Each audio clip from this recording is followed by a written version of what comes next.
bitch, get her back. 3K stuffed in the back. Hey bitch, it's Lil Tony. This goes out to all the niggas who said they can't get it. You should go get it, motherfucker, what the fuck? I text your girl and she sent me back.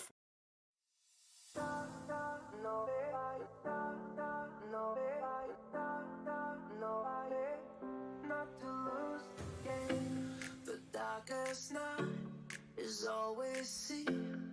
We don't need nothing, we're face to face. I've heard about you, you know about me. Already enough not to lose the game. The darkest night is always seen. We don't need nothing, we're face to face.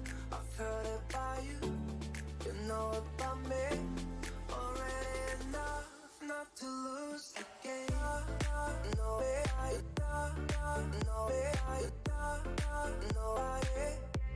to lose the game. No, not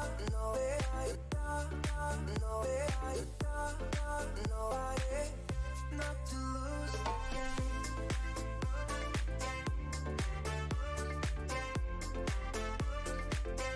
Not to lose the game.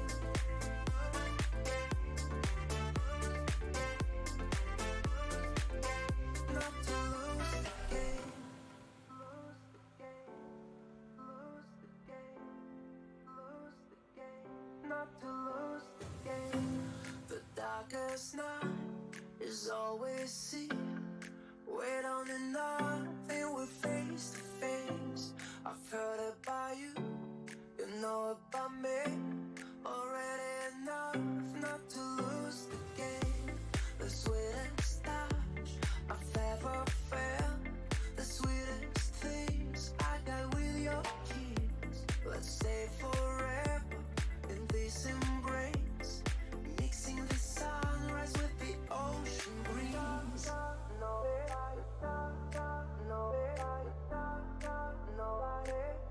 Not to lose the game.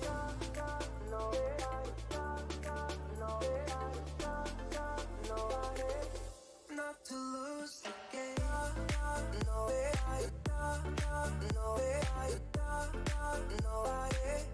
Not to lose the game.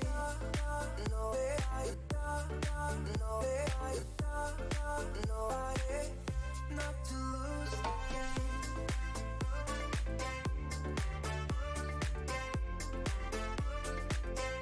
Not to lose the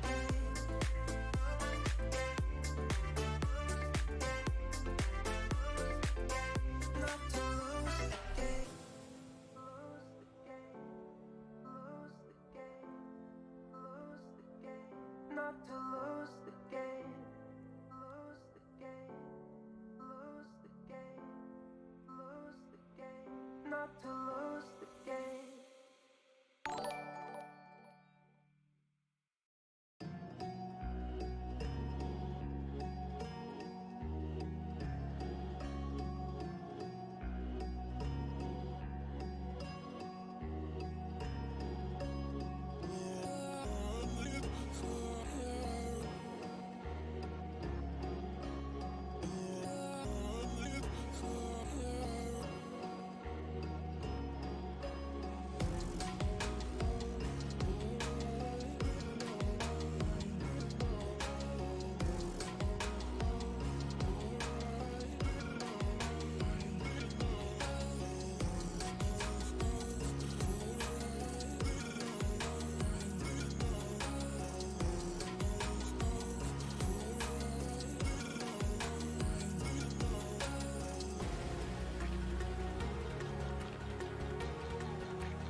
It's sundown and it's still warm ground, and I look around and there you are again. There you are again. There you are again. I've seen you round town. I've seen you round town. I've seen you round town. I've seen you round town. I've seen you round town. I've seen you round. Let us have another drink or two. I love you. BFM baby, you're so hypnotic. Got me in your eyes, but symbiotic. I don't wanna leave your side until it's only us two. I wanna dance, dance until I know you.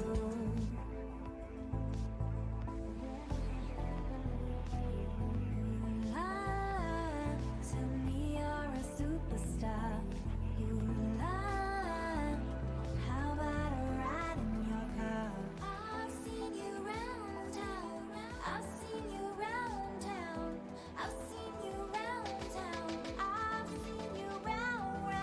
Let us have another drink or two. I think I love you.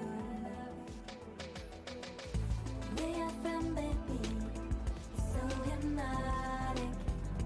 Got me in your eyes with symbiotic.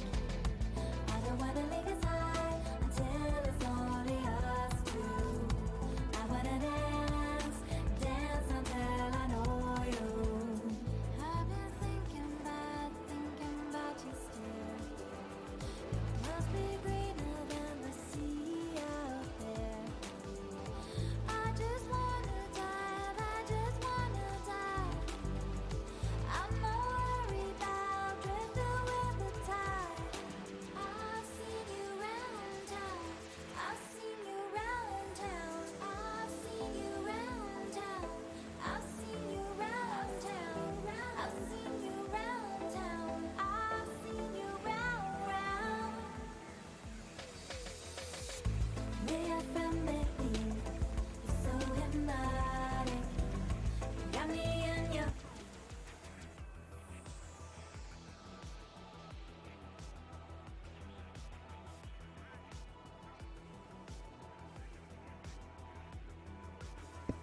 Hello everyone, and welcome to the first Warno tournament, the Warno opening tournament.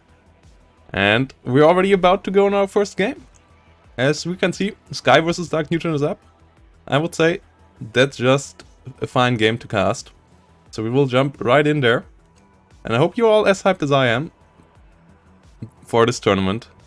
We have not quite 64 players, thanks to a couple of dropouts, but we have still quite a lot of players, currently above 50, and that should be quite a lot of games today. So I'm fully struck in for a full day of Warno, and I hope you will join me in it. And then we will see who will crown themselves the first champion in Warno. Who will get the first crown. And on the way, what kind of cheeses, what kind of balance issues and whatnot we will struggle with. It will be a fun ride, it will be a tough ride, but I hope you're in with me, and let's go. Sky vs Dark Neutron, the first game we cast.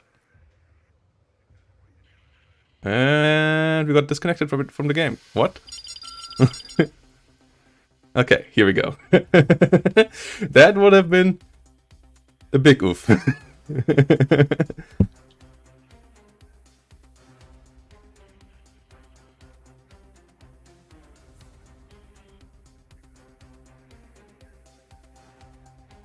So, yeah, you can find a lot of other guys streaming as well. I will give you the list in the chat in a second.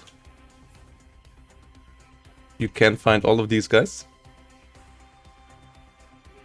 Yeah, so here we go.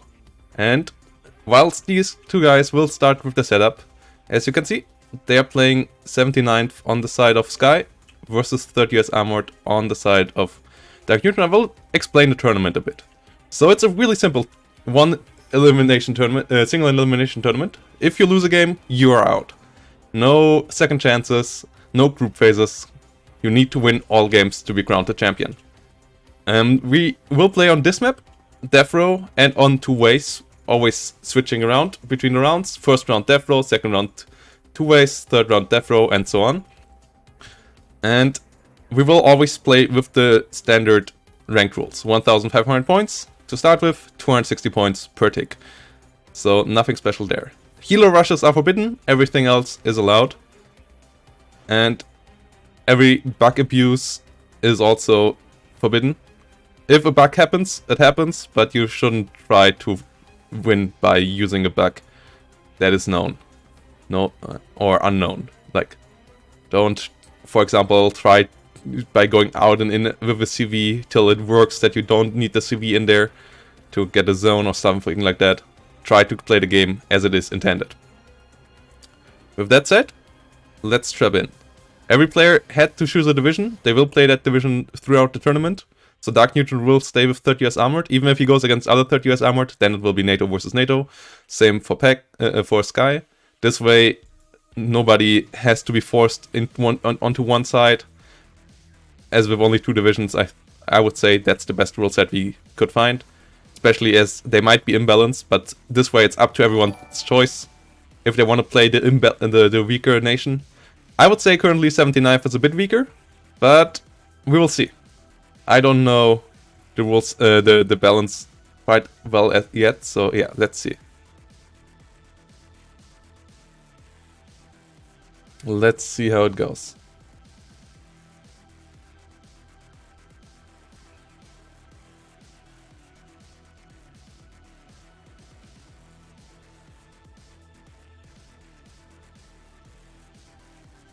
So it should be a really, really fun ride. Even the finals will be best of 3. And there it will be, the finals will be best of 3. But if you lose a match, you're out. Finals will be a best of 3 games. There will be team tournaments in the future. I can't say if in the near future. Counter Hegemon. For now, we start with 1v1 tournaments. Yeah, I would maybe, like, let's see what content comes for team tournaments. But at some point, for sure, there will be 2v2 tournaments. 3v3 and 4v4 are always tough to organize, because there are always dropouts. And with dropouts are already annoying as there are in tournaments like this. In 3v3 and 4v4 tournaments, one dropout destroying a whole 4v4, obviously even more annoying. So rule sets for those to set up are quite tough. We will try to maybe run one, but I won't promise that. But 2v2 tournaments are for sure in the future.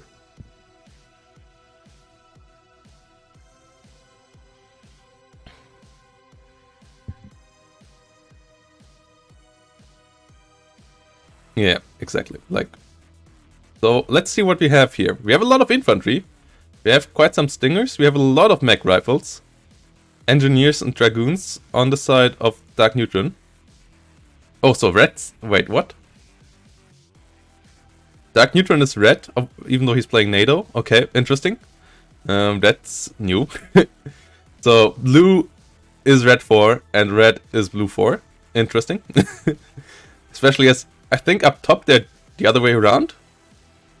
So we will have to check. This should be dark. This should be the pack. This should be NATO. But color-wise, we will have to see who ticks what as the game finally started.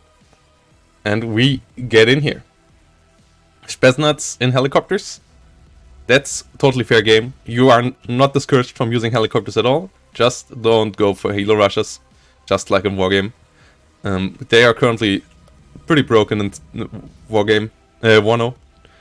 Just like they are in Wargame or even worse. So currently we have to forbid them. I hope in the future we can lift that ban.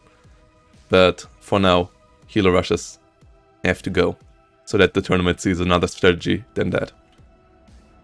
So both sides bring in a CV in the middle. For now, Skyscraper's front line is stretching out, but as soon... yeah, Dark Neutron hits it now.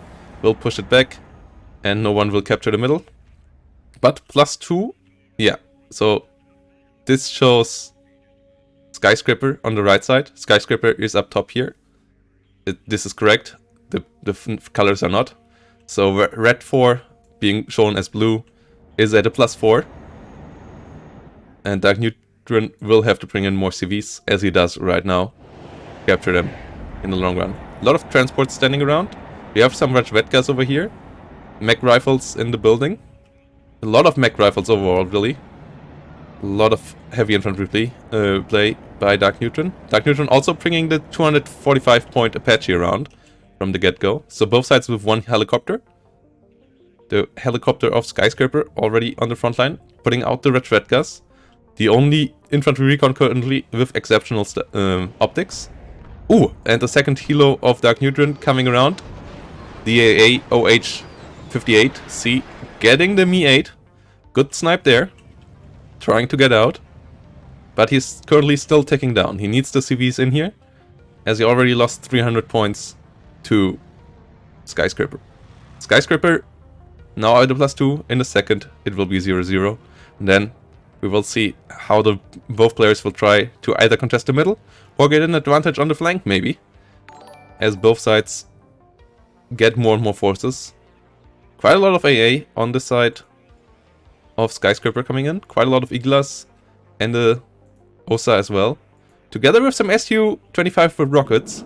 These are the cheapest Su-25s. They don't have any AA rockets, but they have a hell of a lot of small S-80 FPs.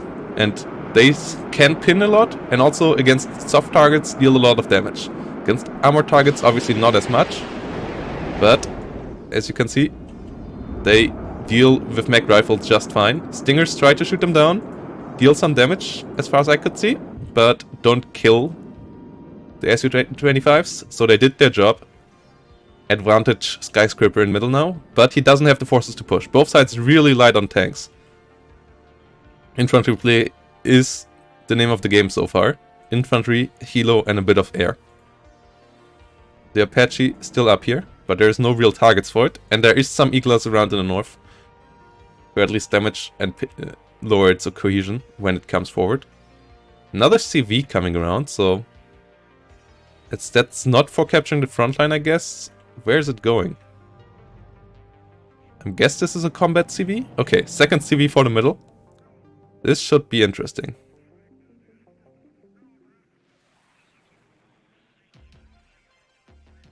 So engineers around, engineer with Dragoon. First A1HA coming in. The first tank on the side of Dark Neutron. Being the heavy version, the heavy armored version of the Abrams. On the other side, we also see the first tank. Being the cheapest of the T-80s. The T-80B rolling into the battlefield. Some sold transports coming the other way around. Some Conquerors joining in. Overall, we have quite a lot of Conquerors around. But yeah, both playing a slow game here. Both players playing a slow game.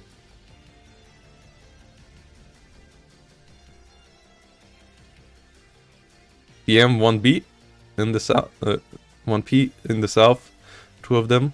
Overall, little Bradley play from Dark Neutron. I'm surprised, because in my eyes, the Bradley is a really worthwhile unit. But mech rifles all come only in normal transports, and they got bullied quite hard. The Su-25 rockets and some other fire here really decimating Dark Neutron's forces. A1HA now engaging the Strelkies and dealing some damage there. Will most likely kill the building at one point. Motor Strelky getting killed off. Engineers now hitting the Iglas. And Igla in trouble there as well. Su-25 now. Trying another rocket run. And eliminating the engineers. Yeah, these Su-25s. Su-25 overall in nearly all variants in this game so far, a really worthwhile plane. Only the napalm version maybe not quite as good. F-15s though coming around. Eagle's trying to hit it. Not hitting it though. And both F-15s getting the kill. Buck around. But misses. Yeah, hit by a buck might have been the end for the Eagle. As the buck deals quite a lot of damage. But no, the Eagle didn't hit, so the F-15 is fine. Gets out. 2 F-15s, obviously a really big investment. Nearly 800 points there spent on these 2 birds. That explains why at the moment there's more ground forces for Skyscraper. But the kill on the Su-25 rocket, for sure a good one there. For Dark Neutron. Starting to assert air dominance. 2 more T-80Bs coming in, so a lot of cheap T-80s around. None of the heavy versions yet on the battlefield. Another Eagler coming in. Mech rifles retreating, and yeah, a hell of a lot of mech rifles. I'm pretty sure that's already all cards of mech rifles out there. Engineers and another Abrams coming in. And both sides comfortably sitting on the 50-50.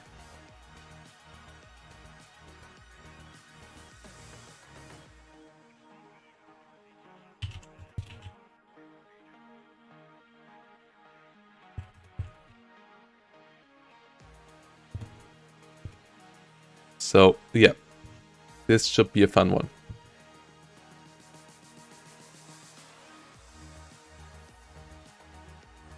Both sides really building up their forces here. Let's see how long that will last.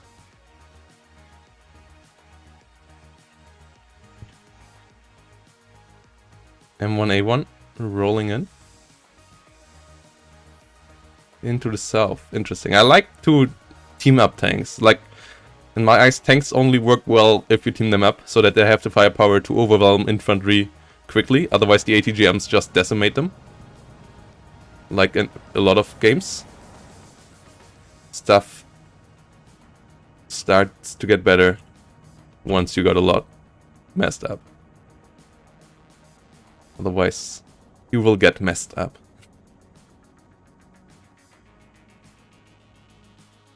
OSA in the north. A lot of spread out AA. I guess these are as defense against helicopters. But I don't think OSA is the right job for that. He wants Trellas against helicopters. Otherwise, like, yeah, these OSAs don't do much whatsoever. Yeah, sorry.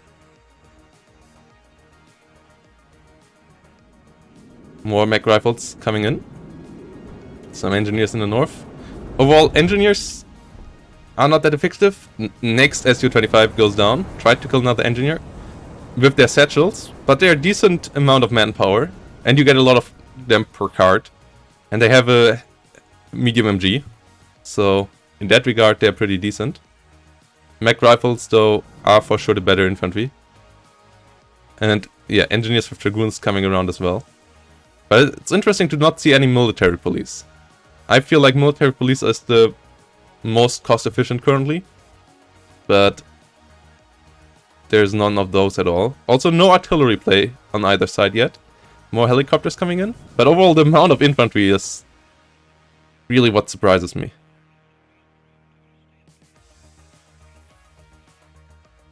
Yeah, we have a really good OSA network, which, and a buck as well there. So any 810s will have it rough, but F-15s are quite tough to kill. My most success in killing F-15s I surprisingly had with MiG-23s, because the MiG-31's rockets are a bit too inaccurate. And we finally have the first artillery, which in my eyes is a good choice against all that infantry sitting around. Is that another artillery piece? No, it's a Mordostrelke BMP. So we are getting more and more stuff onto the board.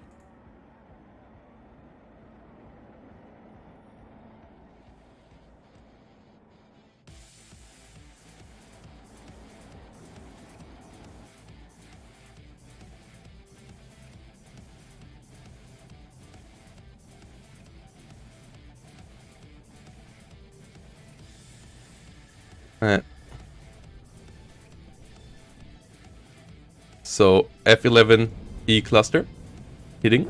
Osa trying to kill it. Not quite hitting. And two MiG-31s trying to shoot its long-range rockets. But on this range, the rockets of the MiG-31 don't quite kill. And two F-15s come to counter it. So the MiGs have to leave the battlefield. Uncontested. The clusters did land, but didn't do much.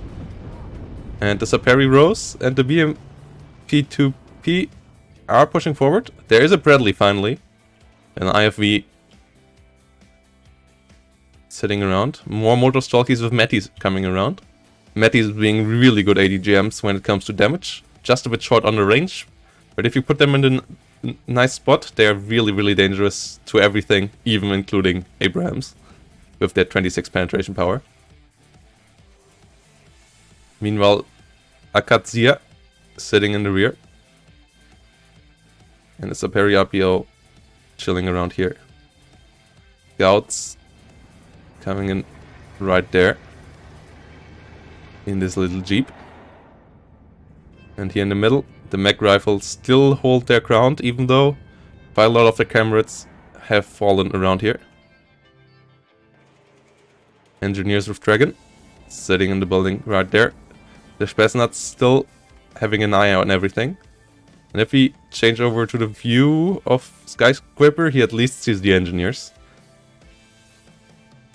He doesn't quite see anything else, but at least that one he sees.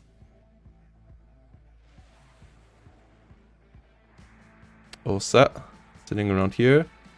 Akatsia coming in. And the Mi-24 arrives in the rear.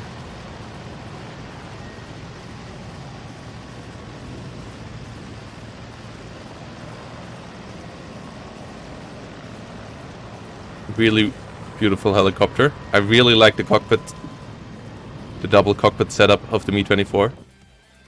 Interesting design. Flies in there. Meanwhile, the double artillery is on its way to do some damage. Not quite seeing where it fires. Don't see the attack order. But they're firing onto something up here.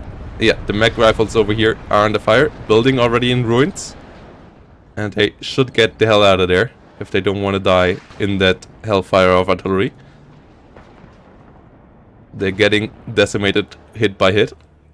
Mi-24 arrives. There is another OH, or still the same OH-28, 58C over here. So the Mi-24 has to be careful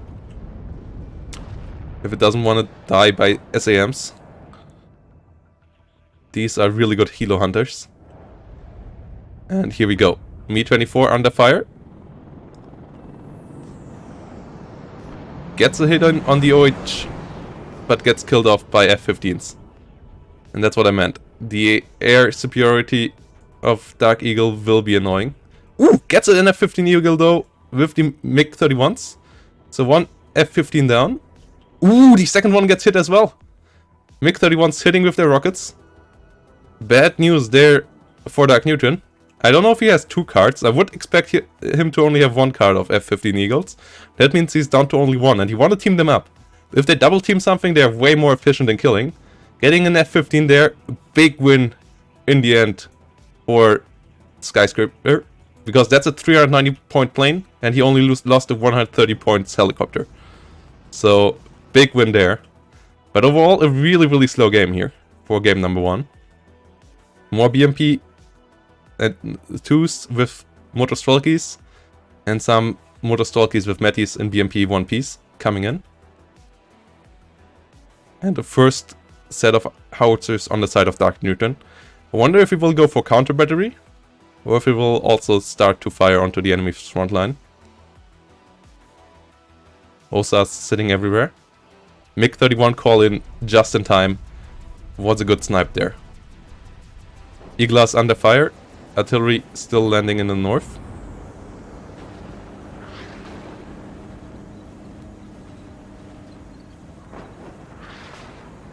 Yeah, the Mi-24 really got its value back there.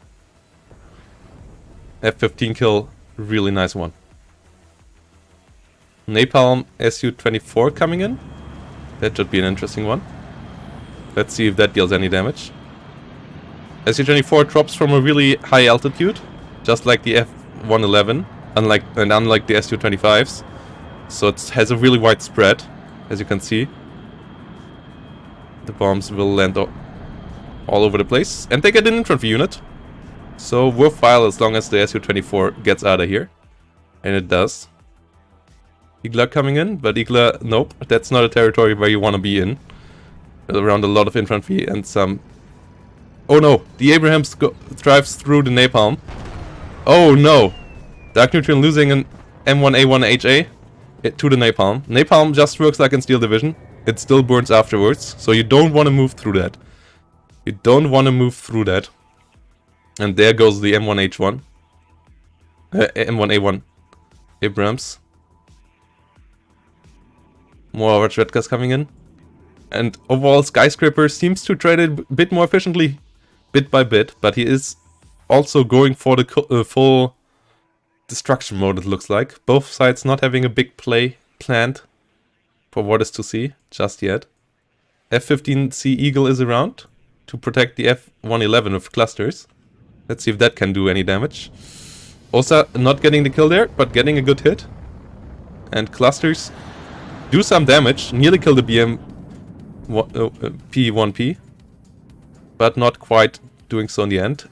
Eagle might get shut down here, needs to be careful. Gets out just in time. Su-25 with 80 gems leaves the battlefield as well. So it seems like there's a lot of Su-25s in the deck of Skyscraper. Really liking his Su-25s. And I really like his position currently. You might want to retreat with this BMP. Try to get it repaired. Mech rifles look like they will finish off one BMP. Yeah. The Dragon being a pretty solid ATGM. At least against softer targets. Not quite working out against TADUs. Saperi with RPOs coming in.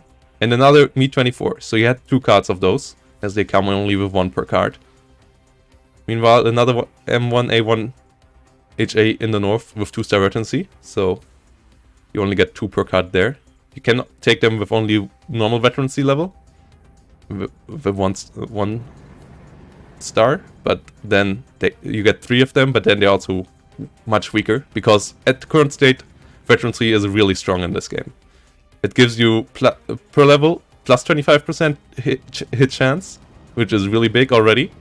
Then it gives you plus 15 rate of fire per level of veterancy. And then it also gives you plus 25% stress resilience. So, which also means that you will have more rate of fire than your enemy, because you will keep your cohesion longer. And cohesion also affects rate of fire. So a lot of rate of fire bonuses basically applied with that. Another Ural snap coming around. Artillery got repositioned.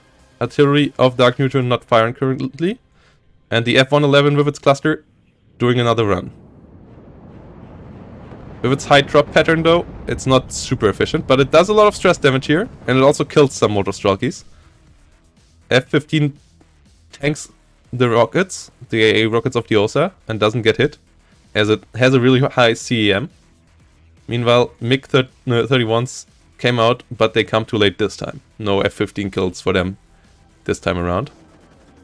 Mech rifles engaging motor Strelky BMPs. Stingers also getting engaged. Killing the Stinger, yeah, is the more important kill than killing the 3 mech rifles. Also easier. Meanwhile, mech rifles over here engage the motor Strelkies right there. And more mech rifles joining in. But artillery fire directly onto them. Or nearly directly. Putting on quite a bit of stress with each hit. Oh my god, that was direct hit. 5 kills there on the mech rifles. Mech rifles in a hell of a lot of trouble. But they get the kill. But get decimated down to 1 man. They need to get out of there. They try to run. But there is trouble for them. Counter battery fire coming in. Will that do anything? Or, wait. Where did it go?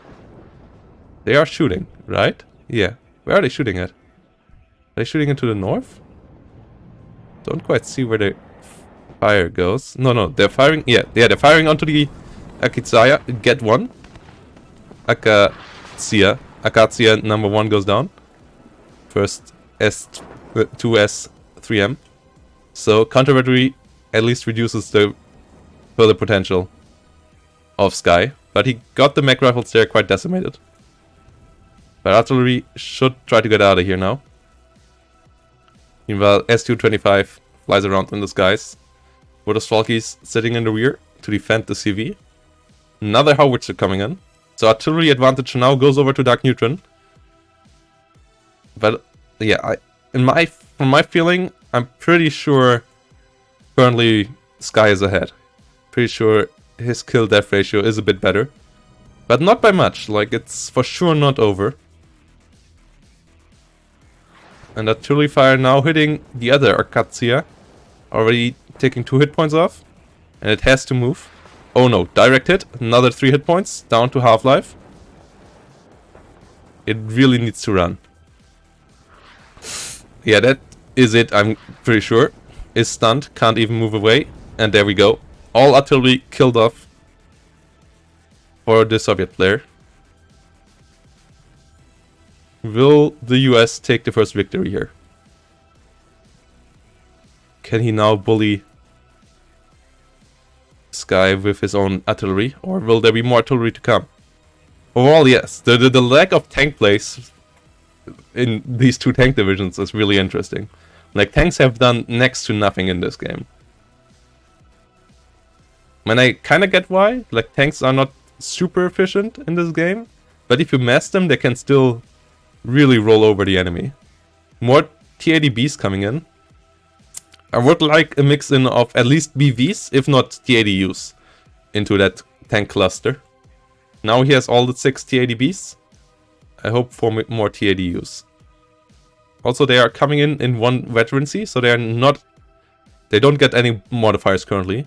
So I would like to see them push forward with a leader unit, with a CV, so that they get an improvement from that. Motor Strelkies with Medis coming around as well.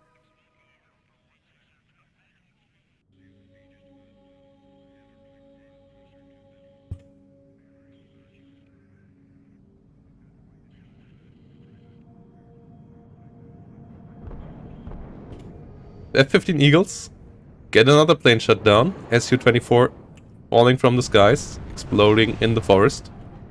Sorry, had to do a bit of management work there.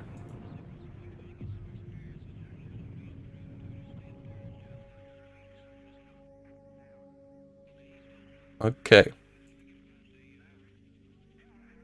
Should be an interesting game.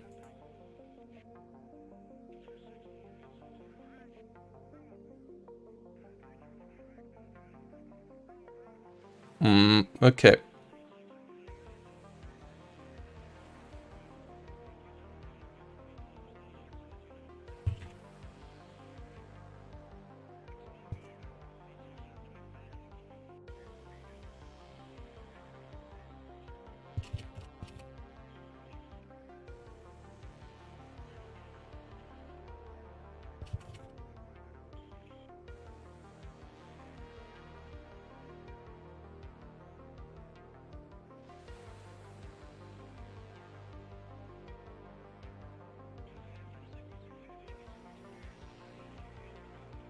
So, how does it continue? Both sides on a stalemate still. Sorry. Quite a lot of people not showing up right now, so we get to that. But from round 2 onward, it should be clear going.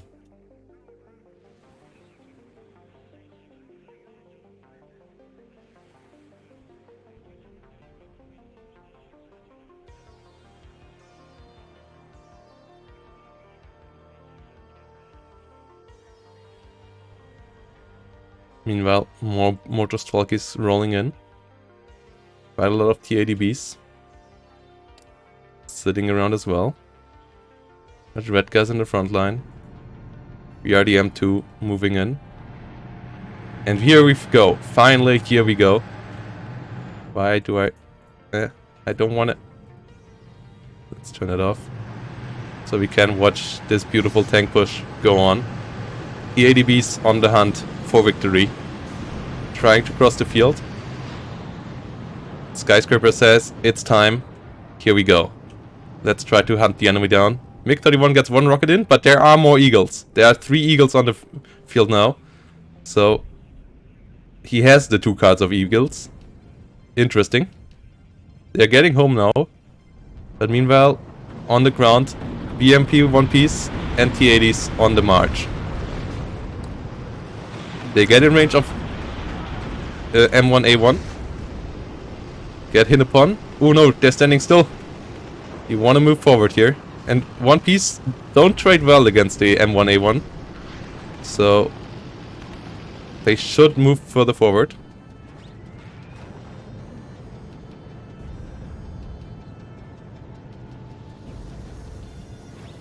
So here we continue. T-80B gets the kill. Gets the middle. +3 now for him. Gets the leader vehicle to move out of there. But mech rifles and M1A1 are still alive and might decimate these T-80. Apache showing up. And there's no planes or anything to stop them. Currently. T-81 goes down. T-82 goes down. T-80B number 3 is stunned. And T-80B over here is in a fight with mech rifles. And the M1A1. And that should end badly. There we go. All the T-80s got stopped. So he is at a +3 for now, but this leader vehicle should be able to move in there in a second and take it back. T-80 push eliminated, and artillery continues to fire onto the sky, and I feel like he's on that push was a Pyrrhic victory for him. He got the middle zone for a while, he got some points, but he will not keep it long enough to win the game from it. And he didn't got enough ground covered to constantly contest this area. The push was not well enough coordinated. He lacked air support. His AA umbrella was a bit too far back as well. Didn't got anything against the Apache, for example. And with that said, a lot of burning T-80s. And not enough died on the side of Dark Neutron. Another Apache flying around on the side. And should be able to get more stuff. Osa is stunned by getting hit by artillery. Got a run rocket onto the Apache. Didn't hit though. Igla trying to get closer.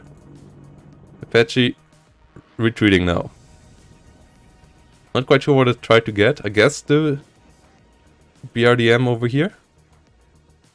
Osa has to be careful. Under constant artillery fire. We have 5 howitzers now on the battlefield. Artillery really raining down onto the Osa. Buck also had to retreat. And here we go. 725 points on the clock of our player in blue, who's playing red 4. And more stuff coming in for him. But the ground advantage he had before the push is gone. So now we're back to a stalemate. And he's under artillery fire. There's Apaches in the air. He lost air control nearly completely against 3 F-15s. Whilst losing 1 MiG-31. I don't think there's much he can do to win currently. The only way I could see him win is with another tank push. But he doesn't seem to invest into heavy tanks. Because he cannot catch up on artillery. He cannot really catch up on air. He has more SUs. So I would say an all-in push with air support, with an AA umbrella that moves forward. And like a lot of infantry support together with tanks could work out. But this also doesn't look like it will go anywhere. Motor Strelkies with BMPs. And BMPs getting eliminated. All BMPs down. Motor Strelkies in the open, getting stunned, getting completely decimated by Apaches, by M1A1 HAs, and by engineers. This was another really wasted attack. Another Su-24 goes down to the F-15s. F-15s now on the hunt for the other one. And there's just too many losses right now on the side of Sky. Who, in my eyes, did a really good start. But yeah, loses another Su-24. MiG-31s and MiG-23s trying to come in. But not getting any hits onto the F-15s yet. MiG-31 goes down. SU tries to hit it, doesn't hit. All the AA rockets from the ground trying to hit it. But Eagles are tough beasts to shoot down. This one is really low now.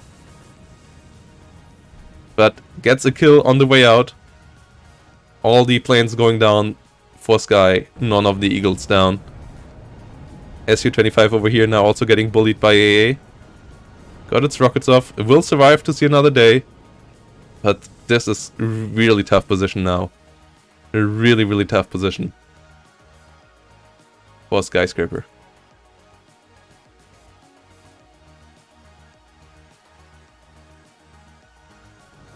Napalm is around here, but he doesn't have a push anymore. He doesn't have any push potential. And the long game potential is here for Dark Neutron. 6 howitzers on the battlefield. He can just argue his way to victory now. If he has the supplies to do so.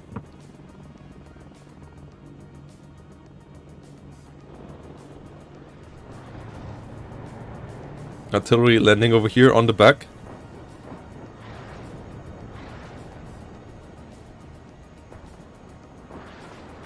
Back goes down. And yeah, the more the AA dies, the harder it will get to get the F-15s ever. Su-24 with clusters coming around. But there's no follow-up to this. Like, he might get these rockets off. Even though now there is also a bit of AA over here. Stinger firing. Stinger hitting. Don't know why the other Stinger did not do so. And yeah, we will get better AA ranges next week. So I'm looking forward to that. I'm looking forward how AA missiles will work out at that point. But currently airplay is quite strong, and if you lose air control, like Sky did in this game, you're in a quite tough spot. He now brings in Kratz, he now brings in T-80Bs again. I'm not a fan of his T-80B spam. Like, I like the T-80B, but it shouldn't be your only Soviet tank. They are not good on their own. They just don't have the armor to do so. You want to have them as support because they nearly do as much damage as the others, but they can't tank as much damage as the other T-80s. Another AA piece goes down.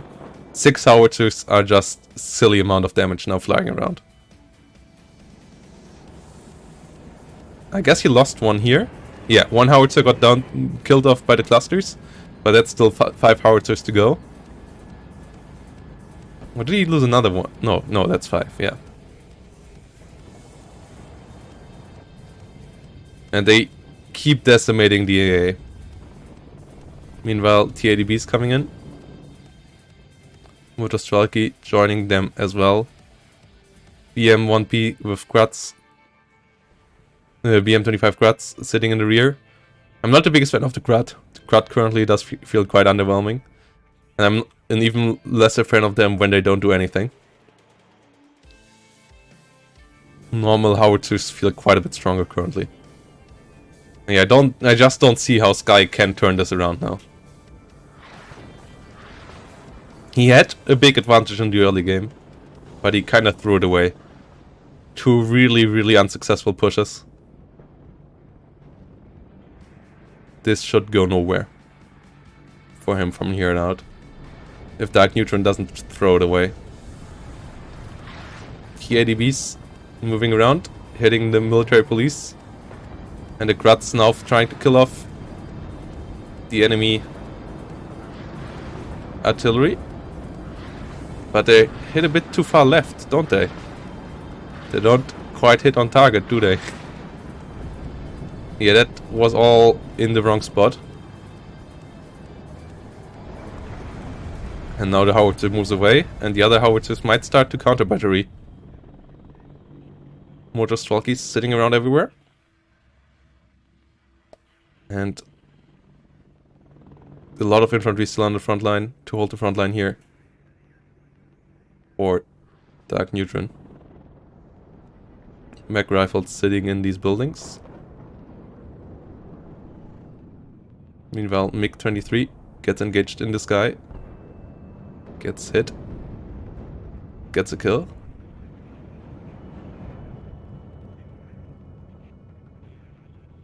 F-15 Eagle coming around.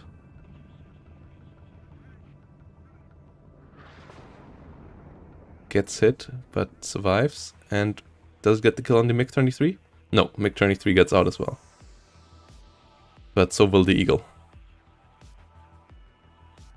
Pretty sure. Might fly over the Osa one more time. Yeah, Osa gets another chance. But doesn't hit. Back is too far away and the Eagle will get out. And now we have a lot of stuff down here. M109s, Eaglas, Conquerors.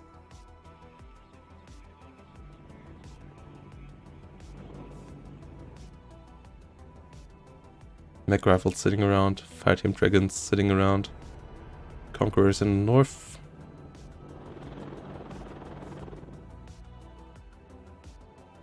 Motor Strelkies in the rear.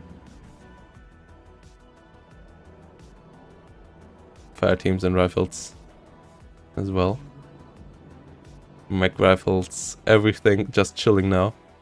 Because the only thing Dark Neutron needs to do is keeping his artillery supplied. And setting up one big push in the late game with air support, as he now can use his cluster F-111s without fear of retaliation, because there's not much AA left on the ground. Rats still trying to do some damage, but as you can see they're really underwhelming. They need a buff. Currently not much point in using them. Not a big fan of them at all. Especially as you get quite solid howitzer artillery as the Soviets currently. Rocket Arty feels a bit too weak. Obviously, Rocket Arty always tough to balance because if it becomes too strong, it becomes super obnoxious quite quickly. So finding the right balance there will be tough. I'd rather have them a bit too weak than I have them a bit too strong, because especially in team games, too strong rocket artillery is completely obnoxious. Igla trying to kill the Black Hawks. Does quite a bit of damage there, but doesn't get the final hit onto them, and the Blackhawks will get out after unloading the air rifles. Ooh! Igla trying one more shot, doesn't hit. You can see these two were too close together, because the Igla nearly killed both of them. Conqueror trying to survive, but here we go. This looks like Dark Neutron's push in the south is ready to go. Trying to get himself this flag down here, and if he gets it for himself, it will be a +4. For him in this game. So here we go, engineers, mech rifles moving forward. Aero rifles coming in as well. Meanwhile, military police in the north moving in. M1A1s coming in as well. Mi-8 TVs with rockets. One more try for the Su-25, but I'm pretty sure there will be some F-15s out in the sky in a second. Yeah, number one comes in. Is on the hunt. Hits the Su-25 already. Hits it again. And gets the kill. Igla missing. F-15 will get out with full life. Su-25 shut down. Su-25 only having 10% CEM means it gets killed off quite easily. Like rockets hit it quite well. Scouts sitting around, aero rifles moving forward. Kratz on the way to fire again. The Abrams can move forward now again. Don't know why he moves them backwards. Infantry push should be supported by them. Iova got hit by Nigla, has to retreat. Rocket artillery hitting nowhere. Dark Neutron a bit too scared to move forward yet. But I feel like he should just be able to finish this game off now. No worries. From my perspective. Well, obviously he doesn't quite see what we see. Gets a kill on the Mi-8 here with the Stinger. Good kill there. Sharp pulse around. Howitzers were silent for quite a while. Not quite sure if he might run out of ammo. No, it doesn't quite look like that. Maybe he waits for the Kruts to fire, so he can fire upon the Kruts. But they should support the push down here. Then this push would be super easy. If he just pins down all the infantry he sees. Apache trying to get a hit there on the BM1P. Doesn't quite get there though. Ooh, and might get into Igla range again. Yeah, Igla's number 1 over here is firing. Igla number 2 now getting in there as well. But they need 4 hits to kill off an Apache from frontal hits. Ooh, but rear hits, not so much. As you can see, that dealt 4 damage instead of 3 damage. Igla over here, not in range though. BM1P now getting hit by the Hellfire. And Igla needs to get in range there, but engineers and aero rifles getting closer. But there we go. Kill on the Apache. Cluster bomber coming in as well, getting hits on the infantry. Is there an F-15? No, no F-15 in the sky. T-80BVs, finally some T-80BVs on the battlefield. I feel like they come in too late. Don't think they will do much. Well, this was napalm. Yeah, the Soviet bombers overall feel stronger than the American ones. Both in cluster and in napalm. And in HE as well, because they have 500 kilogram bombs, which actually do a bit of damage. Instead of the 227s, which just feel completely underwhelming for the Americans. Which is the reason why I feel like the Soviets might not be... Like, I see the 3rd US Armored as the better division currently. Because they have the helos that are better. And their infantry is better. But the Soviets have... And they have the F-15 in the sky for AA. But the Soviets have 3 advantages. One being the Osa and Strela combo, which is a bit better AA than just the Sharpals. And then they have a better tank tap with more variety with all the T-80 versions. And they have a better damage on their planes. The Su-24s and Su-25s are really quite effective. Especially the ATGM version of the Su-25 is an absolute beast. Here we go. Cluster killing another Bradley. But yeah, both sides lacking decisiveness in this one. T-80BV moving in over here. More mortal Strelkys coming in.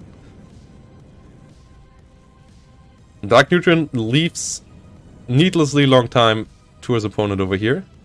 Gets another kill here. Oh no, do we have endless flares? Yeah, that's a bug. Also, why do the graphics look so shit today? That wasn't the same yesterday. I might have to change something. Wait, wasn't there...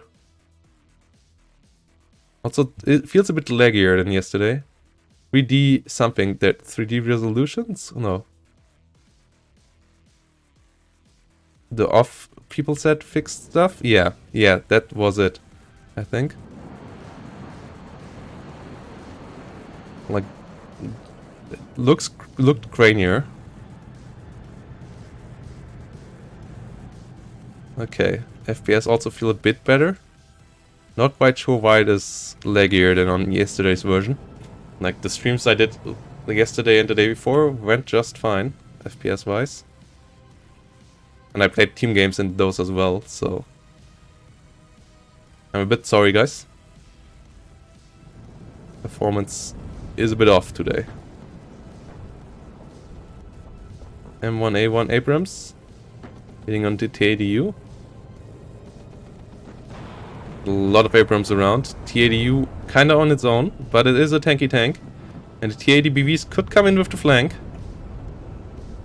But they're not doing so just yet. So the T-80U still has to hold out alone. And it will take damage eventually. Will get killed off eventually. T-80BV's not helping out. Feels kinda sad. Yeah, T-80U is going down here. No smoke play or anything. There we go. T-80U down. Both sides still in this death log.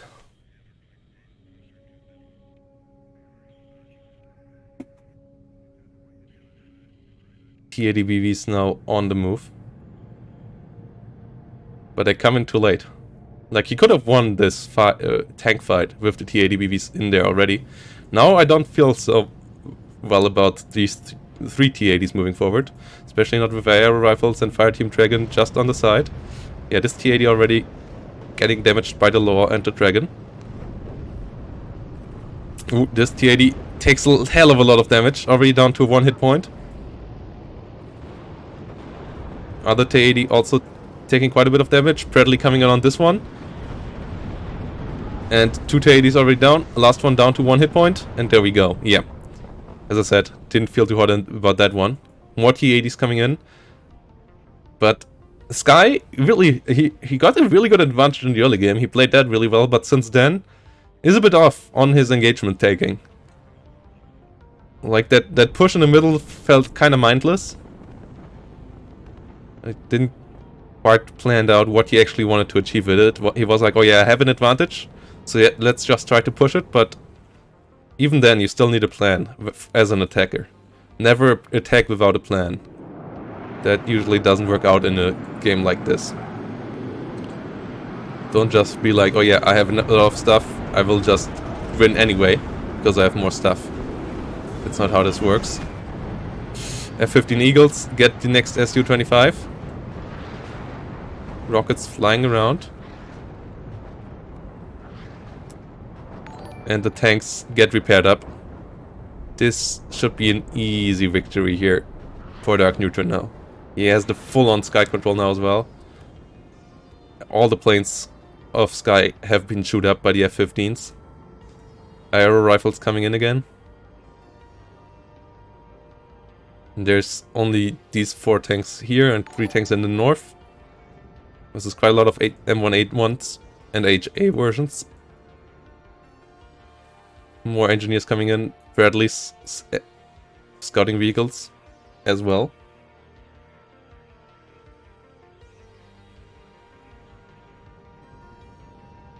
Okay, thanks Green. And thanks for the follow, Geeks Games and Mazzarella. Plane gets shut down. More motor strikers in the rear.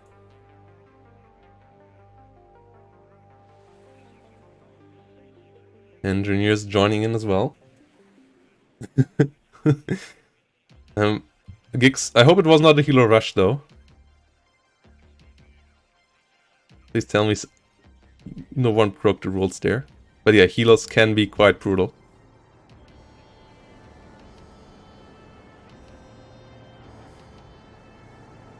T80 BVs in the north. Nope, there is no time limit currently. We play with the game how it is currently. Time limit is supposed to come though for ranked. And it will most likely be the same as in Steel Division Normandy and in Wargame with 40-minute time limit. So we would have already reached that at that point. Obviously, Sky would be in a good position. But currently we've run into a total destruction kind of game. And with that in mind, it looks like Dark Neutron is on a good way here.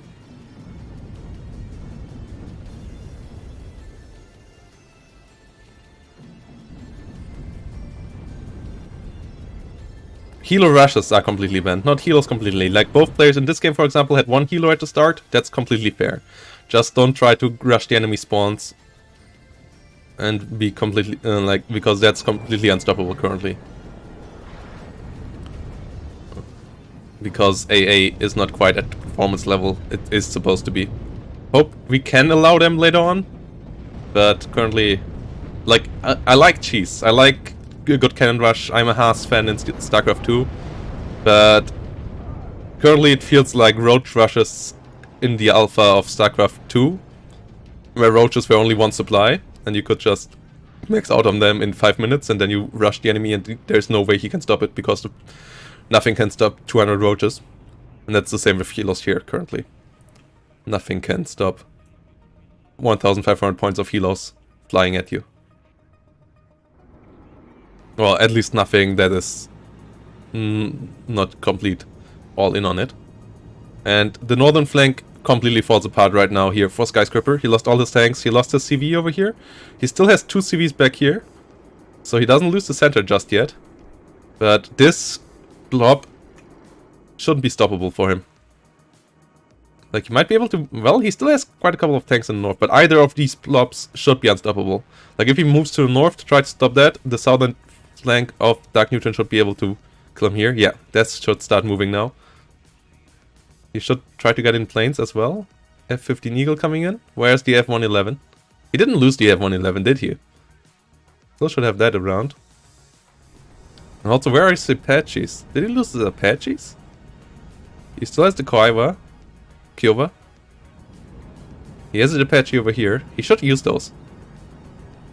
As he killed a lot of AA. Motor Strelkys over here. Killing Abrams. Or what was that?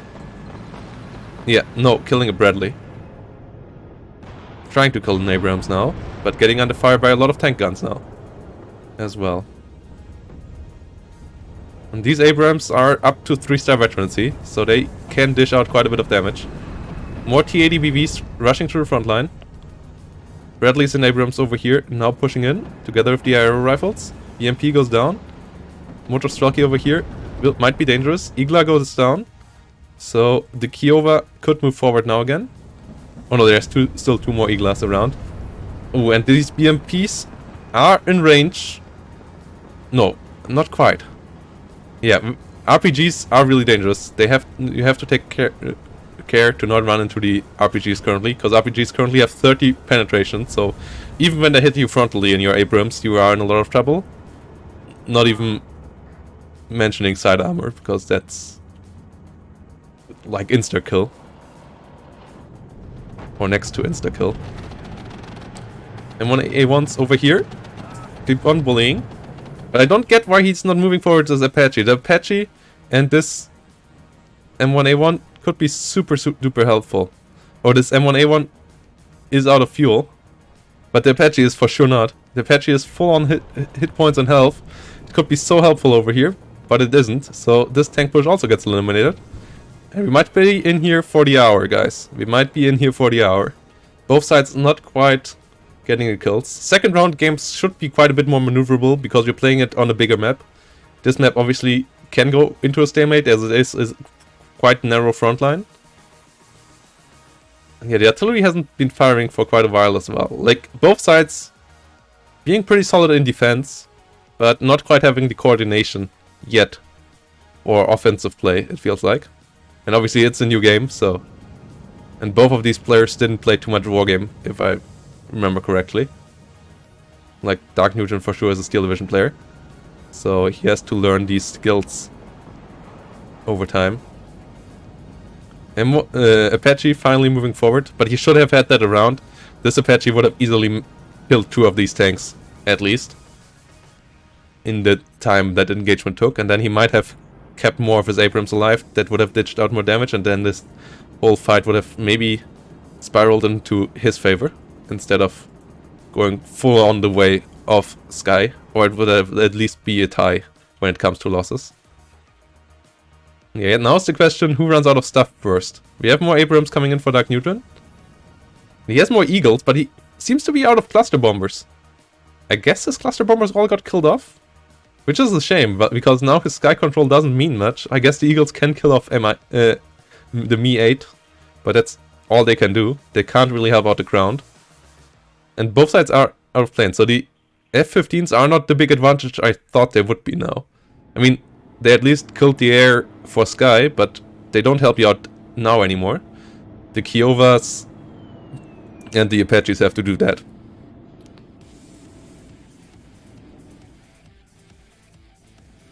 Yeah, this Abrams being completely out of fuel is a big problem. This supply truck is close enough though, it could help out.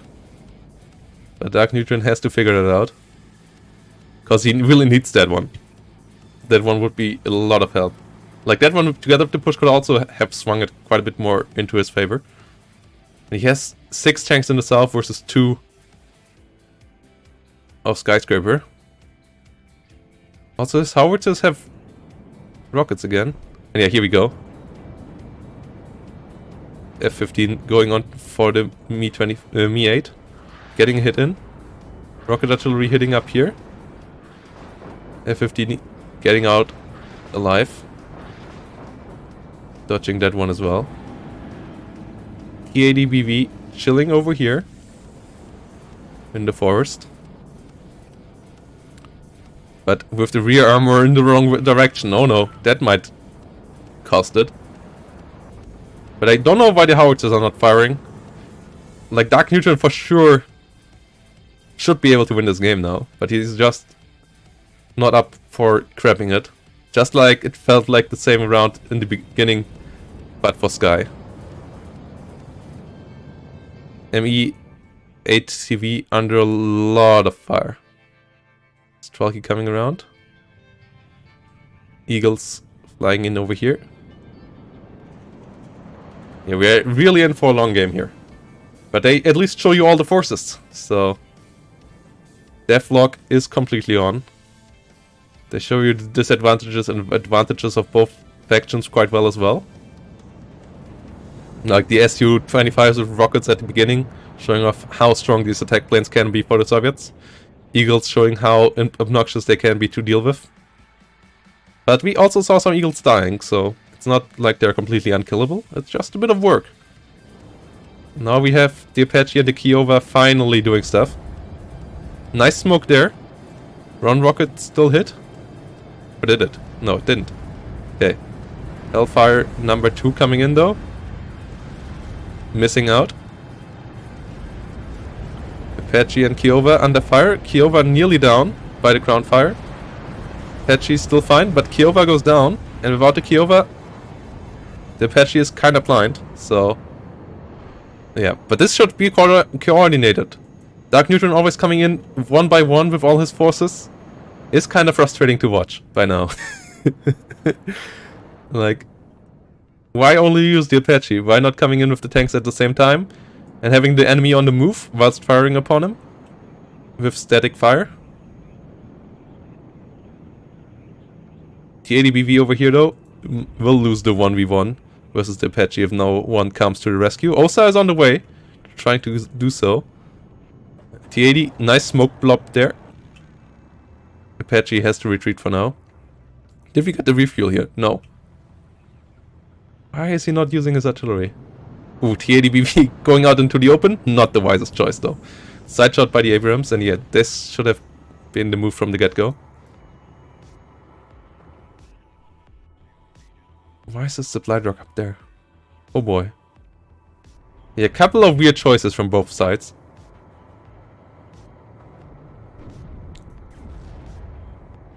But overall, pretty solid defensive play on both sides. I like the smoke pop there, then obviously the retreat was a bit too far backwards. Bradley's getting the BM-1P, but Metis are around, so the Bradleys have to disengage there for sure. Might get out of range. Okay, no, the Metis just misses though, so Bradley survives for now. And the Metis Motorstrike have to disengage.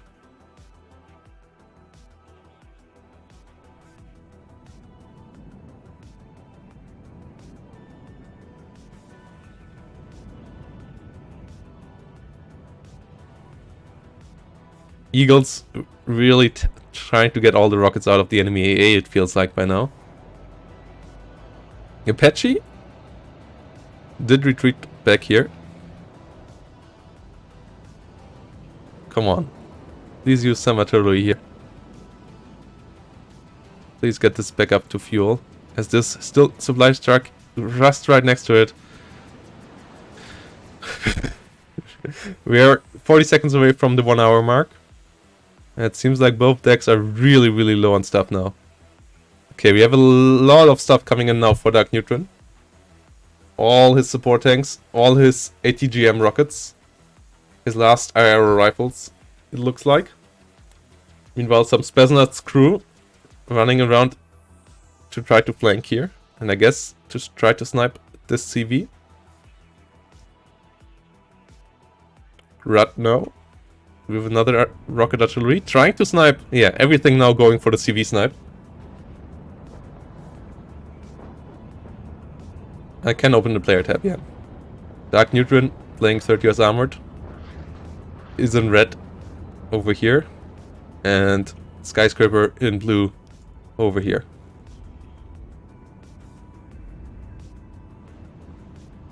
Blue is pretty low on AA, Tsunomi. And F-15 is really good against AA. But yeah, a lot of artillery fire from in the mid game from Dark Neutron eliminated nearly all the AA and eliminated all the howitzers of Sky, but for some reason, Sky... Dark Neutron now decided to not use his artillery anymore. Which is a really odd choice, especially as he still has a lot of supply trucks. Like, he even had one up here, he even has this one up here. So... yeah, BRM-1s. Coming in now.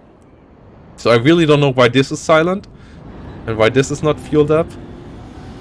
Like, he misses out on quite a bit of stuff here. His combined arms is just not on point at all. In the offensive setup. Okay, now his mech rifles are moving. Please move your tanks forward as well then, at the moment. Please don't just move with infantry. Move your stuff together. Military police in the rear. Artillery is not firing yet. Mech rifle sitting over here.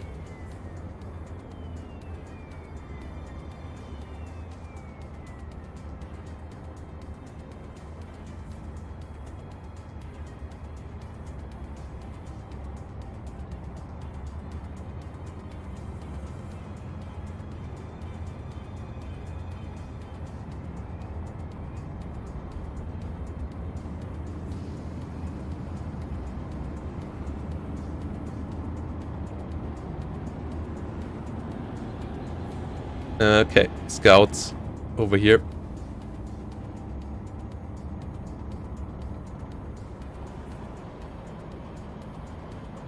Sitting around.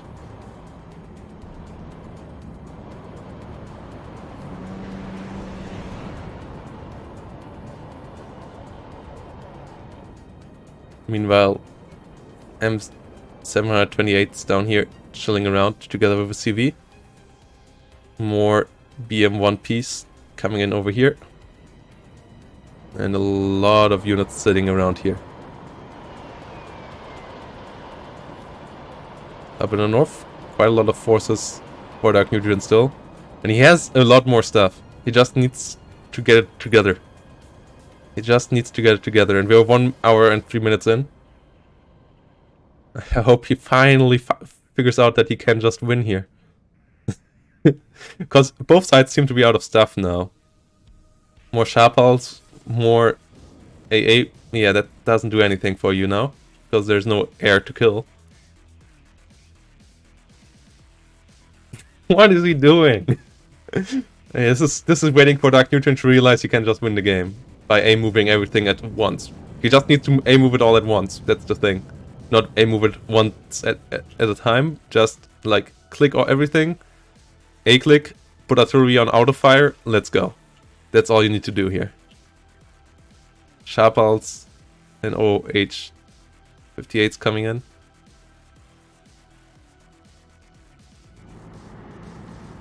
I don't see how Sky can win this game now. Like, really, no.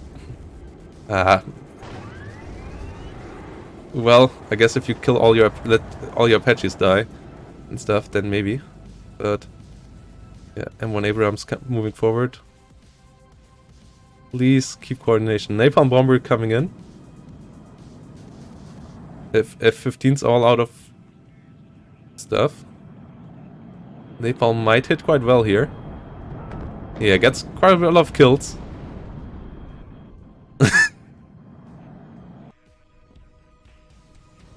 Igla hits the Apache. Apache tries to retreat. But Redka hits the military police. Just a move. I mean, he doesn't see what we see, obviously. But yeah, not using his artillery is kind of weird. And we are running into the same problem that we have in Steel Division 2. When there is no time limit. But there is a time limit coming for this game. Games might be a bit frustrating because there's no incentive to push. Like, if there would have been a time limit, Dark Neutron would have had to push. Now he's just not, like... He's going for the grind because he doesn't quite need to push, but... This makes it obviously a super boring game because there's no way that Sky can push at all.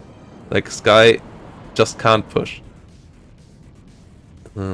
But Dark Neutron can, and should. But sadly, but doesn't have to right now. M1A1 Abrams moving forward. But really there's no combined arms whatsoever on Dark Neutron's pushes, which is a really, really big problem for him. Like, he always takes one formation and moves it forward, and then there's nothing else coming with it. Like, either his Apaches are going forward, or his M1A1s go forward and then stay out in the open. But there's... Just take all of it. A-click here. Take your artillery. Fire on all of this. Because it's not like the artillery is out of ammo. They all are full of ammo. So I just don't... And they did so much damage when he used them. And now he just stopped using them. It's kind of frustrating.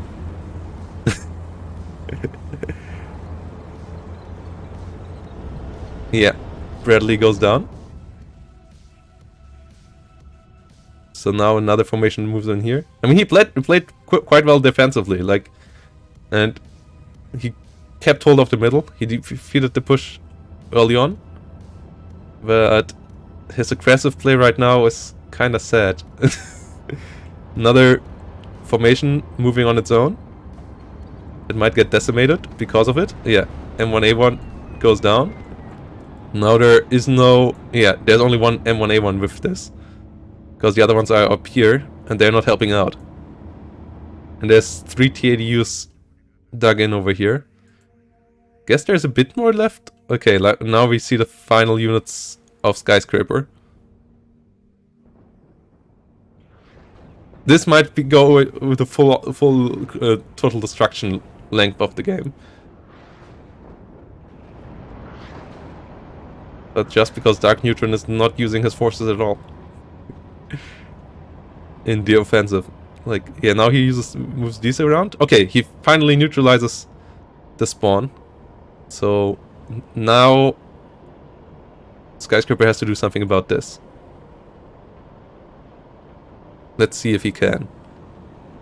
+2 for Dark Neutron.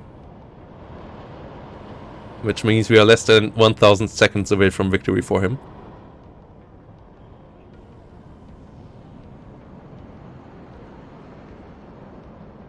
TADU though might bully these tanks over here, as they're also not engaging together.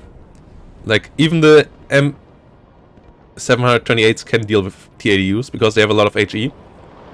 But you need to get them on there together. Just like you need to get everything on there together. Offensive attacks only work when you use combined arms, or you get a surprise on the enemy. The factor of surprise doesn't work anymore, so it needs to be combined arms at this point. But there just is none. F-15's still trying to get all the rockets out of the enemy. Apache trying to get home, trying to get repaired. And did he completely forget about artillery? Like, I guess he is just like all the way up here, all the way with his camera, moving from one side to another, just forgetting completely that he has 5 howitzers back here. Because I don't know what he wants to do with them. Like, obviously there's no reason to not use them. This stage. And there seems to be still a bit of stuff left for Skyscraper. And there has been nothing coming in. Yeah, there now comes a couple of CVs. But other than that, nothing has come in here for Dark Neutron. So he is out of stuff. But not using his howitzer is kind of the biggest issue for me. After using them so effectively for such a long time. In the mid game, he just completely stopped using them. While still having some supply trucks. Ural Snap moving forward. Mi-28 TV hitting the military police up there.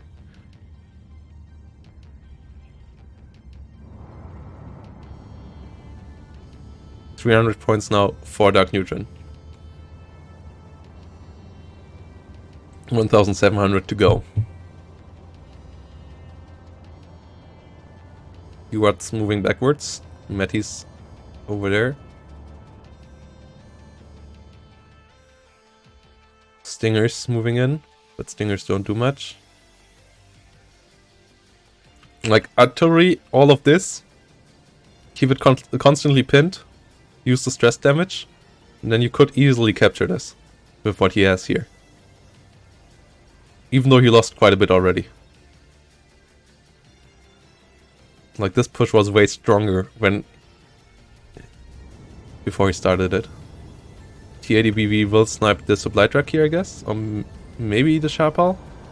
No, it's going for the supply truck. And now his tanks are moving out into the open, and this is a big mistake. Because they, again, have no fire support. Is Dark Neutron losing this in the end? Because it feels like there's more reinforcements for Skyscraper. And by now the tank forces are somewhat equalized again. Because Dark Neutron just took way too long, and he just doesn't have anything left in his deck, it seems like. So, okay, his tanks got here. He lost his leader tank though. And the Metis and Redredkas are moving forward.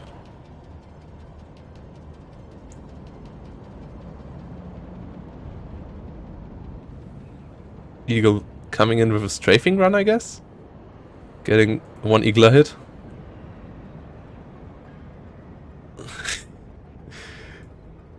The waiting game here.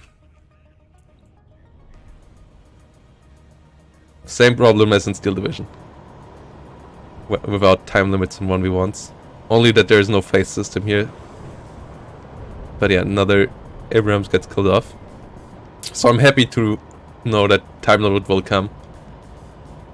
But yeah, this is a perfect show why there should be a time limit in these games.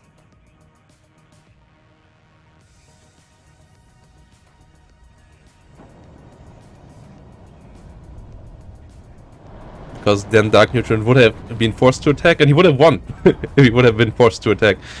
By not being forced to attack, he might lose this now. Because yeah, now it's back to a 0-0. No one getting any points, and he will most likely get overwhelmed here now. Which is kind of a shame. Because he was so far ahead. But yeah, 5 artillery howitzers not doing anything is a big oof. They had been murdering machines for half the game. Engineers getting forced to retreat. Supply truck over here should get out of there as well. Aero rifles at least will try to deal with the Motostrelki. More military police coming in. Vesnuts over here might be able to snipe the mud. But go for it. 614 to 725 points. This is really going all the way here.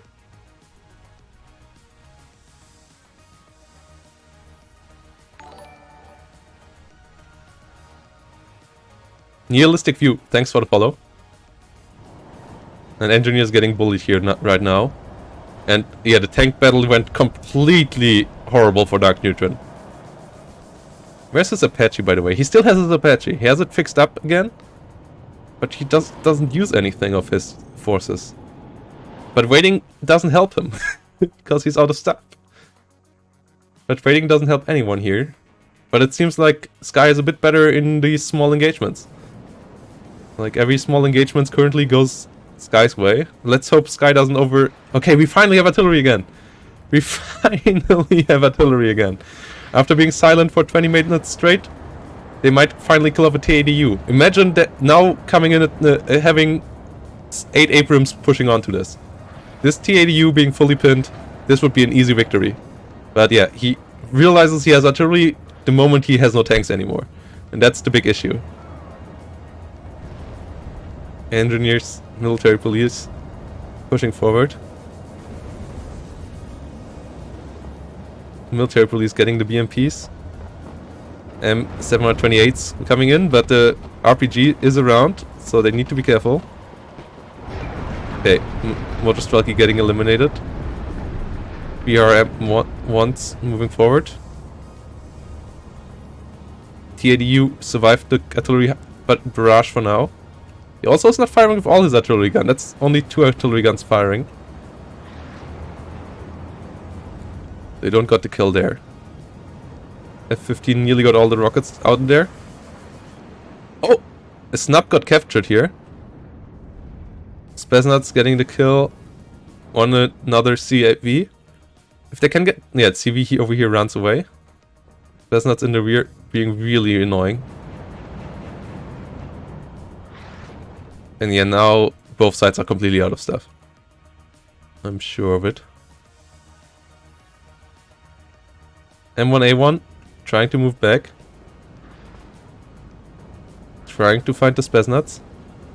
But Spetsnaz got resupplied by the captured supply truck. And still have their ATGM rocket launchers. Get one Abrams killed. Oh no, they shouldn't have run. They could have fought this. Yeah, they still can fight this because the supply truck keeps them alive. They kill everything here. They kill everything. This Spetsnaz might win the game. This Spetsnaz team might win the game. Spetsnaz supply truck combo might win the game here.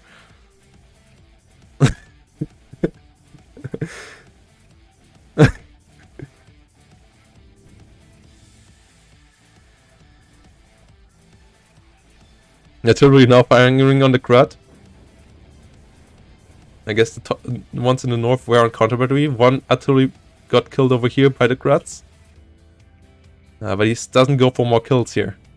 But now it's Skyscraper again on an advantage in the south. Now Skyscraper could push the south most likely and win it. With his TADUs.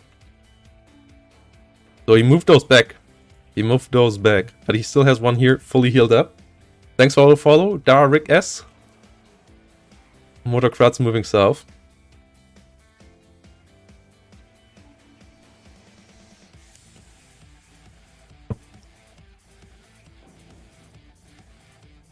Yeah, at least we will get a time limit here though. That's already confirmed, unless unlike Steel Division, Lord. But yeah, currently this game is like, ugh, come on. Apache's now trying to come around. Will they capture back the supply truck? I don't actually know if helicopters capture supply trucks. I guess they don't. Okay, can he get the mud? Because it doesn't look like there's another CV around for Dark Neutron either. Oh no, he has another CV. Okay. Another CV trying to sneak around. But this CV will get killed off. And then the other CV might also come too close to the Spetsnaz. Yeah, he loses the point now. +2 here again.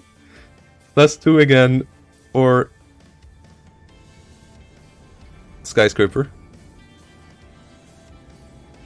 Spetsnaz in trouble. Sharpal moves around. Can the Spetsnaz kill off the OH? The OH they should be able to kill, the Apache not so much. But can the Apache see that? Yeah, okay, the Apache can see them. This might be the end of the storyline of the Spetsnaz. Yeah, Spetsnaz getting busted now. But they did a lot of harm. But now, shit. I hope they would win the game, because I wanted it to finally be over. But now we are back to a completely full-on stalemate. And yeah, time limit would have forced Dark Neutron to win the game. Without a time limit, Dark Neutron doesn't seem to want to win. And now he is also out of forces again. So now there is really no way he wins here. In the easy way. Like, yeah, what do both players do now? He killed one quad off, and there's not much supply left, so pretty sure the artillery could win now. Another Mutt trying to come around, another Mutt will try to sneak in here. 1 hour, 19-minute game. Like, till the 1 hour mark I found this game quite amusing, but by now I'm starting to get a bit pissed about how these players both managed to throw advantages that were absolutely insane away. Right. Does only infantry... Oh, only infantry, I guess, captures supply trucks, so Skyscraper keeps the supply truck for now. He could use that. He could just move this back and help his Gruts to reload. Oh no. Yeah, SU-24 tried to get in there. That could have been quite big difference, but gets killed off by the F-15. But without any planes left for himself, Dark Neutron also really can't do anything with his big advantage here. Wait, Motorstrelky Metis being loaded in the ME8 TV. Not quite sure what their goal is. Okay. Sneaky CV trying to move out around in the north. Trying to go all the way around.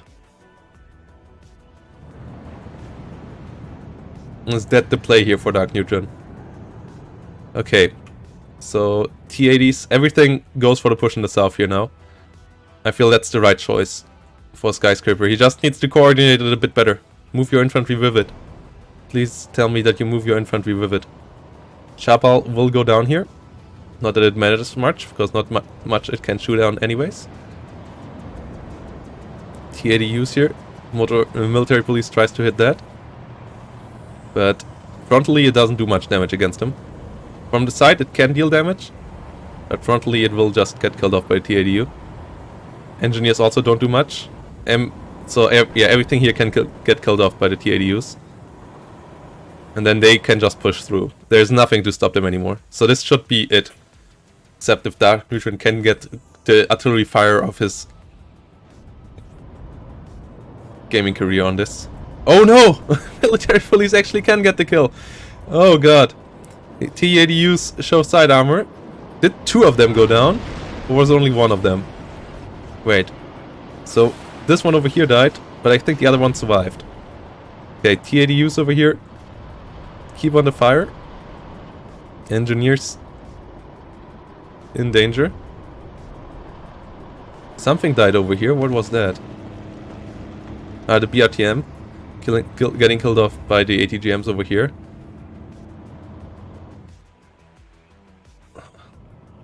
Why didn't they move to the south? Like full on move with all the tanks. But obviously, yeah, we see stuff. They don't see stuff. Oh boy. 1 hour, 22-minute game. As I said, time limit is coming. But yeah, currently we don't have it. Might have been a good idea to implement it in the tournament. But I didn't quite think it would happen like this here. Yeah. Didn't want to do any special rules for the tournament. Other than Healer Rush forbidden, because Healer Rush is completely busted. But I also didn't want to do that, but that was a full-on necessity. Motor Strelkies trying to go for the sneak here. The Medis. So both sides coming in with a sneak push. These finally nearly reached the road. No! No, why? Please don't. Please just use the road. Please. Pretty please. Oh no. Oh no. Okay, they will take another 10 minutes to get here. Oh, oh. Did they get found? No. They didn't, right? Yeah, Skyscraper, just move on. Just move on, please. He is scared. No! Does he try to he tries to unload them there now, doesn't he? The eagles don't see you. Oh no. Oh no, he's landing them over here. I thought both sides would have a nice move now to end it.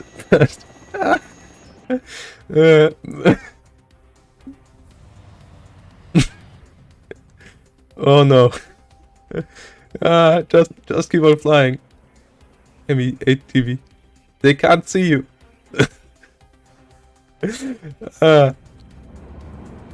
Oh, this is a dumpster fire of game number 1.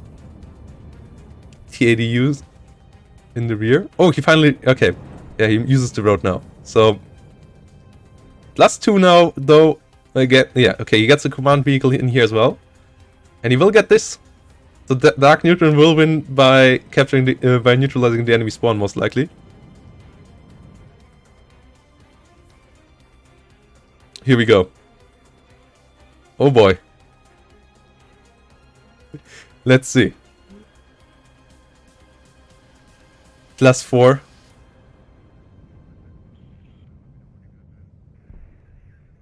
Ooh, F-15 nearly going down there. Surviving with 1 hit point. Kratzer moving back. Nothing else is moving back. Skyscraper? You're losing the game if you don't do anything about this. Does he just GG now? You need to kill that. this big window should be up for you as well. It's a bit too big, by the way. I mean, it should be on the screen, but it takes a bit away too much. Okay. BMP2 on the hunt.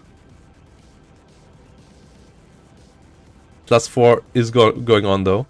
And there's no push over here either. So, even if he kills it, it's still a +2. Even with the +4 currently, Skyscraper is in a bit of trouble. Because now only 250 seconds away from victory for Dark Neutron. Or a bit more right now, but yeah, now 250 seconds. And 90 seconds if he doesn't lose this. And a BMP. Ah.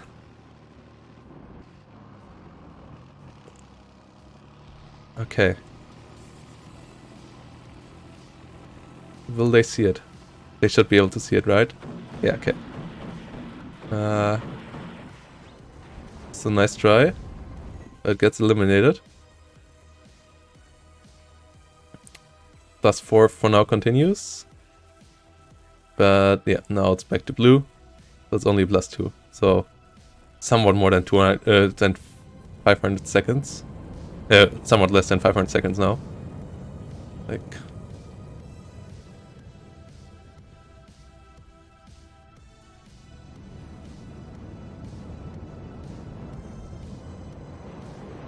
Okay. But the TADU revenge coming in again. Oh. Oh no.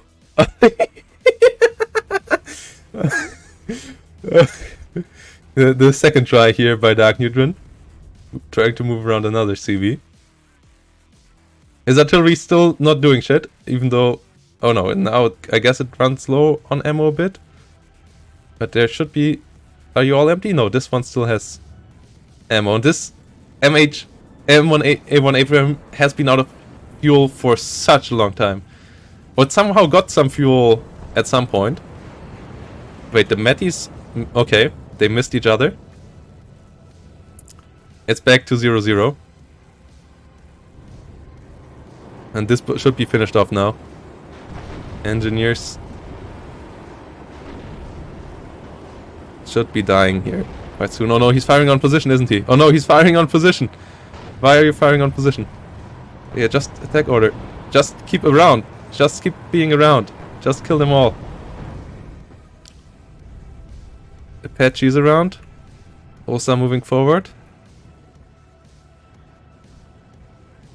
Oh, please don't lose your OSA to the Abrams. Oh, he could have just killed that all. Oh no. I was hoping this game would have an end soon, but maybe not. And we're already 6 minutes above the next round starting, because both of these players not quite willing to win the game yet. Both players trying their hardest to keep this long. Matty's getting eliminated because they didn't fly to the spawn and killed this CV. Other CV over here now doesn't move anymore. Oh, but we got a CV back in over here. TADBVs though should be able to snipe that again. Or should they? Abrahams? Can the Abrahams defend this? Stun. Abrahams, Hellfire. Gets a hit. Osa trying to come around to snipe the Abrahams. The Apache. Not the Abrahams. Can the Osa find the Apache? Nope. Apache. Oh, Apache gets found now. Osa misses. Dark Neutron keeps his +2.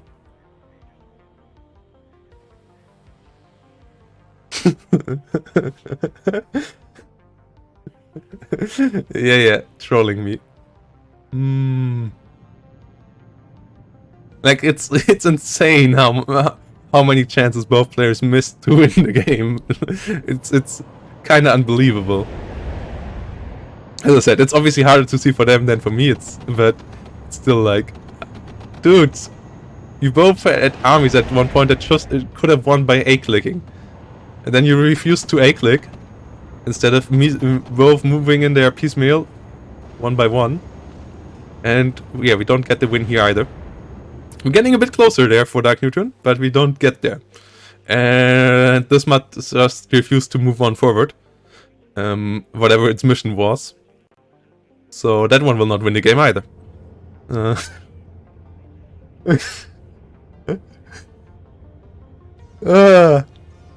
I wanted to cast other games today, you know? Oh! What? What? Oh no, wait. Is he? Why? No! I mean, yeah, someone is getting points, but... Okay. That's not the move I expected. I was like, how did he kill it? But he didn't kill it. It's just that Neutron moving out his CV out of the middle, refusing to keep it on a stalemate there, I guess. And he's only using moving his CV, so what's the plan here?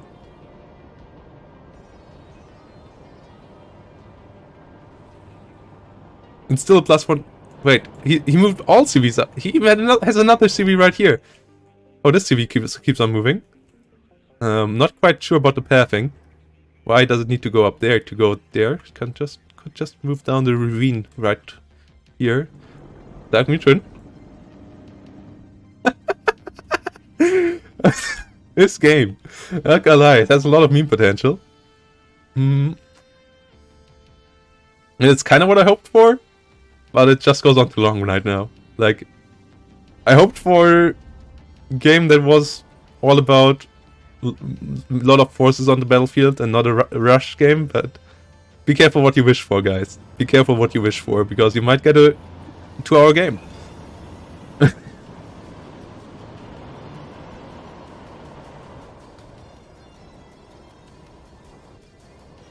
M109 A2 chilling out in the rear. T80 BVs chilling out. Like, these T80s could just roll over everything here. I mean, now there's a second Abrams here around for some reason. And Dark Neutron just refuses to capture the middle. He still has artillery rounds left, by the way, so he could just use those as well. But he refuses to do that as well. He also has a lot of Abrams up in the north with ATGMs. Oh, he finally realizes, yeah, CV in the middle would be nice. Gets it back to a 0-0. Mud coming around here. Mud trying to come around here.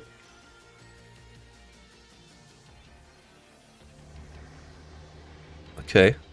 At least tell me that doesn't get spotted by anything. That would be kind of sad. Engineers getting bullied. M728 trying to move forward. Sharpal retreating. This being out of fuel is such a meme. Howitzers, some still have ammo. Please use them. This still has a bit of supply. This still has a lot of supply. Like, by now you would have thought he had an hour of time to figure out what his stuff can do and use it. But nah, he's not doing that either. Apache under Eagle fire. In a lot of trouble. Gets the Apache, so that's another unit down. That might have helped by fastening this game up. Oh no, why? Please. Just move it in there and then you can move it there anyway. Oh no. This mud refuses to go there.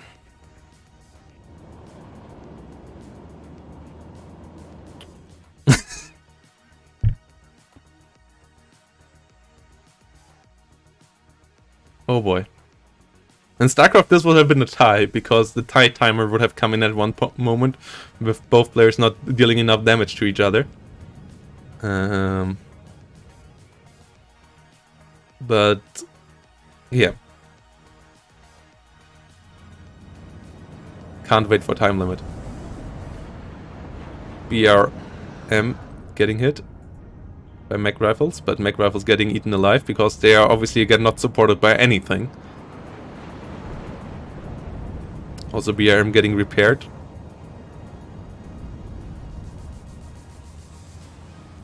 BRM dealing really little damage to the mech rifles.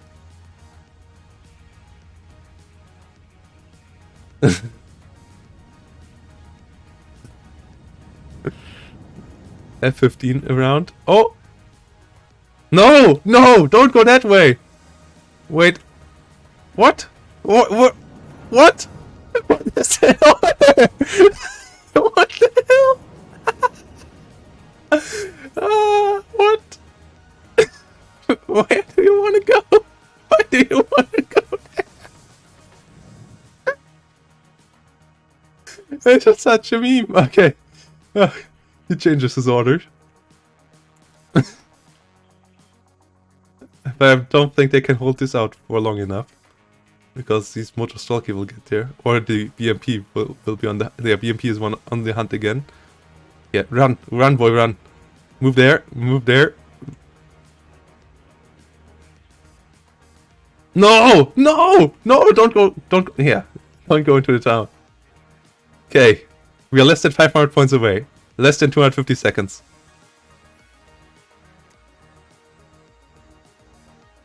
Me TV coming in as well, though. Can we get this in there? Oh no, no, don't move via the road. No, no, no, no, no. That's not... Well, nothing spots that. There's nothing aiming down the road, okay. So that might work out. Yeah. Run. Run, boy, run.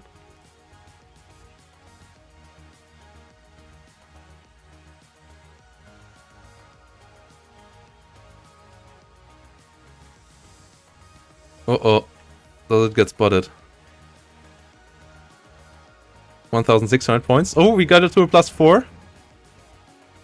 That's the win.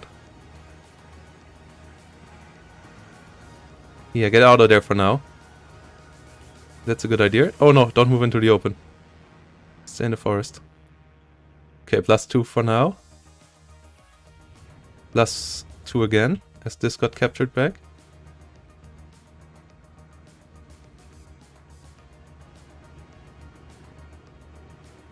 Oh. Yeah. This game comes down to hide and seek. Yeah, now move over here. So we are nearly at 1,700 points. So only 150 seconds away from victory now for Dark Neutron. Less than 3 minutes. Less than 3 minutes. Come on, Matt, I believe in you. You can move in there and win the game. Please don't move in here. Move in there. I know you can't see shit. Abrahams, you should just defend this now. Oh no. Yeah, you should be in front of that so he can't... Yeah, please. Please be in front. So you can see when something is coming and then this can move away.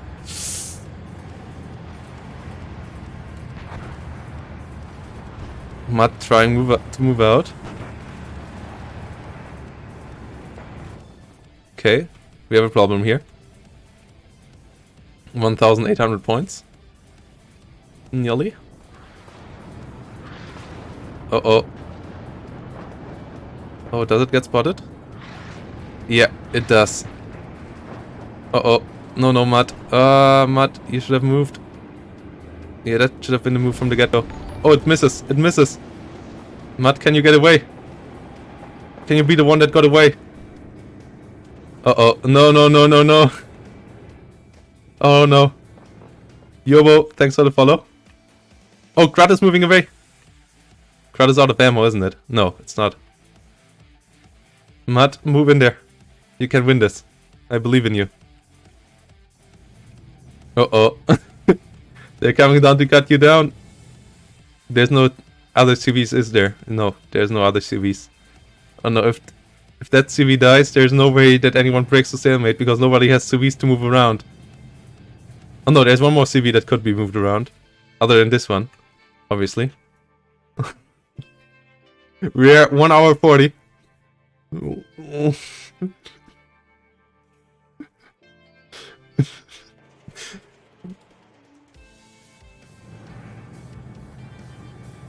Okay. These guys move away. Why would you move them? I don't know why you would move them away. Helicopter's on the hunt now. Will the helicopter find it?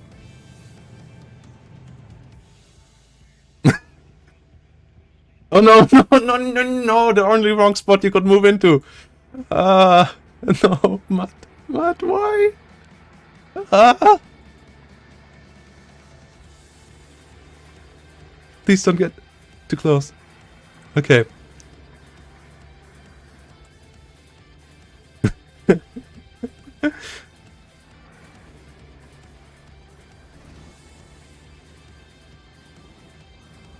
Oh! Nearly got spotted there. 1,830 points. Oh no, the one over here got killed.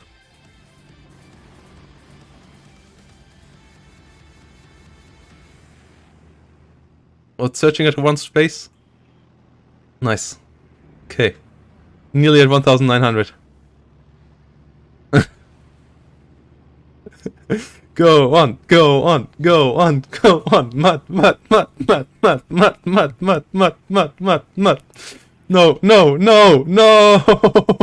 Get out of there, get out of there. Okay.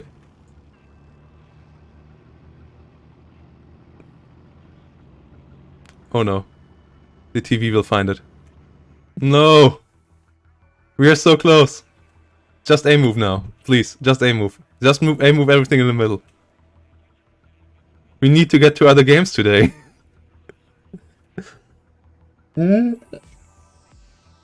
Shit. There we go. You got so close. But in the end, it doesn't even... Oh! No! It doesn't get stunned. Ah! Eagle. How can you betray me like that? Yeah, now it's time to A move everything here. Everything on arty fire on here and just move the middle.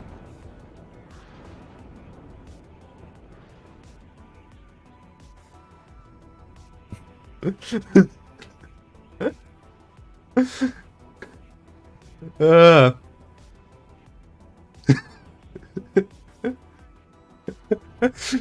1 hour 42 seconds. Artillery not doing much. Hey, we have a single... Why? Why would you move that alone? Hey, we have things opening fire. We have things dying. Oh my god. Empty artillery howitzers moving forward as well. Yeah, that's the move. That's the move you should have done in the early game, and then you would have for sure, in the mid game, and you would have for sure won Dark Neutron. Now it might be a bit late. Now you might lose this, but at least do the move. Please, just A move here now. Both sides. Just A move into each other and see who wins. That's clearly the play now. Radredga getting the snipe. Cause why wouldn't they? Getting killed off right after though. Dragons, are you A moving? No, you're not. Why are you not? Everything A move. Please. Now. Oh no.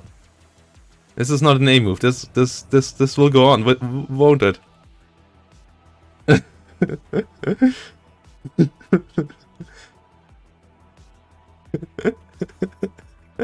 Yeah, this is a World War I game, guys. Oh boy.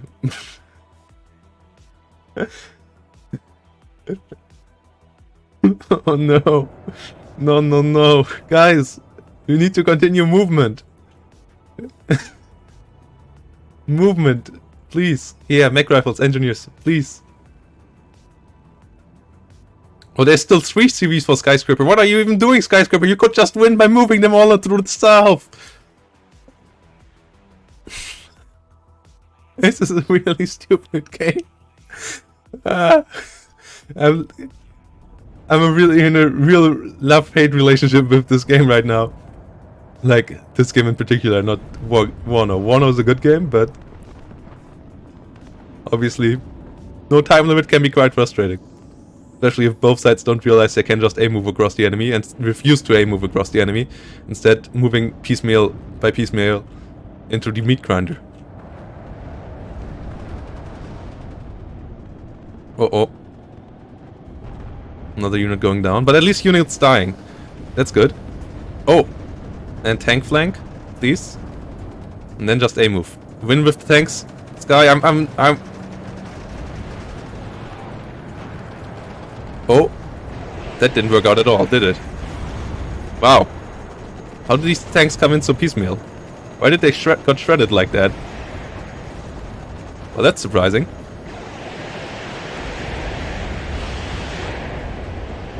Oh. Abrams will still lose this fight though. Because there's TADUs and TAD... Yeah, this should have been on the front line. It moved. There's still this one supply truck that had 389 supply for such a long time. Like, really, the amount of negligence on Dark Neutron's side towards his units that he had for such a long time is kind of surprising. Like, artillery just not firing for 40 minutes straight. Abrahams and Apaches not doing combined arms. At least he brought us the sneak moves, but they could have come earlier as well. And now I hope he taps out soon, because yeah, this is over. Like, there's nothing left.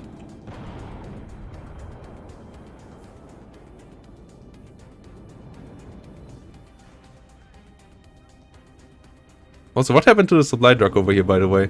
Did anyone kill it? No. Did he got it over to his side?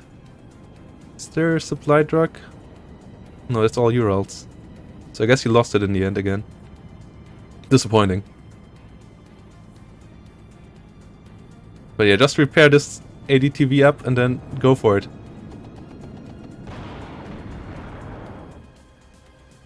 I still don't get why he just didn't take everything and aim-clicked it and then try to micromanage it while it's on the way. Like, obviously this piecemeal way is way worse.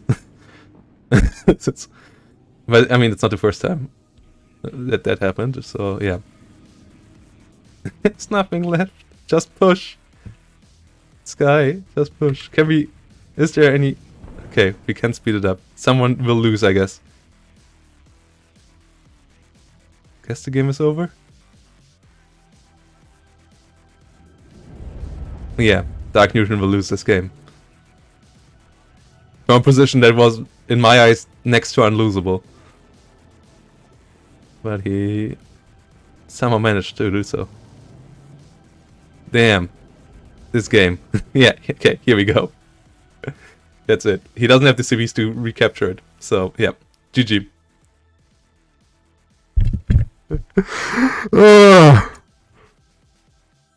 Not gonna lie, that was exhausting. We're already 55 minutes into the next, 25 minutes into the next round. Not quite 2 hours, yeah. Almost, yeah.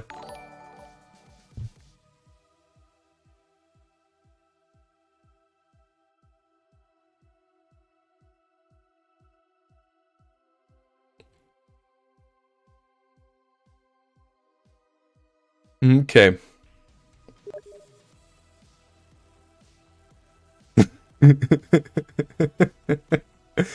Yeah, Yuck Dog, you're right there.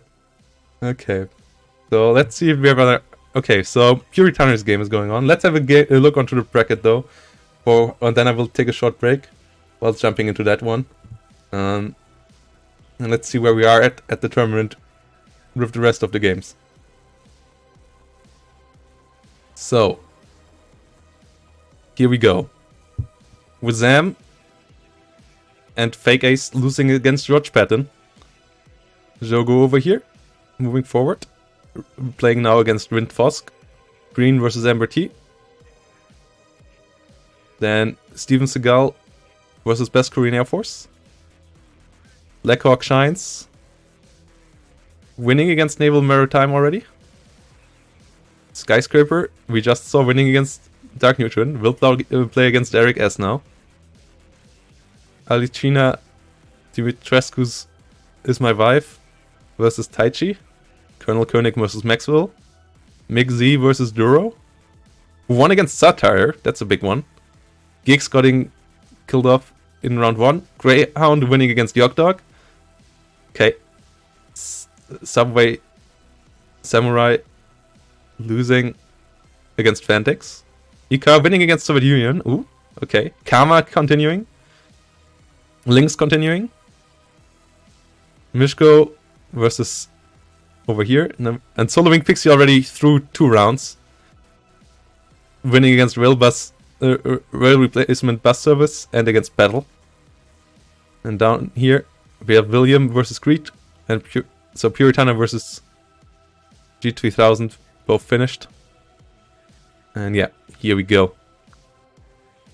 Round number 3. Already having 4 players.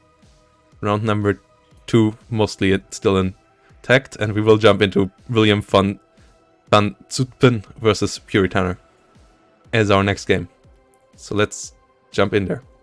Let's see if anyone, or if is anyone else spectating that.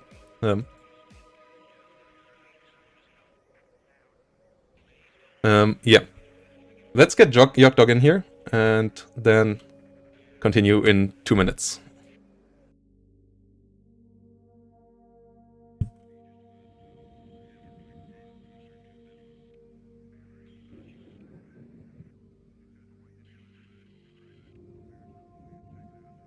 What a game number 1. What a game number 1.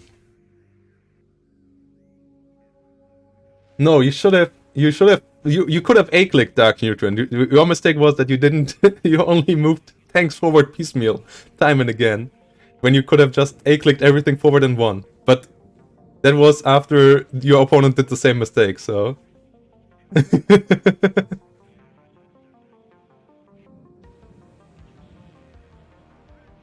Also, did you have planes left that could have won against the AA?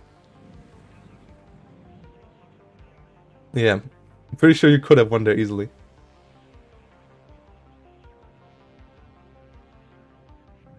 And Le Poison, no, they do shit. They dealt damage.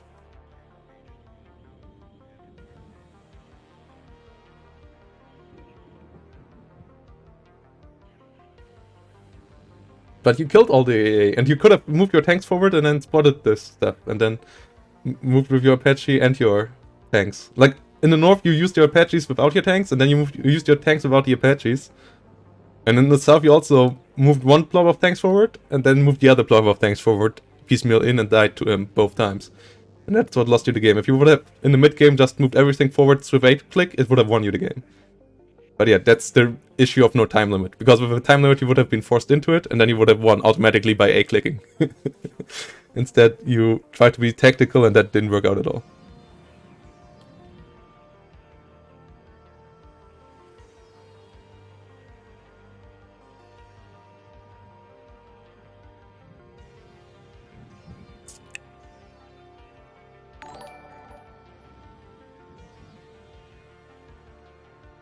Hello. Also, you had artillery for all the time, Dark Neutron. Hello there, Yogdog. That was interesting. Yeah, I'm in the game versus P.Uri.Tanner. Okay. Can you see that? Let me see. I can. Yeah. I'm at minute 2 at 2 minute 30. Let me know when you're at 2 minute 30. Speed it up to that, and then we can start from there. Cool. So that we're synced up. So how was your game? I got absolutely dumpstered as expected. How long it was fun though. I enjoyed it. How long did it take to get dumpstered? 15 minutes. Okay, yeah. It's a complete opposite of what that last game you spectated was. Yeah.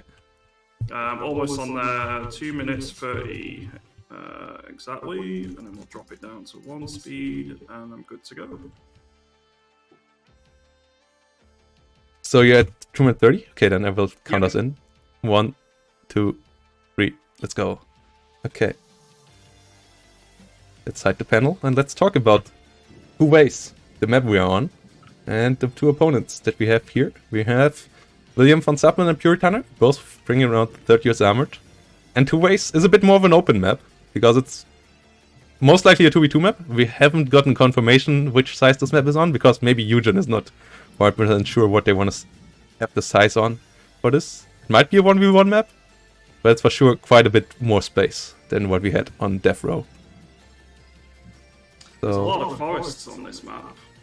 Yeah, there's a lot of forests. There's 3 lanes instead of just the 2 lanes basically that we had on the other map. And there's this middle delta point, which will be the hot zone most likely, because it is the only +3 point on this map. So if you control that, you have a big advantage over your opponent. And also the others are also always in the favor of one or the other player. So William already bringing in Kiowa. That's one of my favorite units currently in the game. The Kiowa recon helicopter. I wonder if that will get any snipes in the middle. Yeah, any particular unit you want to see in this game? Like... A10 Thunderbolts. I love my A10s. Other than that, I do quite like T80s, so a lot of tank-on-tank action would be quite nice. Yeah, some Abrams firing at each other would be interesting as well. Interesting to see that we don't see... Oh no, we say recon probably is not deployed as recon. I thought one of them was Russian and they're not, they're both American. I am an idiot. Yeah, both of them are Americans. And for some reason, P.Uri.Tanner is not deploying his recon units forward. But he played quite a lot of games already, so he should know. So that is already a deployment advantage for William, I would say. Interesting. Also, quite different units being used. Like a lot of engineers and fire teams on the side of P.Uri.Tanner, whilst we see military police on William von Sutpin. Military police in my game were absolutely wrecking my infantry. They seem to be quite strong at the moment. Yeah, military police, there's two versions of them. One of them has a medium MG, and those are pretty decent for their cost at killing infantry when they are entrenched. And then the other one, that kills a lot of transports quite quick, because it has a recoilless rifle, which currently has a really, really high rate of fire.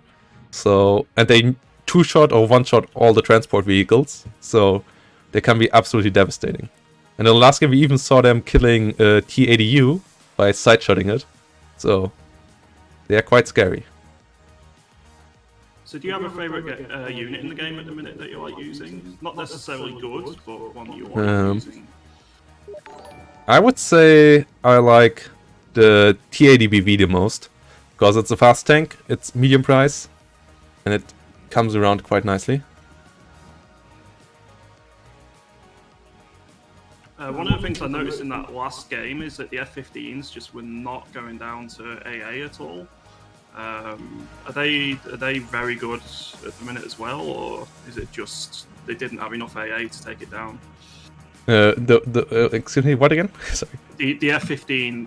The F-15 has a lot of CEM, which means it has a good chance of dodging rockets, and with that, it should be able to, like, it can survive a lot of rocket fire, especially as a lot of the Soviet rockets currently also ain't the most accurate ones. Like, for example, the MiG-31s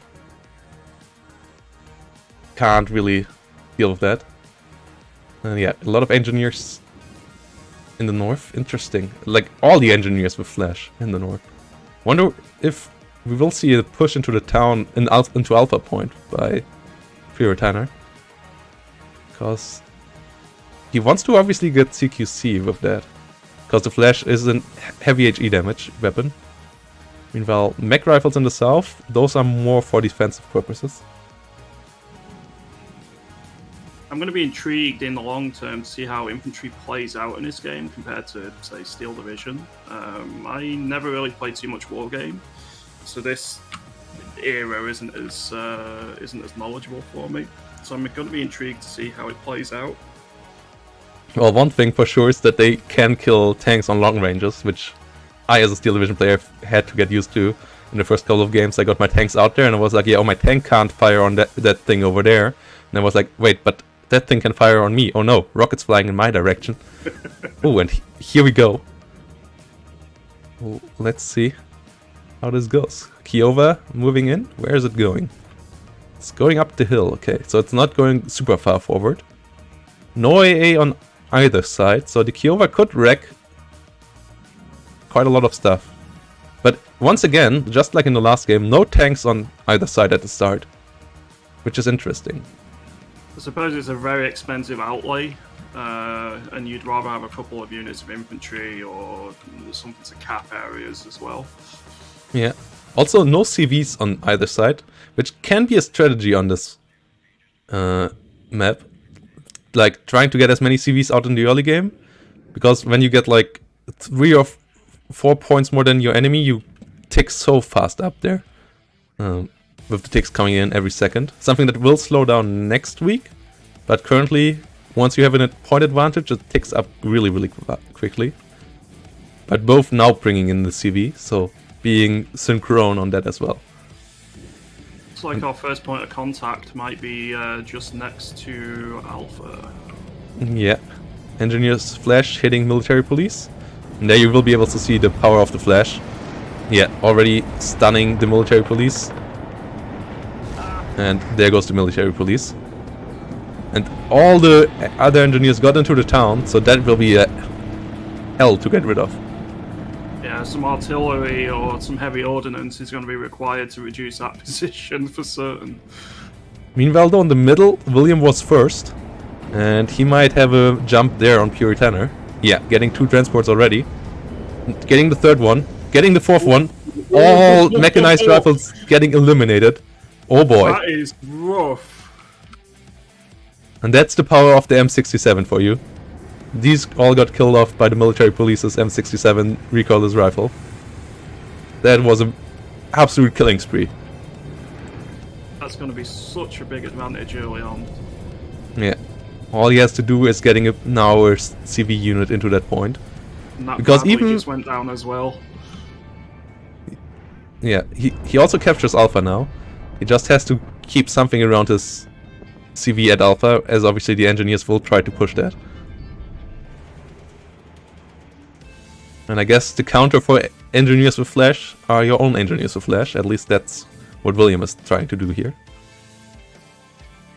Whilst P.Uri.Tanner is now trying to get Foxtrot. And we are currently on even capture points.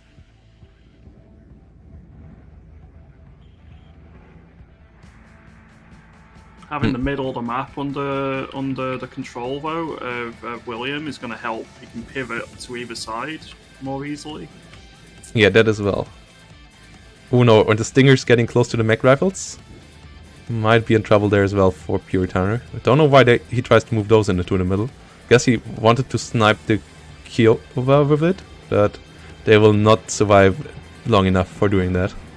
Mech rifles will most likely decimate them quite fast. Yeah, there we go. Stingers getting eliminated. Okay, so we had the +2 now for P.Uri.Tanner, who got another CV into Foxtrot. As both Alpha and Golf still have to be captured for William. But he's bringing more CVs around now. That's a lot of engineers waiting in Alpha.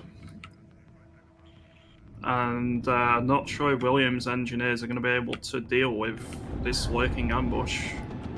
I would say his M113A3s could help out a lot, because the engineers don't have anything against vehicles. So, yeah, as you can see, the engineers in the open just got completely annihilated by those, with their 50 cals. And now it's 3 engineers versus 3 engineers. So, it's an even fight now. Bradley's on one side, M130 is on the other side. And the reinforcement ray is obviously way shorter for William, so he can turn the numbers there quite easily. Meanwhile, the first M1A1 comes around for P.Uri.Tanner in the north. That should be interesting. Those Bradleys in Alpha seem to be helping out quite a bit. The Williams vehicles are getting pushed back quite heavily. Ooh, but military police once more showing its prowess. Sniping one, sniping the other. So, ouch. Yeah, that's big. Engineers with Flash from P.Uri.Tanner in the middle, getting killed off in transport. He doesn't seem to realize that there is infantry so far forward for William. Goes a bit too far forward with his unload positions, and now is in a lot of trouble in the center. Because his alpha push doesn't quite work out. For now, he has more capture points. He's on a +2, but I don't think that's quite enough to win the game. And no. As soon as there's a CV in the center on Delta, that will swing around. I mean, his hold on his hold over on Foxtrot is quite tenuous as well. So a push there is going to eliminate that strong point. So it'll be interesting to see how this goes later on in the game. Wait, where's the Kiowa of William? William lost his Kiowa, didn't he? I'm not quite sure to what, though. Was there a stinger around in the beginning that got a shot on it? There were a couple of stingers in middle that got killed off. Maybe they could have got shot off. Because currently only P.Uri.Tanner is owning one of those. And the CV on Alpha now gives P.Uri.Tanner still a +1, even though Delta is under control of William now. So William has to contest that. Brings in a CV for doing so now. And a couple of Abrahams on both sides now appearing in the north, together with some stingers for P.Uri.Tanner. But he's slowly but surely getting pushed out of the town, with the M113s moving forward. That should be a quite interesting game here.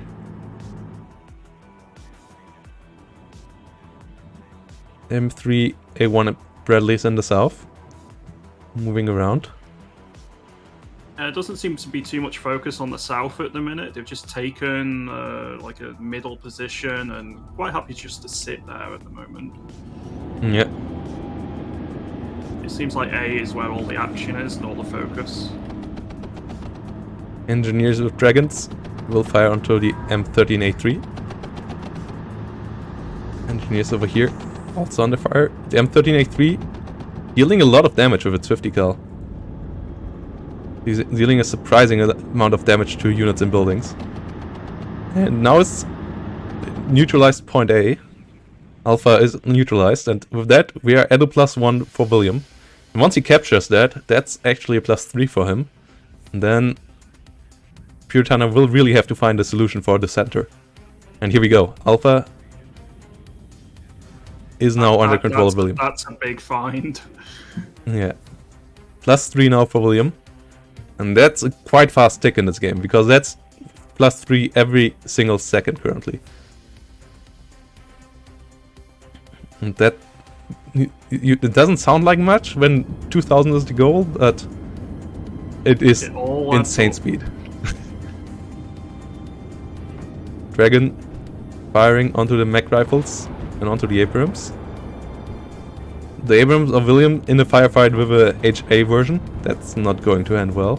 P.Uri.Tanner's bringing in more military police and an Abrams to back up that assault, I think. Oh yeah, yeah. And the HA versions deal quite easily with the normal Abrams. So you really want to have HA versions of your own, as they have better penetration by 1, and they also have 3 more frontal armor. So the normal Abrams doesn't deal much damage against the HA versions. And William doesn't have any HAs around right now, and that's a big problem. What he does though is mortars. These could be quite nice. They don't deal a lot of damage, but they stress out units quite well when they hit. Though they don't hit yet. The explosions look bigger than they actually are. The explosions on mortars in my eyes look absolutely beautiful, but they don't quite have the oomph that you would think. They got a bigger bark when they do a bite. Yeah, yeah. Ooh, mech rifles with dragons coming in there on the M1A1. Mech rifles also trying to get stuff with dragoons in the north. Dragons in the north. Military police can't quite get into the town. Will snipe the M113 though. Also mortars now have a nice feature that when you attack move them on a unit, they will follow that unit with their fire. They will not just fire on the position where the unit was before, but actually try to follow that unit with its fire. As you can see, the barrage in the north, I'm not quite sure if that's on position. I don't think it's quite a tech move, but yeah, mortars can have creeping barrages now. That's a pretty nice quality of life change. Yeah. Military police gets hit hard by the mortar, gets killed off. Oh. What happens in the south? I think both players are kind of ignoring the south. Ooh, at least they were, till now. I because P.Uri.Tanner is going for the cheese. Aero rifles coming around. Where are the Chapals going? Will they stay at the spawn? No. They go further up into the center. And the aero rifles are coming around. And this is not a rush. This is 10-minute mark. So this is fair play.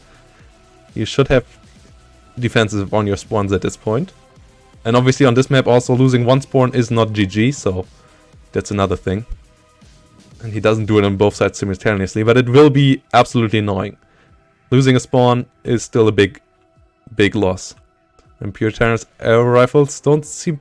Well, maybe they will get intercepted by the pivots. They could be unlucky there, coming in at the right time, but the Charpals are going too far forward. The pivots, where will they stay? They will actually stay around here in the south. So that's actually... Did he spot them? Or is that just intuition? I think it's just intuition. Getting it out at exactly... Oh, now he spotted them. Okay, now the Charpals are going for the hunt to the south. More units coming in here? Yeah, he spotted them for sure now. Yeah, he's on the hunt. These IO rifles will not get in there. So that's not the solution for P.Uri.Tanner, so he needs to find a solution elsewhere. And I guess the middle is the best way. Meanwhile, in the north, some military police will start the slow march into the backyard of William there, trying to snipe some transports. But they take quite a long while moving through forest.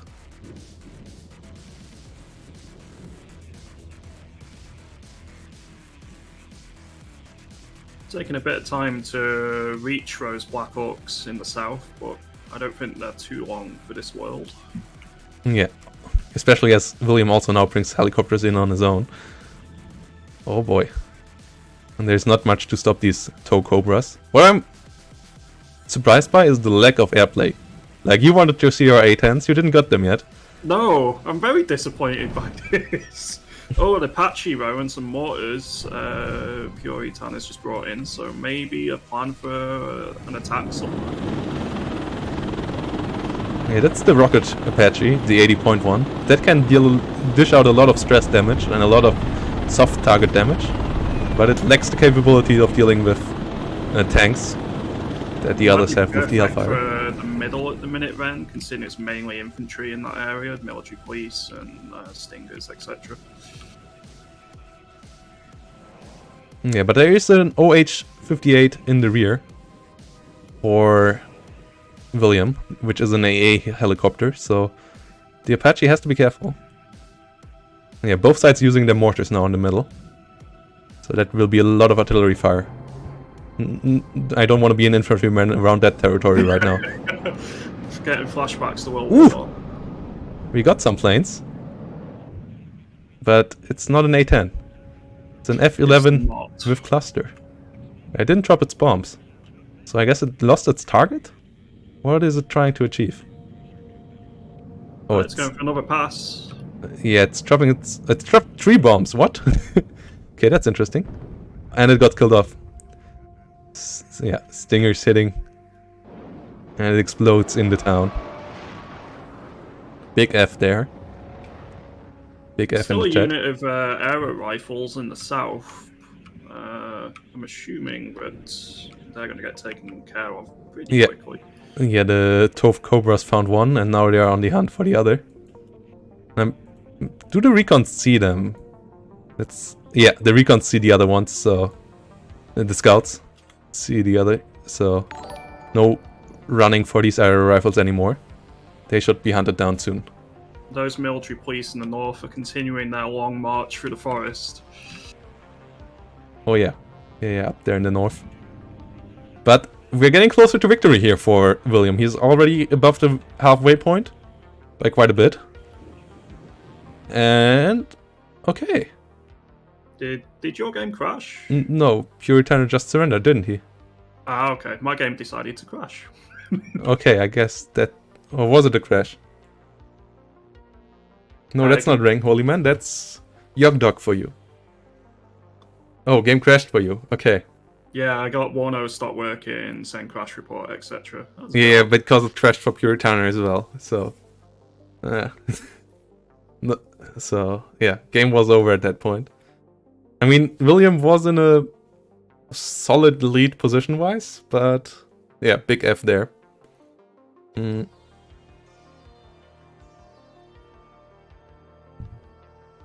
I think that push in the middle was critical in that game. Yeah, that fight, getting the early kills was really important. Also, P.Uri.Tanner missing out on deploying his recon forward was I guess he's a bit too used to Steel Division and Wargame. Possibly, yeah. Yeah.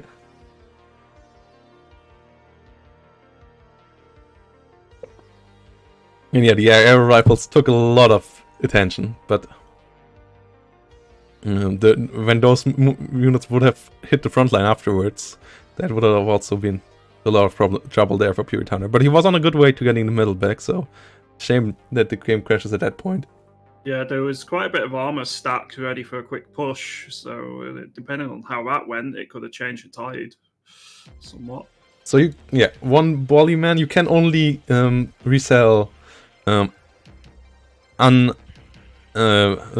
infantry troop transports, and only those that don't have any bigger guns. Like you can't resell Bradleys, you can't resell BMPs. You can only resell like M113s or normal trucks.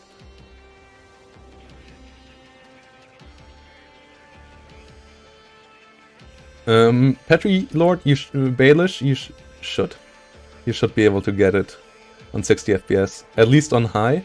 But I'm pretty sure you should also get it on higher qualities.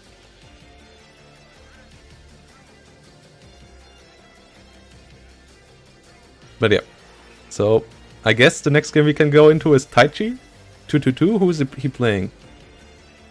He's playing against... Is that already round 3? No, Taichi is playing against Alcina Dimitrescu, is my wife. That's a long name. So, are you back in the game? Not yet. I'm back in the main menu now. Okay, but I so can't that's see any games. That's okay. You don't see Taichi's game? I see P.Uri.Tanner's game. I see Mr. Meander's game, but I don't think that's one of ours. I don't see Taichi's game at all. Can you maybe turn on filters again for spectate? Don't know. Not quite sure what's going on there.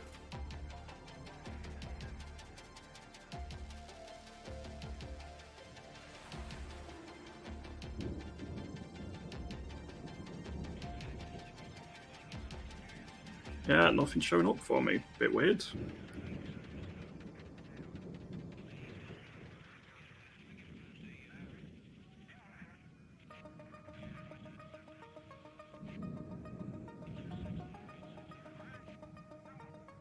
I can see it. Maybe it's already over. Ah, I found it. Okay.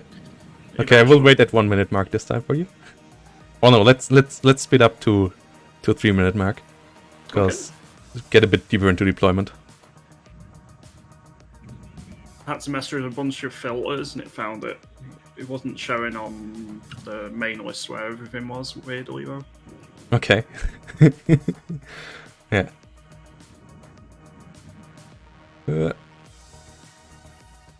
Okay, this time 1 time speed.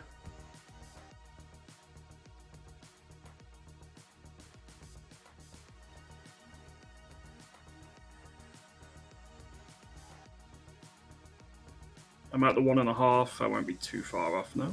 Yeah.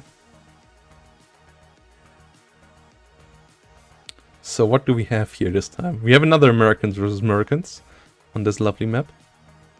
Taichi on the left in red, and Alcina on the right. Okay, I'm ready to start whenever. Okay, 3, 2, 1, let's go. So this time we have Bradleys on both sides being deployed forward. And we once more see Kiowa on the side of Taichi. It should be an interesting game. No engineer rushes that I can see so far. Use it? No. We switch the maps around for each round. We switch between this map and between Death Row. And this is round 2, so all the games in round 2 will be on this map. And all the games in round 3 again will be on Death Row. All the games in round 1 were on Death Row as well.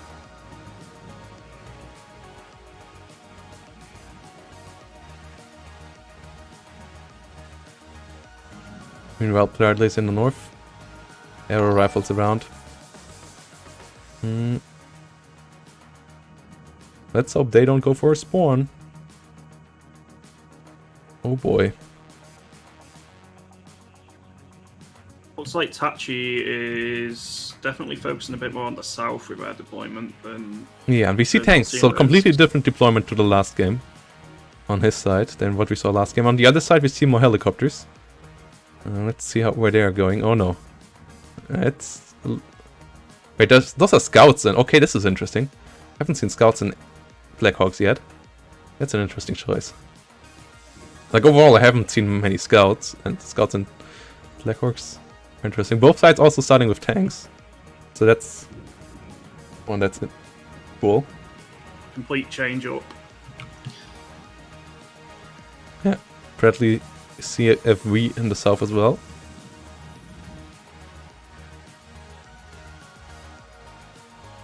Yeah, way less units, obviously, because they brought out the more expensive stuff.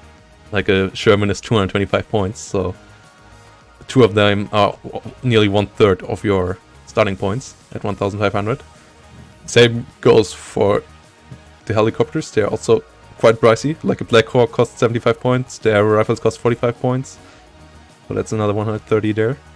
Compared to military rifles, which you get for 40 points or 45 points. And engineer flash that also are around that area. The unit density will be quite a bit lower here. Yeah, I'm used to infantry being a little bit cheaper from Steel Division than they are in this game. Yeah, but I mean, we only see the Armored Division, and in Armored Division, infantry is also pretty pricey, right?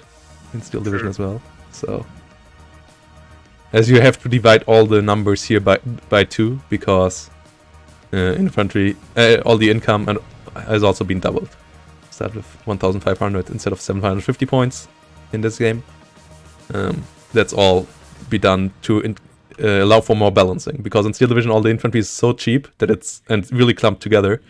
So changing the price from 15 to 20 points, or even bigger change from 10 to 15 points, can make it from being totally OP to completely useless. Well, that's a bit of a different number game when you move it from 20 to 25 points. Well, those scouts are going to be definitely doing a bit of a reconnaissance in force there. Yeah, the helicopter is going for the middle. The Kiowa can't stop them because it doesn't have any AA rockets, only it has ATGMs. So the Kiowa will not do much. And the aero rifles will secure the center. And an AA helicopter coming with that as well. So this time, once more, the right side going for the center. Alcina going to capture it. M1A1 coming around. Redley in the forest. More mech rifles coming around. Apache flying in as well. M1A1 HA Abrams moving up.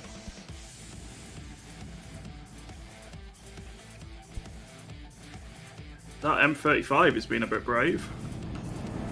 Yeah, but I guess it's there as a scouting vehicle. Though, if you check, it can't really scout stuff. Like, you can't check as a spectator. Okay, that's a bit of a shame. But I guess it can see a bit, and that's its goal. That's what Taichi wants to achieve here, but it gets killed off by the Apache. Or at least the Apache tries to do so. I guess it lost line of sight there. Okay. Apache versus the truck, and the truck wins. Well, yeah, that's for sure a victory for it, I guess. Not getting killed off. One transport getting killed for Taichi in the south. Now his tanks are a bit out in the open without anything to spot for them, so I'd like to see them disengage there. So far, only 1 point captured outside of the spawning area. Dragon possibly hitting the Abrams in the side here. Yeah, it connects. Ooh, yeah, this tank only push doesn't look too hot. And another one on the way. Ooh. 2 on the way. There we go. Abrams down. That's a nice find. Yeah, tanks only doesn't really work in this game. Meanwhile, where's this helicopter going? Just checking out. Blackhawk alone can't kill a CV, so because it runs out of ammo usually before it gets the kill there. So that's not the biggest problem, but it is there for spotting stuff. Meanwhile, Apache, both sides going for the transport spotters, so you can see the wargame players in them there. I'm not quite sure if transport spotters are worth it. Because transports now ain't free anymore. Meanwhile, I guess we have to figure out over time if they are worth it. Meanwhile, Seems like this game's been a lot more fluid overall than the last one. yeah, CV coming in for Juliet. But yeah, the tank for Taichi got a bit further forward, but there's now an Apache and another military police. And it obviously doesn't want to get in range of the Abrams. Ooh, Chaparral! Oh, Apache just went down to the Chaparral. Yeah, Chaparral completely messing the Apache up there. That completely got Oh, that obliterated there. Chaparral's going to get shot in the side in the south. Ooh, it dead. What killed it? The dragons from the mechanized rifles. Oh, okay, yeah. Yeah, a lot of stuff dying. Oh, the turret got blown off, by the way, by the Abrams in the south. That one lost its turret. It's the new animation. Meanwhile, Scout Blackhawks flying around. Yeah, the other Blackhawk now flying to the north. Trying to see stuff. Alcina just lost a unit before it could disembark in the south, but it still seems like they've got the advantage down there. And yeah, Alcina controlling the center here is just as big as it was in the last game. Only the CVs have to catch up with that. And there is one coming. There's an Abrams coming actually as a CV into the center. But that obviously takes a while. Not the fastest vehicle. Meanwhile, the Blackhawk over here landing. What is it? Okay. Interesting. China now flying to the other side. Also, this one Abram of Taichi has been on the spawn for quite a while. Guess it's there for protection reason. Meanwhile, Chapal number 2 moves in into the south. 2 of those coming in to deal with the Apaches. And we are at a +4 now for Taichi, as he captured all his +2 points. Whilst both Alpha and Golf are still neutral. Ooh! That's another Abrams down in the south. Another Abram losing his turret. Right there. Nice kill there by Taichi. Yeah, Abrams moving forward on their own, not the best idea. We saw that in game number 1, in the 2-hour game. And we see that once more here. You're going to be having flashbacks to that 2-hour game. I hope we won't. But I don't think this map quite allows for that. At least for now I'm that naive. Oh, we get some CV sniping here. With some F-111 clusters. Is that going to connect? Oh, he's moving it into it! No, almost. Almost, halfway. He's moving it into it. He was actually out of the cluster, I think, before. The cluster that wasn't quite on target, but Taichi helped out there with moving it towards the cluster. But now we have the Delta point captured and the Alpha point captured. Possible Chaparral death in the south here. Ooh, yeah. Oh, it goes down. That's 2.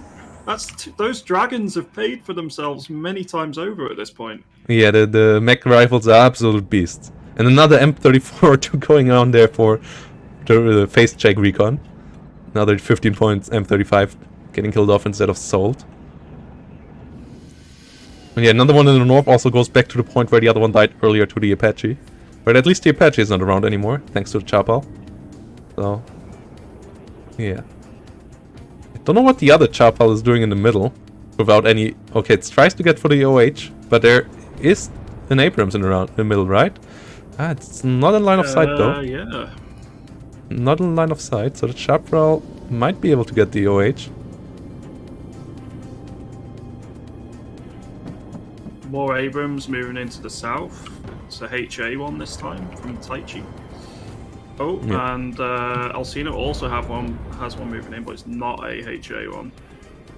Yeah. And the M1A1 finally had enough of all the mech rifles firing at it. Demolished the building. Killed a couple of mech rifles. And made a ruin out of that lovely, lovely... What was it? Was it a... No, it was a... I guess just a Euro complex. School, no, it looks like a residential complex of some sort. Yeah. Taichi Abrams getting stunned by the clusters, but clusters only doing 2 damage. It's a standoff in the south, but having the center obviously gives the +3 to Alcina, and that's quite bad. At least the Chaparral got the kill onto the OH-58, so he might be able to have some own helicopter play now. Taichi, that is. So that's another Chaparral in the which could get exposed here. Woo. Oh, But the Abrams does not have a line of sight, otherwise that would be a third one down. and the Apache is out of rockets, so it can't fire onto the Chaparral anymore. So after it gets unstunned, it should be able to kill off the Apache. It refuses to fire. Why does it refuse to fire? It fired 2 rockets just fine previously. Got 1 hit in with it. Finally starting to focus a bit more on those mechanized rifles and try and dig them out a bit further. Yeah. And the M115-1 with the machine gun on top is the best way of dealing with that. Ooh, the Abrams comes around and kills the Chaparral finally. So Apache will see another day, but the Stingers might have something to say against that. Especially as the Apache is flying forward. Oh no, Apache, that's the wrong timing. Uh-oh. Uh-oh. Ooh, Stingers. Can you get into the building? Yep, here we go. Ouch. Can I get another rocket? Feels like the Abrams 50 cal will take care of that. It's smoking. It's down to 1 hit point. And now it shows rear armor, and that's the end of Oh, it. there it goes. But Taichi now brings around an Apache in the center, though there's 1 Stinger there for Alcina, who's still up on the +3, so Taichi really has to do something about some point on the map. Either take over one of the +2 points, or try to recapture the center. I feel like Taichi is still at a bit of a disadvantage in the south to a degree. They're pretty much, walking into a bit of a trap now. When his Apache goes way too far forward, Stinger's around in the center. Apache gets rid of the Stinger though. Yeah, the 30 cal doesn't mess around. But Close. the 50 cals of the Abrams are messing it up quite a bit as well, so it retreats for now. H.A. Abrams still at full life, but it got the Stinger at least, and if it repairs and returns, it should be able to win that point if there's no reinforcements there for Alcina. Meanwhile, Stinger is reloading for Taichi. It gets the Blackhawk in the south, but the scouts got out. Blackhawk goes down on the edge of the map, explodes a bit into the void around the map. I wonder how they will fill out that. I hope they will fill out the void around the map at least, because currently that looks a bit silly. That's one of the biggest UI issues for me in the game itself. Yeah, it takes away a bit of the immersion. It'd be nice to have it like a map off screen or something. Another face check. Abrams with a turret flying off. Yeah, that was not a bad idea there by Taichi. Why does he use his... Yeah, he face checks too much with combat units. That's for sure a problem. That's another Abrams in the south gone as well. So that only leaves 1 HA Abrams. Yeah, the cluster bombers take their toll. They don't deal a lot of damage at once, but they have a lot of spread damage, and that might be the end for the Bradley there. No, it doesn't quite hit. It's been interesting in contrast to the previous game where the fight was all up in the north, Yeah. and this time it's in the south. But the middle has stayed pretty much similar. One person took control, and there's not really been too much that's been able to dislodge him. Yeah, I feel like the delta point is really vital on this map. Whoever doesn't get it has to really make a move on one of the flanks, and that's Taichi in this game, and his move didn't work out quite well as he hoped, I would say. He tried to push the south, but the mech rifles really messed it up.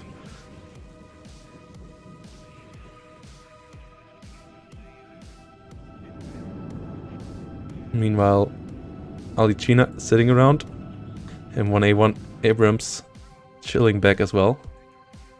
And here comes the supply truck. Trying to move forward, trying to... What's the supply? I guess he wants to keep his Chaparral Full ammo. Another Apache going into the middle. But that's another face check, no? Okay, no, this time he has scouts, okay. He brings in his own mech rifle leader in the south to neutralize that as well. And the second Apache from the north comes in as well. So 2 Apaches. But there is a chaparral as well. Let's see if the chaparral can snipe the Apache. Apache coming in. Chaparral. Rocket number 1. Missed. Missed Number with rocket two, number missed. 2. Gets stunned. Yeah, it feels like AA gets stunned a bit too quick. That number might need to go up. Because that feels quite strong. Ooh! But the OH-58S... Oh, only one rocket Almost. remaining. Oh no! It flies into... No! Oh, that's... And the That Apache feels survives with bad. 1 hit point. Oh, this is a big disaster now for Taichi. For Alicia. Taichi's Apache is now completely messing with him. So that's 2 Apaches that have survived on 1 hit point so Yeah. far in this game for Taichi. Oh boy, getting the leader there, having his own leader in the center now, so he will take over the center now. And the That's Apaches, a massive, Yeah. massive blow. that swing around with the 2 Apaches, really lucky there, but oh my god, that was big oof. The chaparral not hitting with its rockets was a kind of a disaster there. Because once it hits, it does a lot of stress damage, and then the cohesion goes down on the Apache, so it gets less rate of fire and so on. But yeah, that quite didn't manage to do that, and that way the Apache could continue its killing spree. And a third Apache is coming in, so he brings all 3 cards of the 245 point Apaches. And they're paying for themselves in spades at the minute.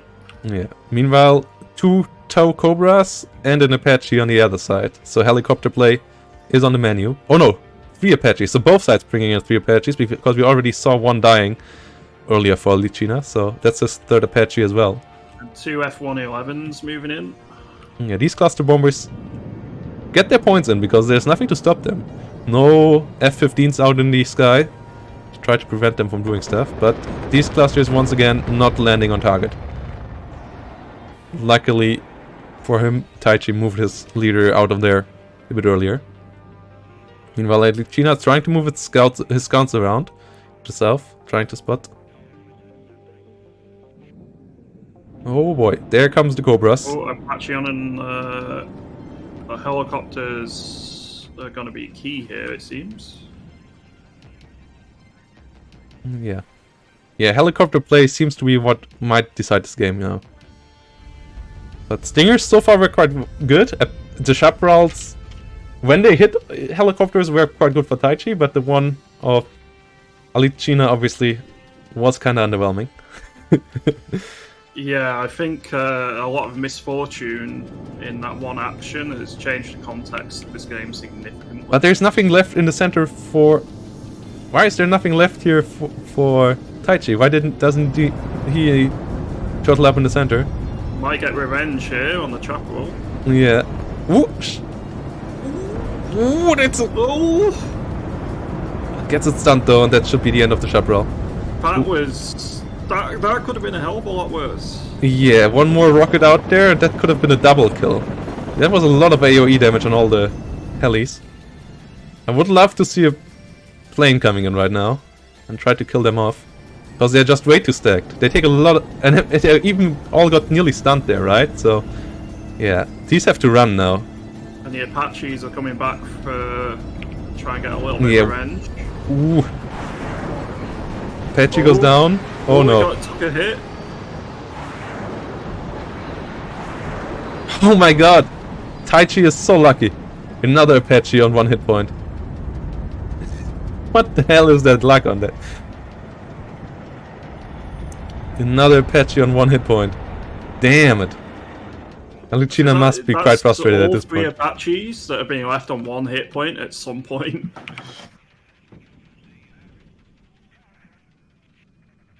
This is quite insane level of luck by now. And now the Chaparral gets killed off because he got rid of all its 4 rockets. Couldn't fire anymore, and yeah, now the helo advantage is heavily in favor of Taichi. Like before it was even, But now there's there's 4 Apaches. What? Thought there was only 3 cards, but I guess there's 4 cards. Are there 4 cards of Apaches? Like the 245-point ones. Unsure. Anyone in chat? Am I wrong on that? I guess there must be. But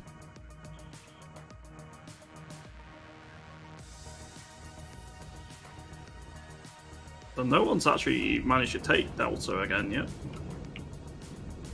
Yeah, both sides missing out on Delta right now. As the leader got killed off there. Scouts moving around in the south. Stinger shooting at that Black Hawk. Yeah. Getting it to half-life. Not like that Black Hawk can do much though. It only has some... yeah, Sharp Roll gets the... That's a lovely animation, but yeah, Black Hawk down. Repeat, Black Hawk down. Oh, Apache's ambushing a bunch of infantry here and getting a... it's reaping a good toll. Yeah, yeah, the Apache's armor makes it really tough to kill for everything that doesn't have at least a 50 cal on top. So that was 5 units of military police just wiped out. Yeah, and the F-15 comes in too late. And so he lost line of sight on that. And that's big F. Cluster Bomber tries to hit it. Does the cluster do it? Oh, it's close. No, it hits the Abrams though. Oh my... oh, wow! I'm so lucky! This time it's HA Abrams surviving with 1 hit point. So yeah, for everyone who says the F-111 clusters don't deal any damage, this M1A1 just went down from 10 hit points to 1 hit point by the cluster, but it survived. It survived only with really little health left, but it survived. I think if Alcina ever watches this replay, they can be justifiably salty about the amount of bad luck they've had. Yeah, Alcina had a lot of bad luck there. F-15 airfight here though. Might Alcina's luck turn around here now? One goes down, one goes down. Gets one. The other one is on the run, but there's a third one for Taichi, so yeah, Alcina should get the hell out of there. Otherwise, they might be in trouble. Taichi's invested a lot of their deck into air power, man. I mean, Taichi had to, right? Because the cluster bombers otherwise would have decimated the forces time and again. Did F-15 go down as well? Is that 2 of them that went down there? Ooh. Apache from Taichi, finally getting too close. Might it finally get killed off? Oh, Stinger! No, Stinger! Get the reload! Get the reload! No! It's comical by now. It's really comical. Like another Apache surviving with 2 hit points. And obviously, quite often it was also good play, like getting it out there just in time. But also was quite a bit of luck involved there. The next Apache just not wanting to die. It's not all luck, but it's not all just skills either. Yeah, now supply trucks sneak around in the north. Oh yeah, that Kiowa might be quite deadly. Lying Abrams in the way, but the Kiowa can deal with that if it doesn't get too close and gets decimated by the 50 cal, because it's an unarmored 5 hit point helicopter. So 50 cal will mess with it, but looks like it's on the run for killing a CV here. Let's see. Oh, here we go. Oh, Hellfire is flying. And there we go. nice. That's the spawn killed off. Oh my god, and in the north? Can the scouts do the same? Scouts with a... That would be hilarious. Scouts with a 30 cal. That would be an interesting way for winning the game for Alcina. I Because don't think at the moment I feel like Alcina is down in every other metric. But 1,500 points. And on the hunt for the CV. Oh, and the... Oh, do they suspect about Abrams? No, it looks like they're moving it forward. Yeah. And I don't think Taichi has realized that just yet. Yeah, that Kiowa is moving down, and that will see it. Okay, we got another Kiowa, but the Kiowa doesn't stop being Kiowa. It can see it, but you need something else to kill it. Oh, will the scouts spot that? Well- Oh, surely. Ooh! F-111s trying to come in, get their bombs off, but I think that's... Taichi is moving wise. out of the way. Good move there, and F-15s might mess up the F-111s now. Two Oh, F-15s F-15's coming in to save. on the other side. Oh boy. Oh, they could turn the tables. Ah, Close. That's another one. that's another one down, yeah. And the Kiowa in the center is getting it on a killing spree. Getting Juliet, yeah, getting Juliet neutralized. And that's a +4 now for Alcina, out of nowhere. This Kiowa might be the match winner here. Well, Going there's for an the Apache hand. pushing the center, but I don't know if they're going to be able to turn the tide enough here. We need more CVs now, and maybe is Taichi out of CVs? Because otherwise he should have called in CVs for getting India back, or Juliet, but he hasn't done either. And without planes, he also can't deal with the Kiowa as well, most likely. Oh no, there are still 2 eagles. Yeah, we are at quite a lot of points now. I mean, Oh, at the same time, +2. Taichi is doing a Apache push. Four Apaches moving in, trying to do the same now, trying to neutralize. He There's got, a stinger in spawn. yeah, but it's only one. It's 4 helicopters. Doesn't need to distract it for too long though. Yeah, we're getting close, but Charlie is already neutralized, so it's only +2, not a +4 anymore. Stinger, Hit. another Apache at 1 hit point. I mean, the amount of... I think Alcina would have won this a while back if it wasn't for all these 1 HPs. Yeah, Stingers get messed up, and CV gets killed off. So it's 0-0 again. Both sides messing each other's spawns. I mean, this is still possible for Taichi to win, but they cannot make any mistakes at this point. Yeah, the question is, does anyone still have CVs in this game? Or are they out of CVs? Oh, there's an Abrams CV coming in, but that's already getting hunted down by the 1 hit point Apache, isn't it? Yep. Ooh, but the Apache is showing side armor, and there's another Stinger. That Stinger gets that one. Oh, nice. That's 1 down. Finally an Apache down, yeah. 3 more to go still. Yeah. And these are nearly all full hit points, so Abrams is in trouble. And Abrams is going the wrong way. I mean, that's the shortest way to victory, if it would get there, but I'm not a believer that it will get there. I'm pretty sure the 3 Apaches have to say something about that. Yeah, I don't like these odds. Oh? Apaches? They're firing at the HA Abrams for now. Oh no. Don't let the Abrams escape. Smoke Abrams. Okay. He's detached one of them. But the Bradleys could return and use their 50 cals to help out. F-111's coming back But in. the F-111 only has cluster bombs. Those are not that effective against helicopters. At least not as long as they're not landed. Stinger though, that's quite effective against helicopters. Gets another one down to 2 hit points. But it has a really long reload time. F-111 gets killed off by an F-15. Oh, another Apache just went down. Yeah, another Apache just went down, and the other one is trying to kill off the M1A1. M1A1 not using smoke.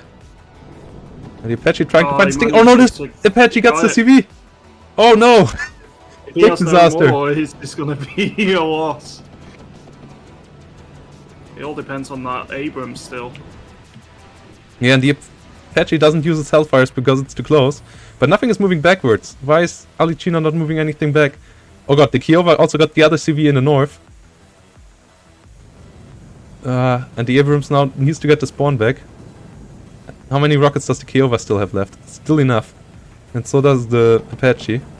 Apache goes slowly down in hit points, but the Bradley's not moving backwards is a really, really big mistake. The Bradleys could have killed the Apache already. Might also be able... Okay, what? Oh, that's 1 down. Oh, that ran out of fuel, right? That's what... Because unsure. the tank shot with a gun on it. Into it. The tank shot with a gun on it. So I'm pretty sure that ran out of fuel. No! Oh, this is a big disaster. Oh. Now he needs to move back his CV from the southern territory, but that means that the enemy will get a +6 for a while. But yeah, that's the only CV on the map right now. The M151 mud in the south is the only way to victory right now. And then that one isn't moving. Otherwise he will lose in 99 seconds anyway, but he also... Oh no, he's losing that, isn't he? Because the Abrams will catch it. Yeah, I feel like all those 1 and 2 HP survivals have secured the victory here for Taichi. Yeah. Mech Rifles getting on another killing spree in the south against Abrams, because Abrams unescorted once more. But that's the last CV there. And without a CV he can't capture his spawns back, and yeah, that's it. GG. Wow, Taichi turning this game around. After being... Finally, a Thunderbolt! A Thunderbolt! Oh yeah, there's a Thunderbolt for you. They took a while to get him out, but they finally got it out. Just so that it can fly around, because it might not kill anything. Because there's not much left, actually. And there's no CV left. Damn. Yeah, it's not what you'd call a target-rich environment at this point.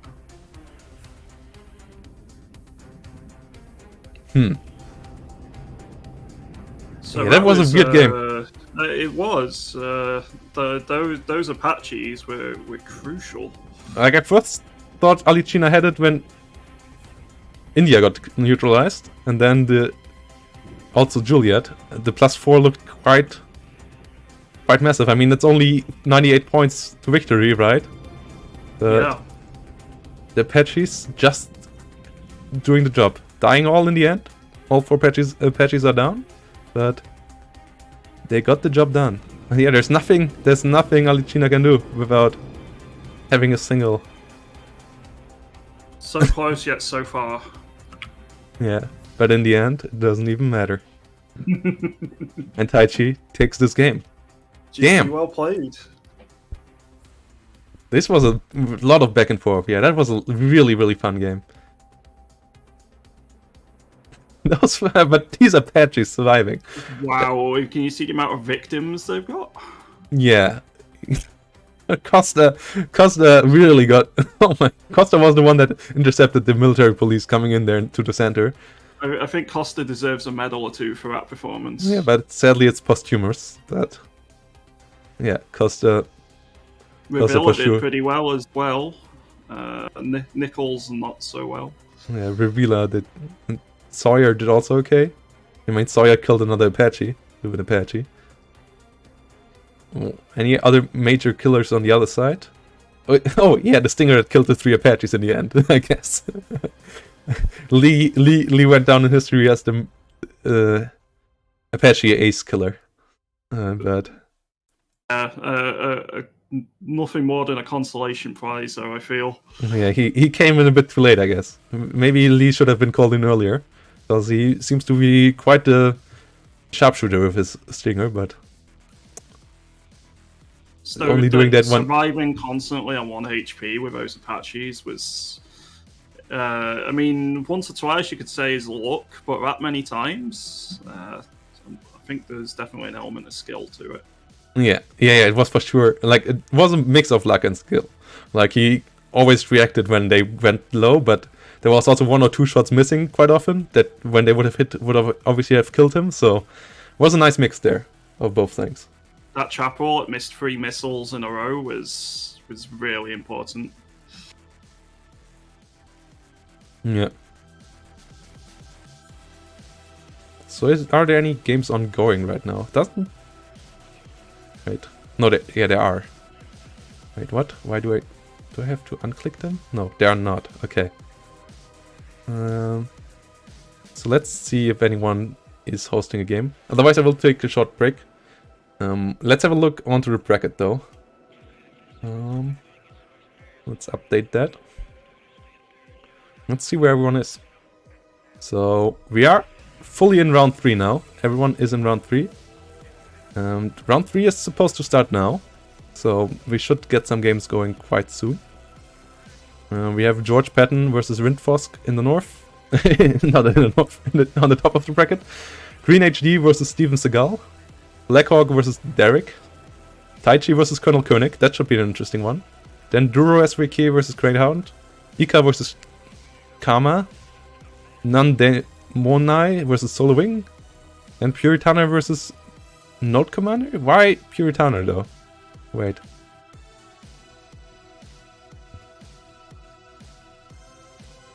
Did William give the victory to him? Did he? Because... Or did they replay that game? Like, obviously that was a crash of P.Uri.Tanner. Possibly a replay. I think we'd have to contact one of them and see what the case is.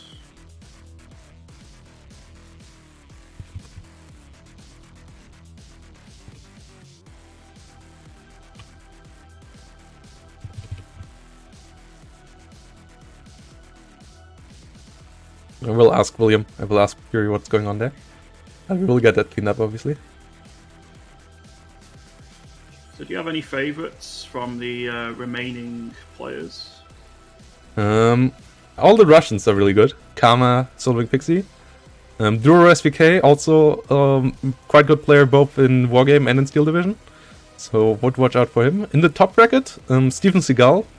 What was his name previously? Hypocras, I think?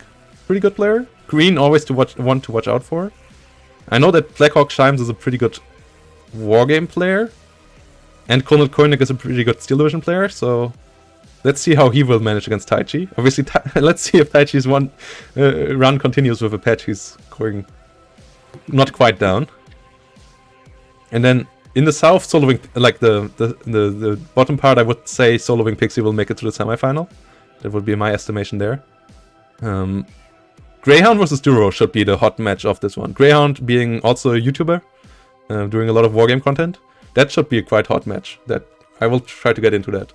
Greyhound absolutely bashed me in many places earlier in our game, so that was quite fun to watch / feel, I suppose, on my part. Yeah, we'll do a vote now for what game to cover in the chat, and I will be gone for a while. Spielführer Germany, thanks for the follow. Let's get a vote on what game to cover. Duro. Okay. Greyhound. Green versus Steven Seagal should also be interesting.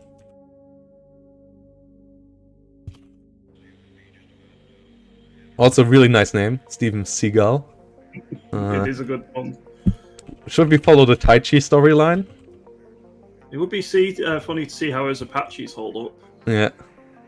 Or I guess the two Russian, Ika versus Kama, and Pixie versus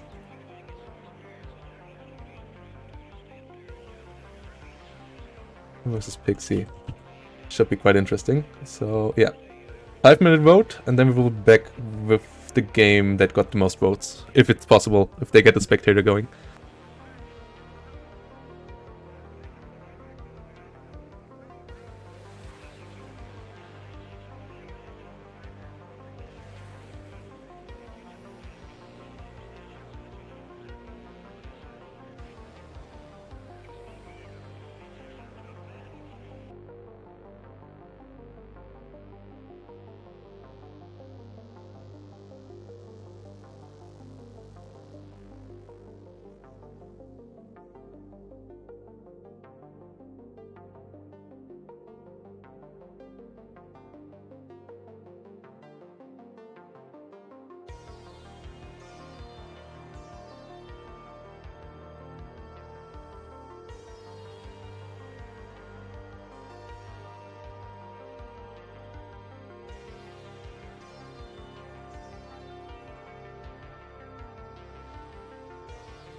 So, shout out to all the followers, by the way.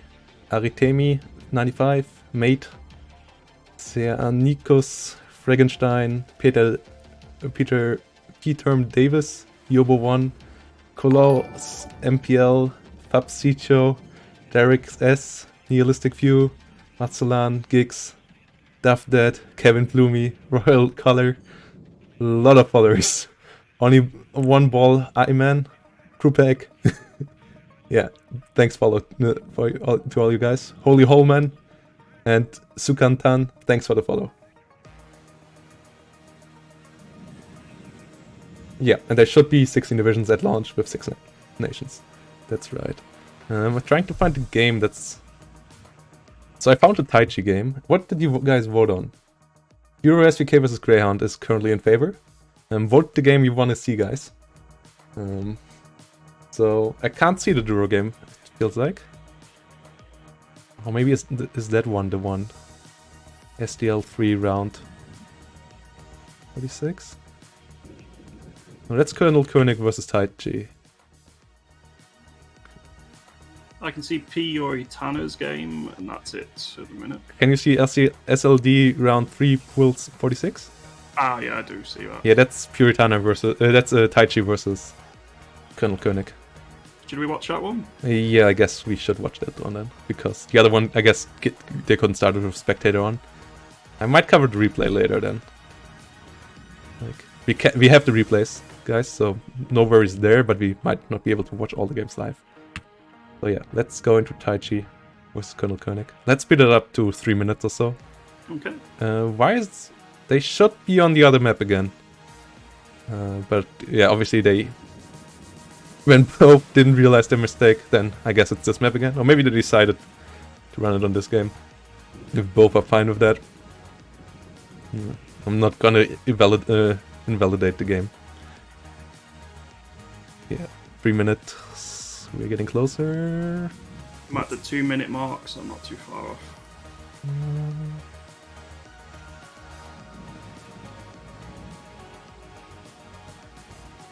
Okay, I'm at 2 minutes. Same here. Okay, then 3, 2, 1, let's go. Let's see if we see Taichi's Apaches. Oh, he starts with a... Wait, that's a different Apache this time, though. Interesting. He certainly likes his Apaches. Yeah, but this time it's a rocket one. So what's the goal here? I guess to try and suppress their units before, so they can't move forward so rapidly. Yeah, he starts with a Kiowa this time. Last time, what's Alcina starting with one? Both sides have got an Apache to start with. Both sides got a... Where's the Apache? Oh yeah, both sides got a rocket Apache to start with, yeah. Both sides kind of mirroring each other. Only that the Kiowa is in the south for col.Koenig and the Kiowa is in the north for taichi. And I got to get my coffee, but we'll be back in a second.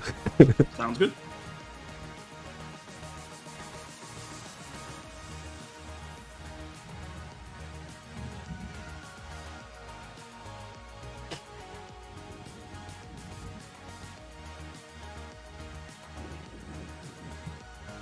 Starting with an Abrams for taichi as well. That's a lot of deployment points, so 2 Abrams.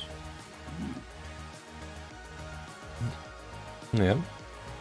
On the other side, I wonder where the aero rifles will go. I guess they will go for Delta. I feel like that's a good play on this map. Trying to bring... It seems to be the most popular spot to try and push straight away. Yeah. And units moving via road take quite a while to get to Delta. I guess the fastest way is from India down the road. But for the blue side, aero rifles over the mountains seem to be quite quick, especially as the Black Hawk is quite a fast helicopter, flying 270 kmh.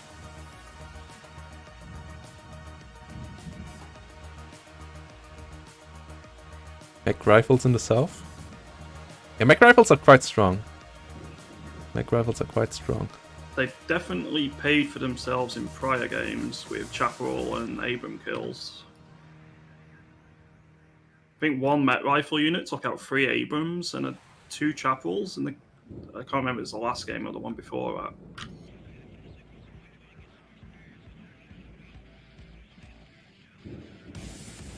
Well, here we go. Yep.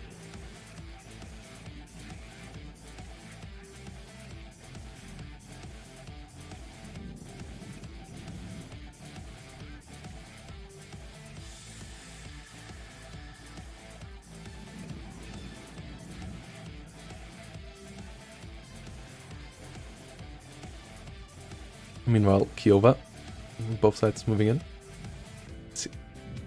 Sorry, had to read a bit of organization work in the background. But yeah, fully into the focus on the game as we are in it. Let's go. Well, both Apaches are in the south. Yeah, but let's see what they can achieve. They don't have Hellfires, so they can't kill Shermans with it. No, but col.Koenig does have a Stinger. Oh yeah, Stinger could be interesting. Also, the Apache is going for the middle for col.Koenig. So he's really trying to secure that. Arrow rifles dropping in. Kiowa from both sides also there. Chaparral trying to come around for Taichi. And both sides starting without CVs. I feel like with the Americans, like with the 100 points price of the CVs. Oh no, actually there's one for Taichi, so he gets the +2. Because I feel like having the tick early on the enemy often is quite worth it, so I usually start with like 4 CVs. But I can see the reason why not to, but it's interesting to see that most players start completely without it. Especially as CVs also work as leaders, so... Oh, two Apaches shooting at each other. One goes down! Yeah, and it's once again Taichi surviving with 2 hit points. So the storyline continues. Here we go again. Taichi and his Groundhog Apaches. Day. Just keeps happening. Here we go again. Will they carry him to the finals? We will see. Yes, it's going back for repairs. Meanwhile, Scouts and Stinger trying to kill off the mud. But we're dealing not too much damage yet. So it looks like Taichi is not really putting too much focus on Delta this game. No. At least he doesn't do it in the early game. He tries to get some kills around the map. But yeah, once again, he's not going for the center. If I don't see another 4 Apache push to decimate the forces in the middle, I'm going to be disappointed. Oh, Kiowa from col.Koenig coming around to deal with the Abrams, but the Abrams is on the run already. So... And Chaparral on the move. And this time there is no sneaky Abrams to kill the Chaparral. And no big amount of mech rifles. So the Chaparral might actually survive for Taichi to get a hit onto the Kiowa. Abrams even plopped its smokes. I don't think that was quite necessary, but better safe than sorry. Oh, there goes, Kiowa goes down, first hit. Chaparral getting the damage in there. Yeah, Kiowa being an unarmored 5 hit point helicopter against 6 damage rockets. Not that healthy. Getting that into your face. I think that pilot's regretting its life choices right now. I don't think he can do that anymore, but... Yeah. True. In a split second he was. Unlike the mud driver who was getting bullied by scouts without being able to fire back because he got rid of... Like, it's one scout guy left, but the mud is out of rounds, so... Yeah, the scout has all the time he needs to kill off the mud, and there we go. Yeah, that one regretted his life choices just before going down. Had a flashback of all the wrong things he did. The friend zones he got stuck in. The mistakes he did on the way. All the parties he missed. Yeah, all the parties he missed.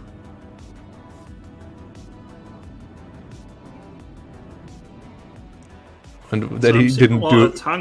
That he didn't go into politics, instead signing up for the military. Was a bad choice there. Was a bad choice. Maybe he should have gone into the Chaparral segment of the army. Because the Chaparrals this game? At least Taichi's one, not as suicidal as last game. Like last game, the Chaparral drivers were a bit overeager, time and again. Yeah, they were trying to drive close to hit them with their swords. Yeah.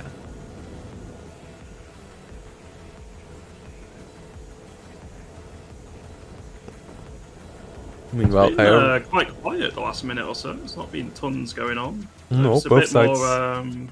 It's a bit less fluid than the last game. Yeah, both sides setting up the front line. But as soon as col.Koenig gets a leader into the middle, Taichi has to do something. So I'm once more pretty sure we will not get a 2-hour games on this map. This map just doesn't allow for it. So Don't jinx it. Don't jinx it. Yeah, no, I'm really confident this time. Mud getting bullied back in north by the mech rifles, and there it goes, big boom.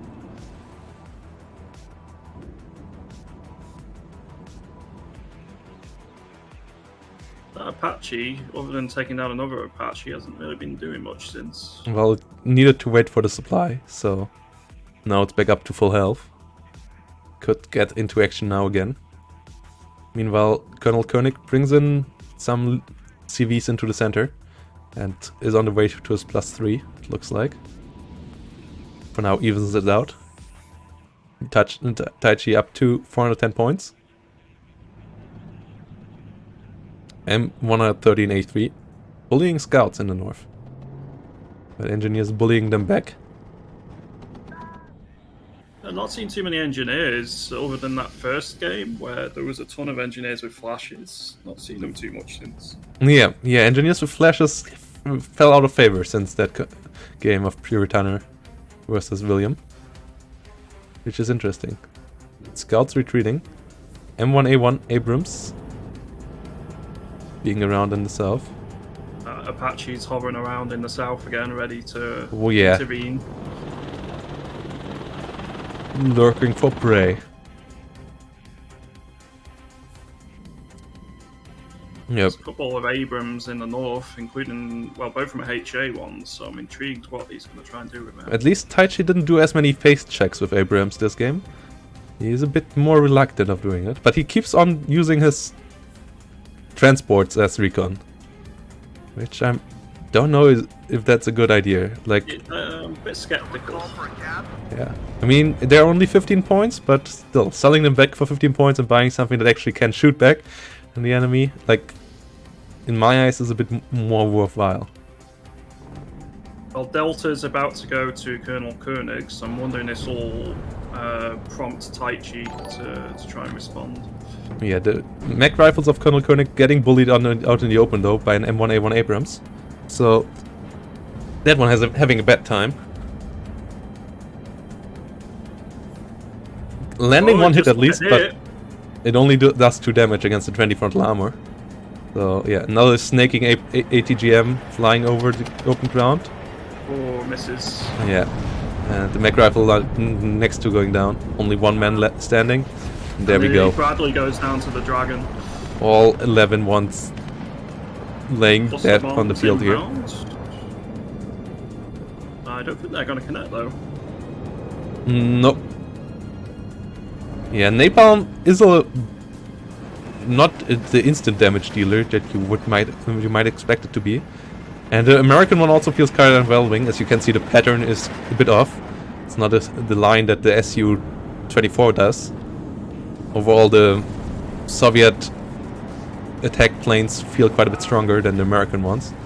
Because the Soviet napalm comes out in the straight line, and then it, if anything, stands still in it, as we were able to see in game number 1, where an H.A. Abrams just died by being a napalm. It gets suffocated quite quickly. Meanwhile, the M1A1 pushes back forward. Oh, is that into the frontal? I think that was into the frontal armor. It's a bit of an engagement going on in the south. Yeah. It feels like Taichi's going to get the advantage here. That Apache's a bit hurt. And got a crit on it. Crew injured. Not quite sure what that means. Yeah. Guess it's less effective crew then? Guess it has lower rate of fire or something? Just take a few painkillers and they'll be fine. That's what happens in Tarkov. Yeah, so they need the supply to bring the painkillers to them, because that supply truck really carries everything. These guys are absolute insane guys. Like, they're carrying the whole army on their backs. They give you extra troops out of there. Like, they feel like wizards. They bring you fuel, they bring you ammunition, they bring you... Like, you know Hermione's little bag? They carry that. Yeah. They for sure carry... from D&D. Yeah. I do wonder, these Apaches, which go down to 2 HP and get repaired back up to full health, do they just replace every part on the Apache? Yeah. Within like 2 minutes? Yeah, that's exactly what I do. Like, they carry fuel, they carry ammunition, they carry extra new guys to replace frontline soldiers with. Like, they're absolute wizards. Insane mechanics. Meanwhile, Sharpwell coming in, Bradley moving in as well. Well, col.Koenig has his own Apache, and is currently engaging an Abrams. And that is an Apache with a Hellfire, so... Yeah. Oh, the Abrams! Thunderbolts! Oh yeah, we finally got some. Only to see it die to an F-15. Yeah, there comes the F-15. Oh boy. Please no. Not like this. Oh boy, first rocket snails in. Ah, doesn't hit. Second, That's a hit. Oh, that's a hit. Oh, that's another hit. Device for now though. But F-15 still on full health. Bishop is on the hunt. It's only a flesh wound. It'll buff out. Bishop only having one long-range rocket left, but that might be all it takes. Short-range rockets out. Oh no. Yeah, there we go. Bishop is a real maverick. That's no idea how disappointed I am right now. That animation could have gone into the Top Gun's trailer. Is that movie out yet? I don't believe so. Not the, well, it's supposed to come out soon, right? I think it's March. It's been out since like 2020 or something. Yeah, that was, but because of Corona they pushed it back. But I'm pretty sure the new launch date is in March. Something like there's 3 movies with Tom Cruise coming out this year, like 2 new Mission Impossibles and Top Gun. It's kind of insane. Didn't they delay the Mission Impossibles? I think it's like 2023 and 2024 now or something. They're meant to come out. Might be. I'm pretty sure the first one comes out this year. And yeah, they filmed them back to back. Like Tom Cruise doing his stunts. Like, he even learned how to fly one of these planes for his for Top Gun 2. Yeah, it's pretty impressive. But yeah, Bishop getting out there again. Meanwhile, F-11 with cluster bombs coming in over here. No, napalms. Napalm. Settled into a little bit of a, not necessarily a stalemate, but it's quite quiet. A little bit of battle in the south. Was that an Abrams? That was an H. Abrams going down to a side shot of a Bradley's TOW 2. Because it showed side armor thanks to the napalm. So the combination of napalm and Bradley did the job there. That was brutal. Well, the points are definitely leaning towards col.Koenig here. Yeah, and with that kill, the push power of Taichi in the south got reduced heavily. Ooh, but the F-15 number 2, this time... Oh no, that's Bishop again? What? Bishop is back on it already? Oh my god. Bishop's hardcore. Yeah, Bishop going for the Apache, and there comes another Apache to finish the job, I guess. Yeah, col.Koenig trying to get out of there. Is that Apache going to survive on 1 HP again? Stinger will do a job to get it to 1 HP. Ah, this time it's boring. 4 HP remaining. That's not what we expect here, Taichi. Come on, make it closer. You're letting the side down, Taichi. Yeah. That was not even close. Oh, it went down. Oh, what? Oh yeah, the Stinger got there. It went down. Stinger got there. Oh no. Apache down. That means Taichi is losing this game, isn't it? Like, I think so. Losing an Apache. I think the plot armor is gone. Yeah, plot armor is gone. And it was not the story arc of them carrying and then holding the line out till the end and then dying off in a glorious last stand. No, this time it was early on. And there's still a +3 for col.Koenig. Another M1A1 HA is out for Taichi, driving through the forest. Delta has been pretty well defended by col.Koenig, and it's once again going to be really important. Yeah. But Taichi is now starting to move in from the south with an M1 Abrams, some aero rifles, some engineers. Trying to close in from both sides at once. Fire Team Dragon though, ooh, might get a side shot on the... Ooh, this M1 A1 Abrams in the north. Goes down again. Bradley with its TOW 2 finishes it off. Yeah, the face checks with tanks is the problem for Taichi in these games. He uses his tanks too careless, like always running in there straight forward without anything in front of it. And with too little numbers. Like if you move in like with 5 tanks at once and then maybe like 2 Bradleys, you can do that because as soon as something reveals itself, you can stun it down.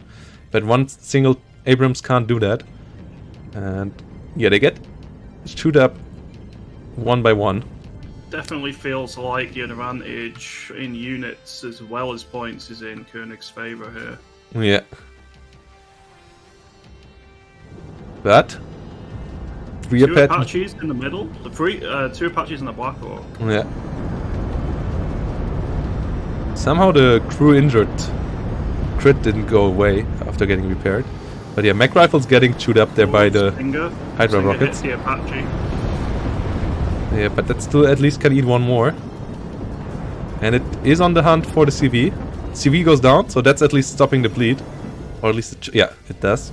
The CV, overall, the CV capture mechanic seems to be quite fixed on the new That's 2 chaparrals who could intervene here. Yeah, one of the Apaches has been routed. Ooh. And the other one's now gonna go down, maybe? Gets the kill, but there's not... Oh, the other chaparral's out of ammo, but yeah, the Bradley does the job. Nice. Bradley, 20 mil, 25 mil. Got it in the end. Yeah, it's certainly no plot armor left this time. Yeah, the plot armor was all used up in the first game. I guess only the guys in the first game had the plot armor and they died in the end, so the replacement's not quite having the same level of plot armor just yet. Yeah.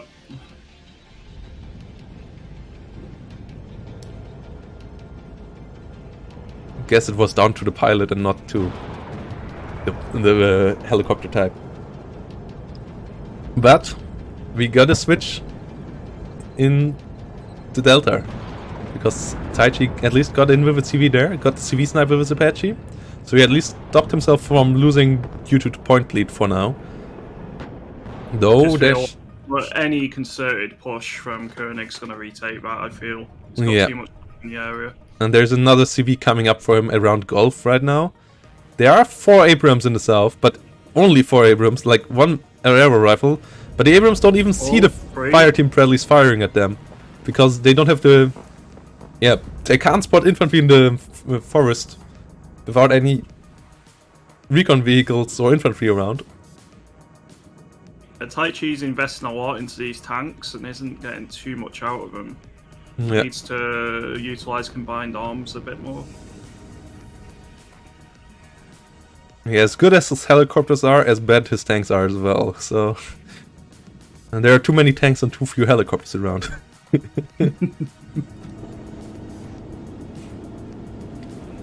He has another Apache coming in though, so maybe Weatherby will be the Apache helicopter pilot that turns it all around again. Weatherby and Newberg are the 2 guys that Taichi's hopes and dreams rely on now. Meanwhile, col.Koenig brings in the CV into the middle. Oh, he uses the somewhat armored one. Interesting. I feel like it's not quite worthwhile because it only has 3 availability versus the 6 availability of the Jeep one, so I favor the Jeep one because you just get double the numbers. But yeah, he at least gets the bleed out of there. Moves a bit too far in there, maybe. Yeah, if there would have been a unit around right now with a Dragon, that could have been it already for the CV. Yeah, that could have been punished quite hard. Ooh, napalm bombs landing on the buildings in the south. Is there one burning in the building? I think that should deal some damage? No? Okay. You'd imagine it being napalm. Yeah, but it somehow doesn't. Yeah, as I said, the American napalm is kinda underwhelming. The Soviet one is, for some reason, way better. Yeah, it burns in the middle of the building, like the aero rifles are literally sitting in the flames with the building, but they don't take any damage. Ooh, meanwhile, Apache is back on it. Weatherby arrived on the front line. That's a Bradley down. Yeah, the other Bradley is still stunned. But Oh no. that's a pivot.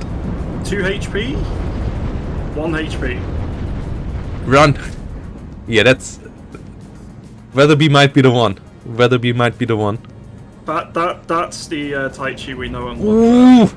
But another HA Abrams is getting penetrated by a dragon side rocket to the side. Okay, this one was through frontal armor, so it's somewhat, but I'm not sure that's worth it. Yeah. Yeah, only takes 1 to the front. 2 HP remaining. Yeah, that's another dragon flying.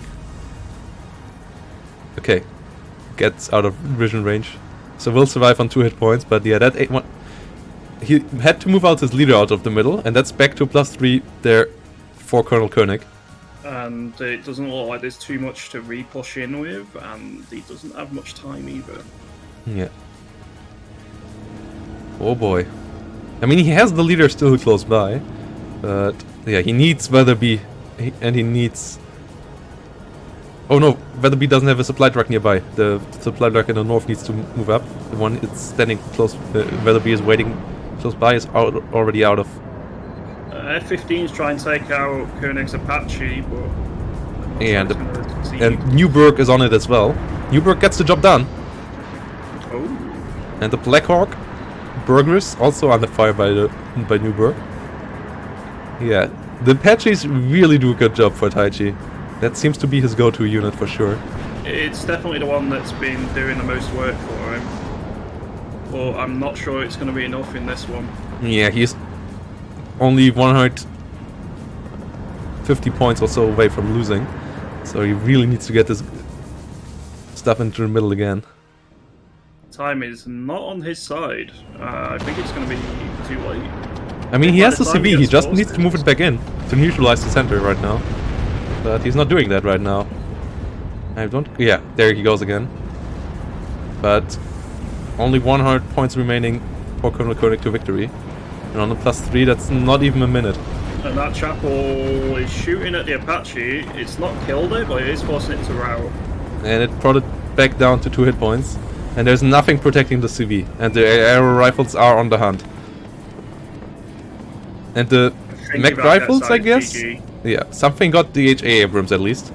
I guess the Fire Team Dragon it was this time.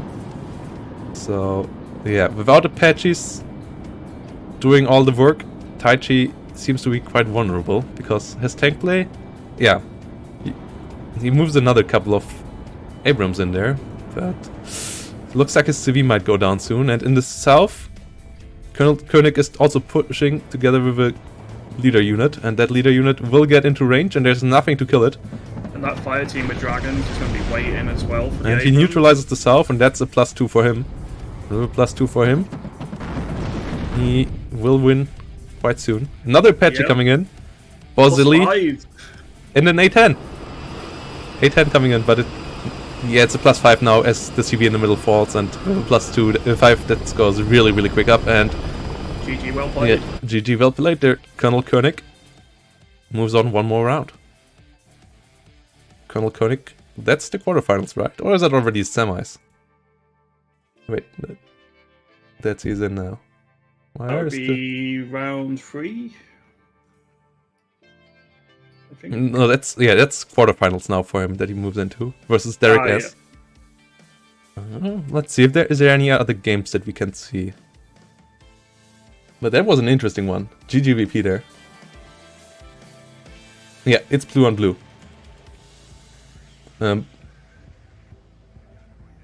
Well, I mean, with only 2 divisions, we gave the players the choice to sign up with 1 division, so that we don't have to force them into 1 division, because obviously, that by only 2 divisions, both factions being fully balanced out would be unlikely, and we didn't want to force anyone into the weaker divisions.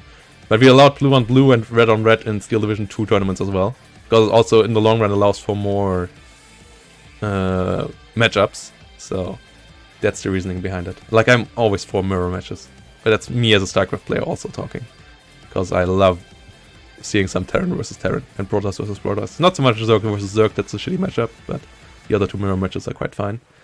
I don't think we can quite see another live game right now, but we might be able to get one from a replay. Let's see, what kind of replays do we have laying around here? No Dame versus P.Uri.Tanner we could get into. Oh, who's playing in this one? And, oh no, George Patton versus Mecca Prayer? Are they two still? Is that the top game? Yeah. We still have one game. Rindforsk versus George Patton. It's called Mecca Prayer game. Yep, see it. Okay, let's get up there in 2 minute 3. And yeah, they're playing on the right map. Because round 3 was supposed to be played on Death Row again.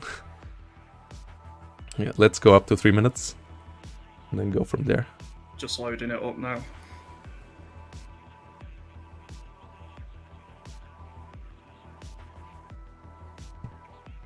Right, 3 minutes, 1 sec.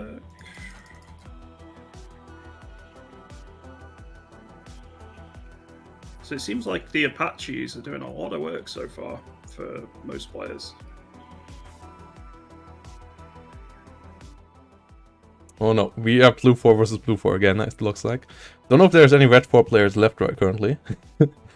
Yeah, 79 might not be the best division currently. But I mean, with this game not having received any balance patches yet since launch, and it's only having 2 divisions. I'm on 3 minutes. So ready to go whenever. Okay, then 3, 2, 1, let's go. So yeah, we have on the left side in red Mecca Prayer and George Patton on the right side. George Patton 90. And again some Kiovas, again some Bradleys. Oh, Karma is red 4? Okay, yeah, so Karma is still alive, so we have some red 4 players left.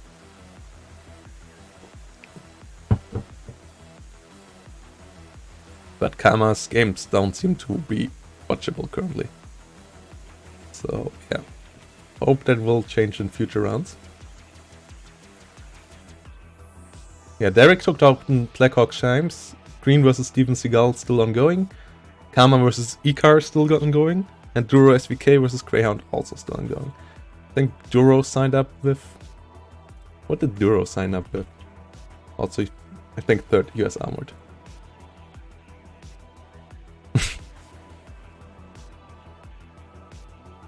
Yeah, how come that a game that launched with 2 divisions doesn't have them completely balanced? Damn. But yeah, currently helicopters are a bit stronger, and like I think that's the big advantage that the US currently has.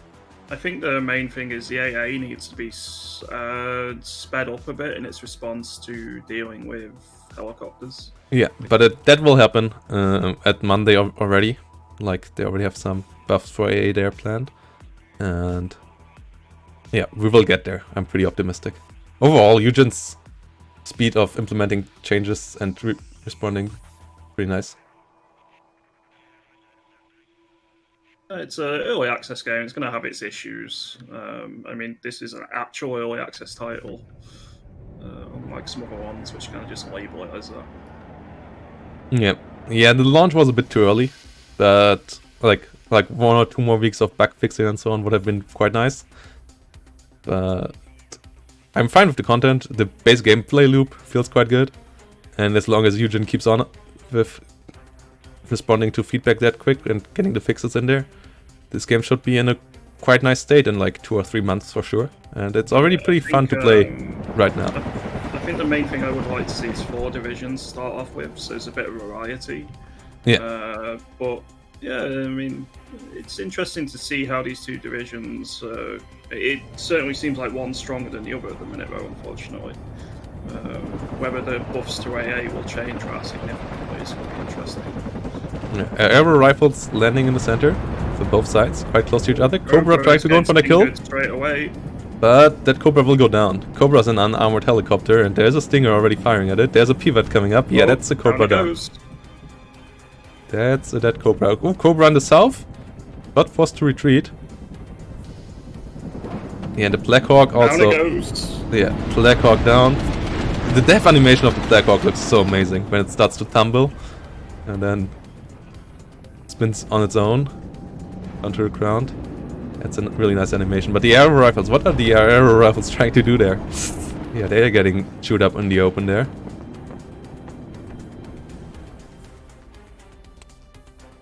So F-15 Sea Eagle coming in, trying to go for what exactly actually? Oh, for the Blackhawk? Guess so. That's a big investment in the early game for trying to get a Blackhawk. 390 points into that. It feels like a misinvestment in my eyes. Maybe they just bought it expecting more helicopters to be used or something, and this might really have been the biggest the second biggest misinvestment of the week, next to buying Activision. Like, yeah. Though at least they might save Blizzard now, Microsoft. Here's for StarCraft 3. Here's hope for StarCraft 3. Is it heresy that I've never played a StarCraft game? It kind of is. Yeah, but I mean, they're really fast, so yeah, no. StarCraft is even faster in this game, obviously, and it's only there when you really want to panic out constantly. Then you should play StarCraft. I kind of enjoyed it for a while. Hundreds of strategy games, but StarCraft is not one of them. The campaign is amazing. Like, getting it for the campaign alone is worthwhile. It's one of, if not the best, RTS campaign out there. Both cinematic-wise and, like, from design. Like, obviously Warcraft 3 is also quite up there. But the current version of Warcraft 3 is obviously reforged, and that is cursed. Best not talk about that one. Yeah.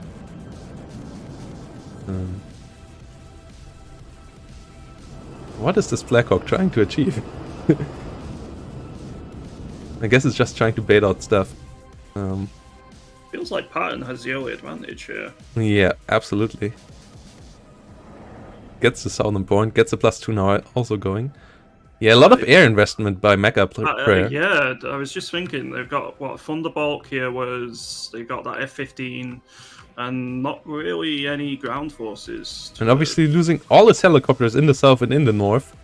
Like, he lost all his stuff there. Like, 2 air rifles and 2 140 points helicopters. And then investing so much into planes as well there. That might cost him the game here. As we're already at the +5 now. It's leaving just too much control of the map to Patton. Yeah. Patton at a +5 now. That might not go well for Mecca Prayer.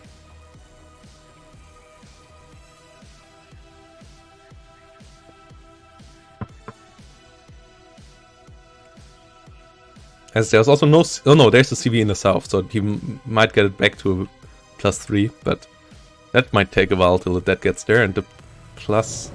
Another M35 Scout in the south. And, yeah. It's gonna see the CP. I feel like that's something that Wargame players like to do in their game, but they have to learn to not do in this game anymore. Don't think it pays out.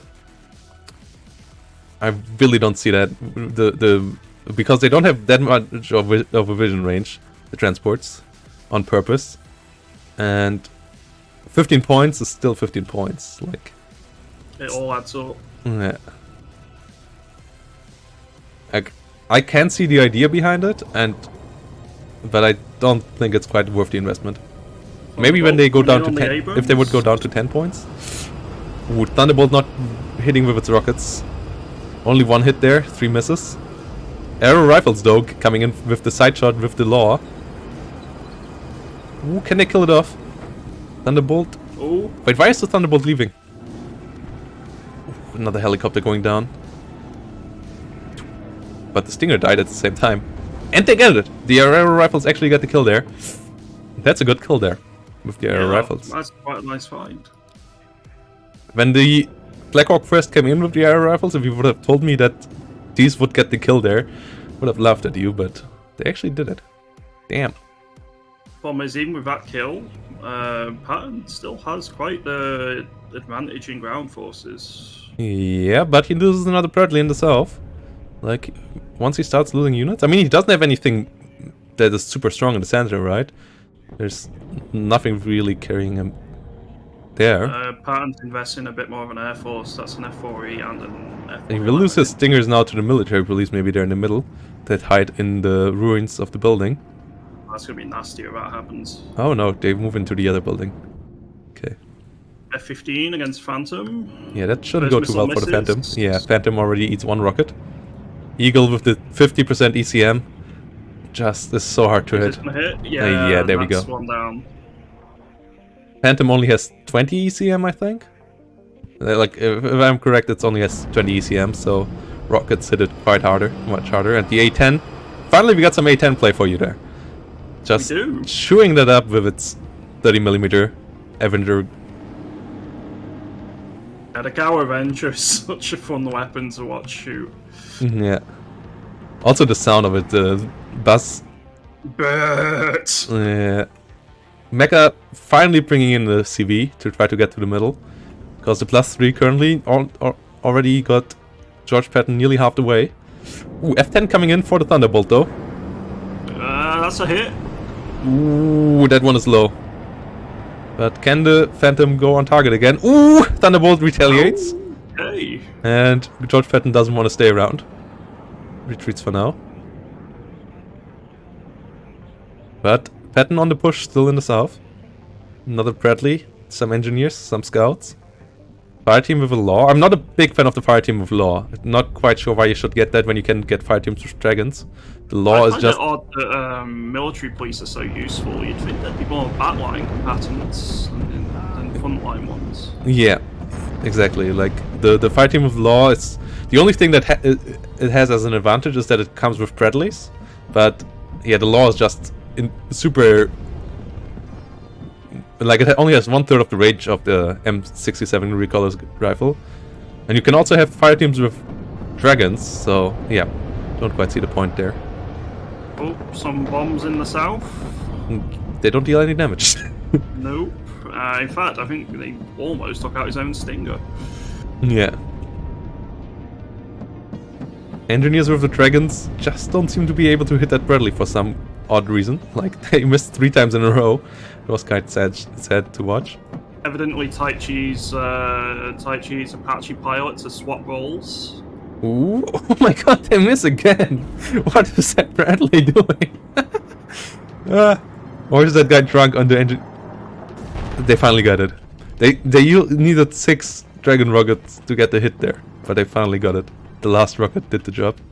Meanwhile, another Thunderbolt for Mecca Prayer. He really seems to love his airplay. And he finally got it out to a even match in points. But the Dragon engineers are on the hunt for the little mutt in the south. And there's no infantry left to protect it.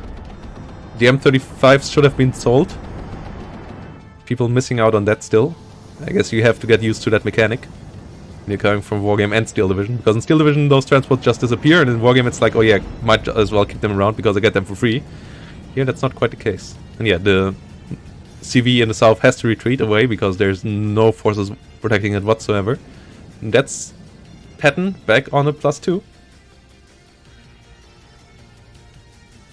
It is, but Mecha players looking like they've got more of a force in the middle point again now.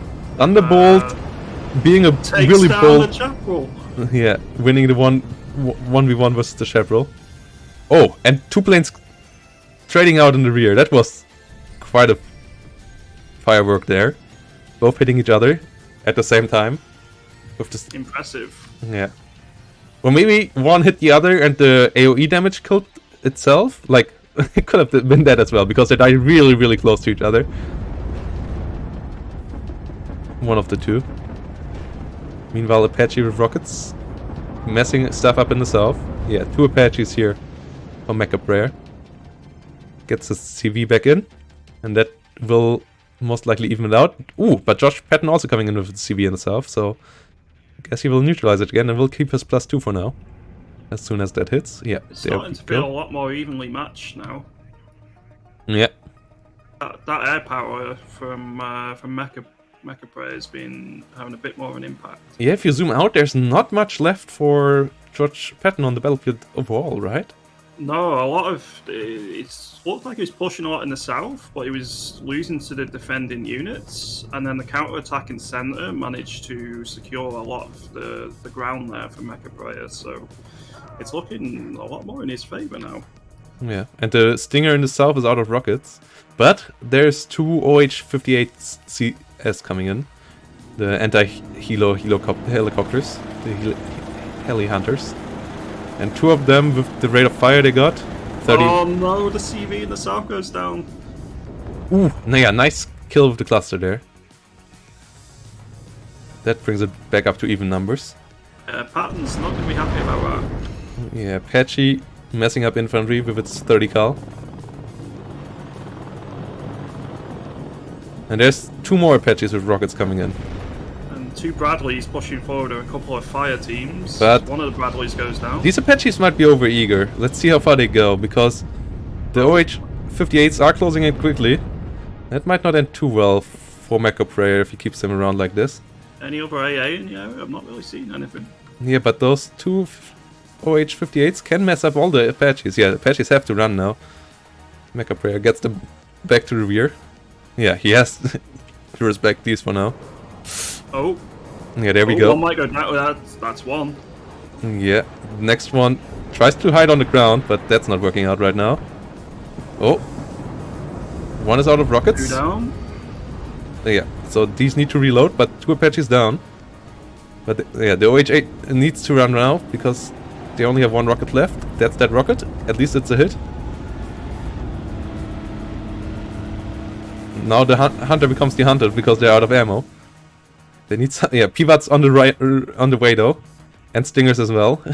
There's a lot of things now trying to chase these Apaches, but the Apache is faster than the OHs, and the 30 cal doesn't mess around.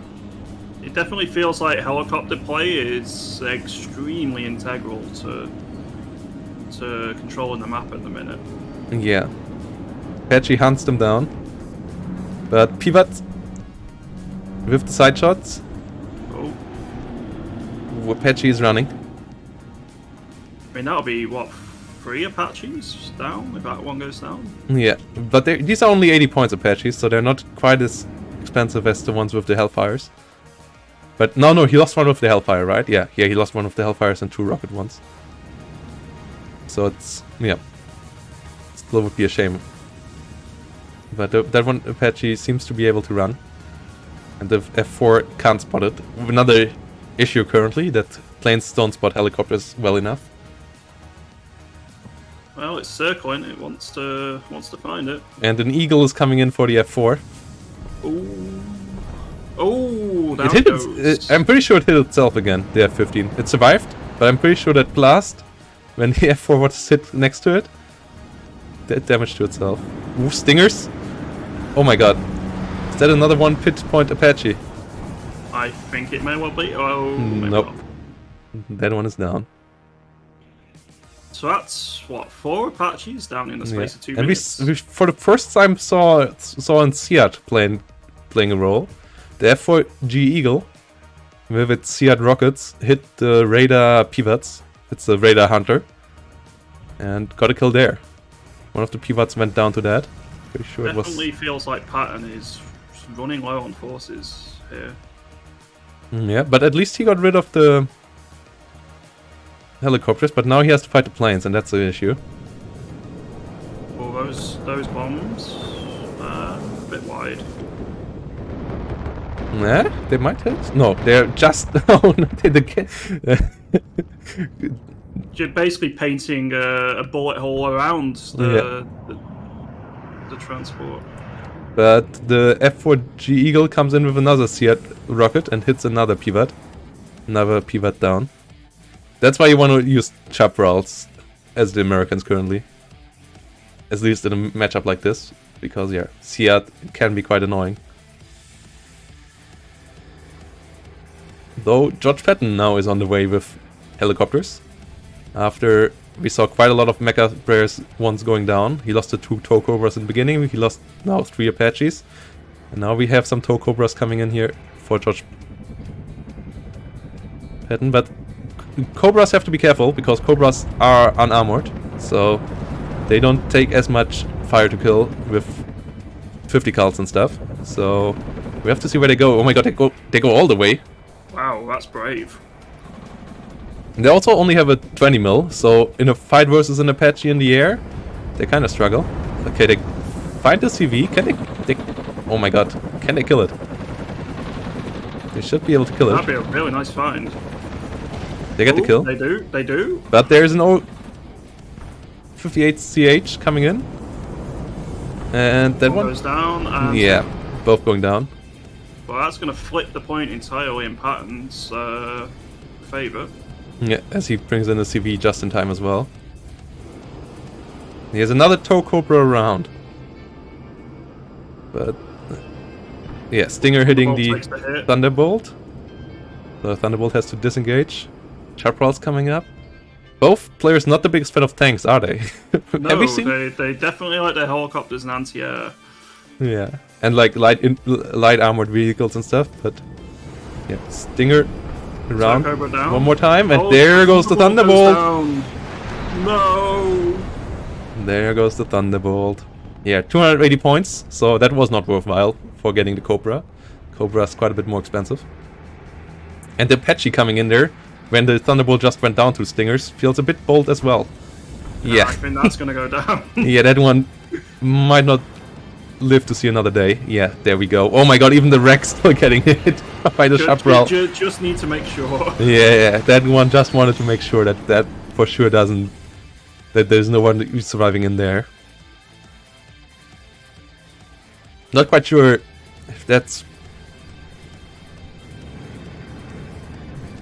Ooh, F-111 clusters coming around. Hitting a Chaparral. Oh, the other one. Ooh, does it? No, just slightly misses the second CV coming in for the middle. But the middle gets neutralized again by a CV coming in for Mecca prayer. And this might be another long game, guys. Because it feels like both sides run out of mobile forces.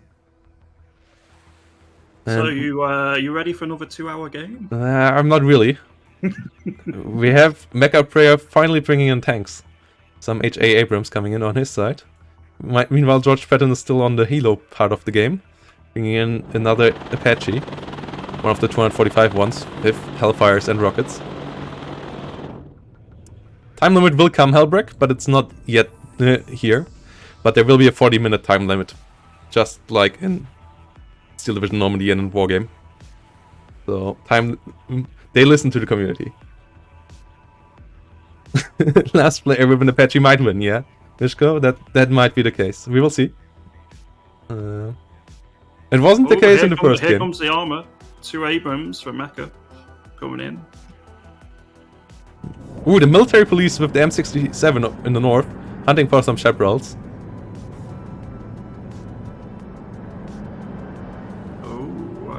Yeah, the next patch will not introduce the time limit, so the next patch will make the game even longer, but not much longer, because the games don't go as long because ticking is too slow, right? It just goes so long because nobody's ticking. Don't think the tick speed will make the games much longer. Those Bradleys are trying to launch the Soulbuds of Thunderbolt. Yeah, and it's working out because nothing can really hit them. A-10 coming in again, but there's still 2 Stingers around. Nice! Thunderbolt. They can get out. That would be a nice little find. Yeah. H.A. Abrams on the other side now as well. And the H.A. Abrams on the side of Mecca Prey will for sure stop this push. Thanks for the follow, Son Clausewitz. Much appreciated. Military police moving in. Stinger moving forward. Fireteam Law moving in as well. There's those M11 3A3s again, but they go down pretty quick. Not seen many more of them. It's mainly been Bradleys I've been seeing. Ooh. Stingers survive, but the vehicle next to them doesn't.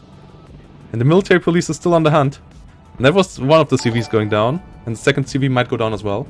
Ooh, thanks for the subscription there, Vero. Wait, is the military police going to find the CV? Yeah, I'm pretty sure it will. Ooh, and F111 with... No, you don't want to use the HE version, guys. 227 kilogram bombs at the moment don't do anything. Don't use them. Let that be a lesson. Like, yeah, I mean, they are like firecrackers, basically. They explode cool, and that's it. If you like the light show... They're very spectacular, but don't actually have much substance. Yeah. Oh, They're nice I think fireworks. he's no, he found it. Yeah. Stors, thanks for the follow. Ooh, military police gets the capture there, and that's a +3 now for Mecca Prayer, who finally will start to catch up onto George Patton's point-wise. Where's George Patton's... Oh! Look into the rear of Mecca. There's an Apache. There's a sneaky Apache. No! Oh no! Not like this. A stalker flying around. Oh boy. Doesn't continue moving for... Oh no, now... Wait, what? Why is he going there? Honestly, Patton has so few forces left on the field. That might be his one shot. He hits the eagle, but he doesn't get it. Only one rocket hitting it. Why is he not going for the spawn search? F-111 cluster coming in? Is he just going to go for the backstab here with the Apache? Maybe. Cluster bomber hitting the M111 though? M1A1? No, not quite. Ooh, but there's an Apache for Mecca Prayer. And that's a stun. Apache getting hit into the face again though. The stingers in the center did a lot of work for George Patton. But they might not be quite enough. He gets the neutralization at least on one point here though. He might be able to get another one. His Apache kills the other Apache. But it's down to only 2 hit points. Can it kill the CV before it goes down? Down to 1 hit point, gets the kill. And that's a +2 again for George Patton. Just needs to try and hold on to his points. Ooh, Sharpal getting hit by the... And getting killed off by the last recoilless rifle shot. Brings in a CV on his own into the center now. I think he's going to have to make the most of that opportunity because Red just has... Mecca Prayer just has too many units at once. Yeah, and the M1A1 battle there goes in the favor of Red as well. Yeah, this is a real... both sides putting a lot of units in there. Both sides suiciding a lot of units into the center. Like, they really go all out. The amount of... like, the wealth of... the value of units on the map, I think, never went over 2,000 in points. Like, there's really no building up whatsoever on either side. And right now, it's like everything that George Patton has on the battlefield is 1 Abrams and 2 Chaparrals and a couple of Stingers. And other than that, only CVs. Mecca could just, you know, push his forces forward in one big wave and win this. But he doesn't I mean, he doesn't have that much either, right? So it's really, like, both sides scrambling for getting a front line together, but Mecca Prayer bringing a lot of new forces in there. He's got some engineers to push forward with in the south, because Delta is completely open. There's nothing defending it. Yeah, but he doesn't know that, obviously. Like, you wouldn't expect there to be no infantry whatsoever. True. Smoke and mirrors. Might be served with probing a little bit somewhere other than the center row. Oh no. Yeah, George Patton is also using the CPC instead of the MUD. I don't think there's much value to the CPC currently, as it's even slower to getting to where you want it to be than the MUD. So even though Mecca Prayer got his recon, his CV later into the middle, like called in, the one of George Patton arrives later, and you get less of them. So currently there's just not much reason. And sure, it's slightly armored, but that's only defends you against rifle fire, and your CV shouldn't be under rifle fire at any point anyway. And everything else that can kill a MUD can also kill a CV. M577. At least he gets it neutralized for now, but yeah. There's a lot of moving... Why is the CV of Mecca Prayer going to the middle of the zone? Yeah, you don't want it to be there, the middle of the map there. Engineers with Dragoon at least coming into the south. It's a brave move. Yeah. And an M35 annoys George Patton in his spawn, so he tries to kill it off. Don't know why the Bradley is not firing out on it. The fire teams with its... Times, those transports in the south of Mecca Prey, it might be good to just try and scout with them to see if there is anything in Delta. Yeah, either that or just sell them and get 2 more units. Or 1 more unit with it. Ooh, he loses his What did it kill that? The military police was out of recoilless rifle, wasn't it? Something killed the Abrams, at least from George Patton in the middle, and I'm not quite sure what it was. Might have been the military police. Yeah, these still have... Oh, that was another military police unit. Yeah, these are really, really insane currently. M67, with its high rate of fire and its side shot potential, is so powerful. Does miss out this time, though. Bradley not going down to that one. Another Thunderbolt. Misses so far, but there's not as much AA as earlier, so the Thunderbolt might go a bit deeper now. Only 1 rocket left for the Stinger in the south. There's only 2 on the trapper roll as well. Yeah. Ooh, it actually tries to hit on the trap roll. Stinger shoots a shot. Takes a hit. Yeah, it's takes only a hit. Small one. Yeah, only 2 hit points. How does that work out? It should always deal at least 3 damage, no? Because it has 5 damage and the 810 has only 2 armor. So, not quite sure why it only dealt 2 damage there. Anything such as a glancing blow or anything like that? Don't know. A bit odd. Ooh, Thunderbolt gets the hill on there. Second Stinger tries to move up in the south. But yeah, Patton needs to get something more to the front line. Not quite understanding why he brings in an artillery piece now. Because artillery doesn't win him the game right now. He needs Could be to low on other sorts of units. I don't think so. He only brought in 3 tanks. He should have more than 3 tanks, right? You'd think so. I mean, it's it's the 3rd US Armored after all. I mean, he brought in a bit more than 3 tanks, but not that much more. And they get like 6 slots with 1 cost. So not filling these out would be a big mistake. Considering the amount of helicopters that Mecca has been using and has lost, I'm kind of surprised that he's doing so well. Yeah. Stinger once more firing at Blackhawks. Forces them to go back. Engineers with Dragons will not be able to beat that M1A1. And it was a big mistake to go for F4s instead of F15s in the sky, I think, for George Patton. Yes. Because the F15s bullied his F4s. F15 seems so hard to take down from what I've seen so far in the matches. Ooh, he loses his units before the Hermit comes there. Ooh, keep them alive. F111 coming in with HE bombs. Oh yeah, that's the other big mistake. Like the cluster bombs actually do something. 227 kilogram bombs just don't do much currently. Fancy looking, but unfortunately don't actually. Yeah, they look really, really fancy. Like you would expect them to be absolute killers, but they are not. Oh, that Blackhawk went down. Yeah, the negligence with which Mecca Prayer sends its helicopters in is kind of irritating. Like, he really loves to suicide them all the way. I think Patton's been doing fine in terms of usage of units. What his deck construction, in terms of aircraft, has been what's been causing him some issues here, I think. Yeah, and also his tank usage was worse than Mecca Prayer. And Mecca Prayer got the helicopters out earlier, and they did quite fine. So, pretty sure he will win the game here now. Because there's not much left, really, for George. Well, here's where we find out he's got 30 Abrams waiting for just to send in a big counter-attack. Storsk, the tournament is on the newest version, because the bug with not getting into replays is on both versions. I think it's down to, it feels like it's down to server limitations. At least that's what it feels like, because it's completely random. Like, we weren't able to identify a pattern in it whatsoever. Like, sometimes you are able to create a lobby with spectator, and sometimes you aren't.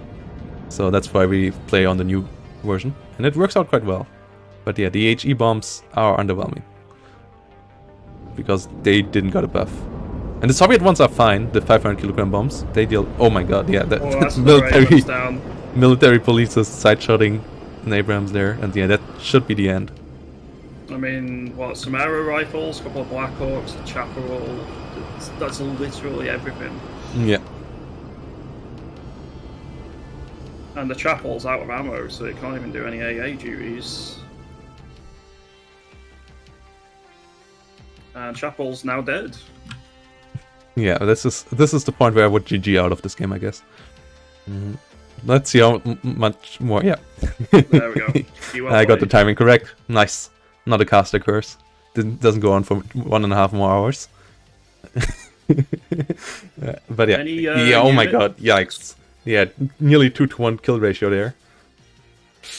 It was a rough second half of that game for George Patton. Like, it looked like in the mid game he was coming back, but the airplay was what really killed him there, I would say. Having kind of useless planes around, whilst the ones of Mecca Prayer actually did something. Got the victory there for Mecca Prayer. And yeah, I think it's now 15 more minutes till the next round, and I would take that break for getting some food into me, so I can go on for the rest of the tournament afterwards. So I will be on... Definitely a good idea. Yeah, I will be on a 15-minute break, using the restroom, getting some food. And then we will be back with the quarterfinals. So, see you there. See you in 15. Bracket is...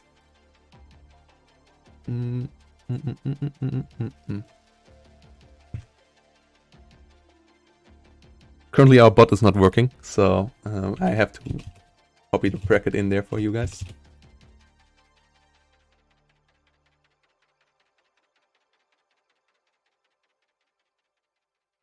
There you go. That's the bracket. 15 minutes, not 50. 5:30, the next round starts. So that's when I see you again. 15-minute break, getting some food. Sounds good. Catch you in 15 minutes.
Also, guys, we are not the only channel streaming it.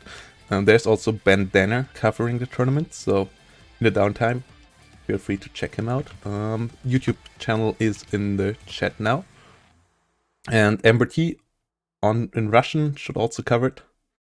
So check out Amber T. Link is coming up as well. That's Amber T. If you speak Russian, that will also be your go-to, I guess. And then Yokdok, my co-commentator. That's his Twitch channel. He is a pretty nice variety streamer. Is playing all the strategy games out there, other than StarCraft 2, as you were able to hear. But yeah, see you in 7 minutes. I'm not a cultured person. I'll have to give it a go at some point.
can you see the green?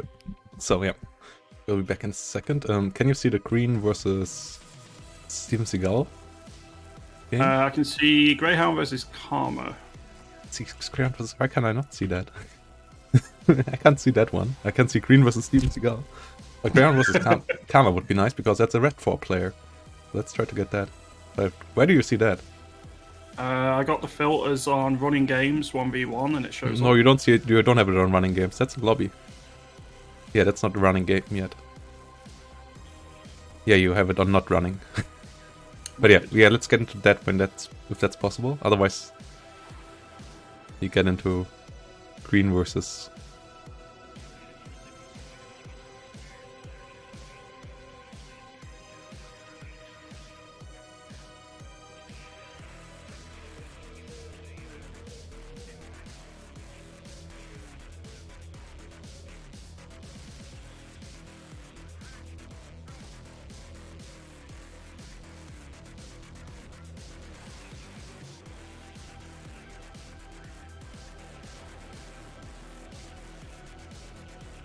Okay. I hope they have it on with spectators. Fingers crossed. It would be nice to see some Red 4 action. Yeah. The last hope of the Red 4. I guess it started? No. Wait. Yeah, it started and it's on. Yeah, okay. Let's get into there. Greyhound versus Karma. Oh boy. This is going to be a spicy one. Yeah, finally some Red 4. For all the Red 4 champion fans in chat. And yeah. Wait. Yeah, it's 4th round. We are back on 2 ways. Let's see how that goes for Red 4. 3 minutes again? Well, I suppose it's just started. So. Yeah, it's just started. So we gotta wait till the timer's set up. The anti-cheat timer. That is obviously a must for spectator mode. So that we are quite behind them.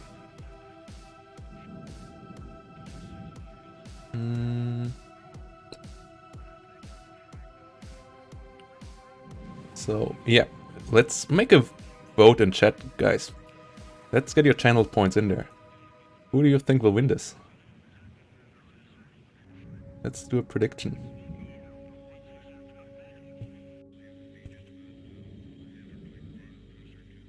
Karma or Greyhound? Yeah, Karma versus Greyhound. 5-minute vote, so let's go. So what's your prediction, Protoss? My prediction is that Greyhound will win this. Because he's the more... Like, not because of his nation, but because he is a Wargame Red Dragon specialist, and Karma is more of a Steel Division player. And this game feels a bit closer to Wargame than to Steel Division. But I would love to be wrong.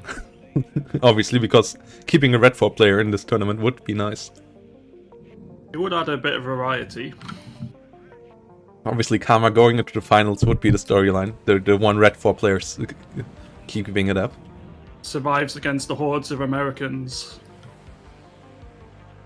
Yeah. So I'm hoping Karma. I feel like Greyhound. But not just because of the nations. Which favor him for sure. As well. Like, 3rd US Armored seems to be a bit stronger. But... also because I feel like Wargame mechanics help you a bit more in this game than Steel Division mechanics. So, not by much. So yeah, and Karma obviously, with being one of the best Steel Division players, has overall good RTS skills as well. So we'll see. ME5 8Ks, that's we haven't seen in any of the Red 4 games yet. So some recon helicopters. Overall, we were really light on recon helicopters so far. Like, we saw the Kiovas, but those are obviously more used as anti-tank helicopters than as recon helicopters. So, it will be interesting to see how Karma uses those. And I hope he brings in, like, the 2 big advantages that... or the 3 big advantages that the Soviets have are better ground attack planes, but obviously those they have to protect. And then a second, better tank variety. And third is better anti-tank on their infantry a bit. Like the RPG 7 VR currently is completely busted when it gets into range with 30 penetration. So let's hope he can play around that. Interesting to see that he starts with infantry leaders, by the way, because those are a bit more pricey. The Molotov Strike already than the other ones. But you can hide them in the towns, and I guess that's what he wants to do with them. Hide them in the middle of a town. Can't do that as well with vehicle leaders. Ridger Captain? Yeah, easy win for Kama. The channel points are flying around. Looks quite even so far in the prediction. Should be an interesting one. Greyhound versus Kama. I'm just interested how the Russian helicopters are going to perform compared to the American ones. I mean, these don't have any weaponry, right? So they are just recon. No, I mean, if he brings in any Hinds later on. Oh yeah. Oh, he actually starts with a Hind. There's a Me-24 in the south. And those are pretty decent. Like, they win the 1v1 duel versus Apaches usually because they have some Iglas on them. Like, you just don't get enough of them. That's the problem compared to the American helicopters. You only get one per card, and you only have 3 slots, and they get quite pricey quite fast. So, and then the other one you got is the transport helicopter with rockets under it, the Me-8 TV, that can bring in Spetsnaz. I would not be surprised if we see those, because I feel like both the Spetsnaz being the best recon infantry and that helicopter being quite good is also a nice combo. Because it has 96 rockets, so it can really dish out some damage for 90 points.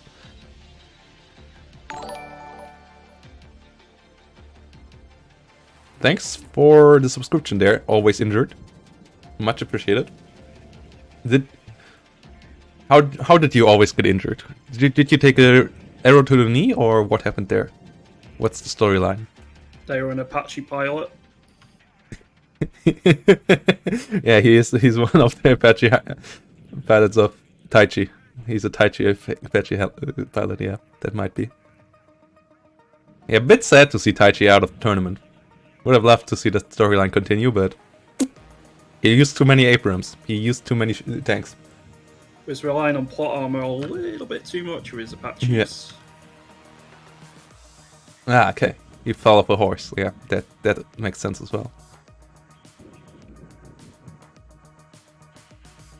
Here we go. Me-24 is coming in. Let's see what these two bring around. Military police on the other side. Yeah, the Americans also feel a bit more cost-effective in their infantry. So you get those superior RPOs on the other side, which are also not that expensive, but yeah. Kama already going for some safer place with some Iglas around his leaders from the get-go. And sold the transports instantaneously. Some Redka... Wait, okay. Redka heavies in transport. Not the biggest fan of Redka heavies. And Me-24 versus 2 Apaches for Greyhound in the south. Some Stingers on the one side, some Iglas on the other.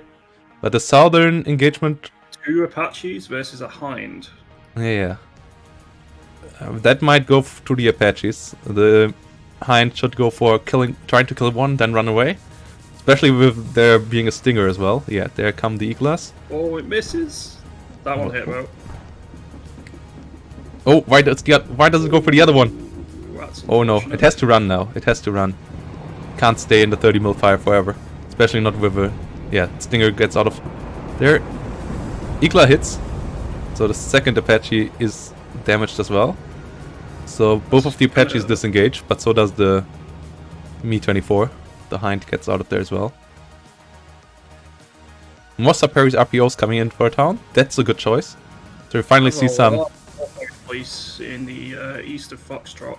Yeah, but with the Superior RPOs, you should be able to win against those. Because Superior RPOs are just like the Flash engineers. They have a HE rocket launcher, an incendiary rocket launcher.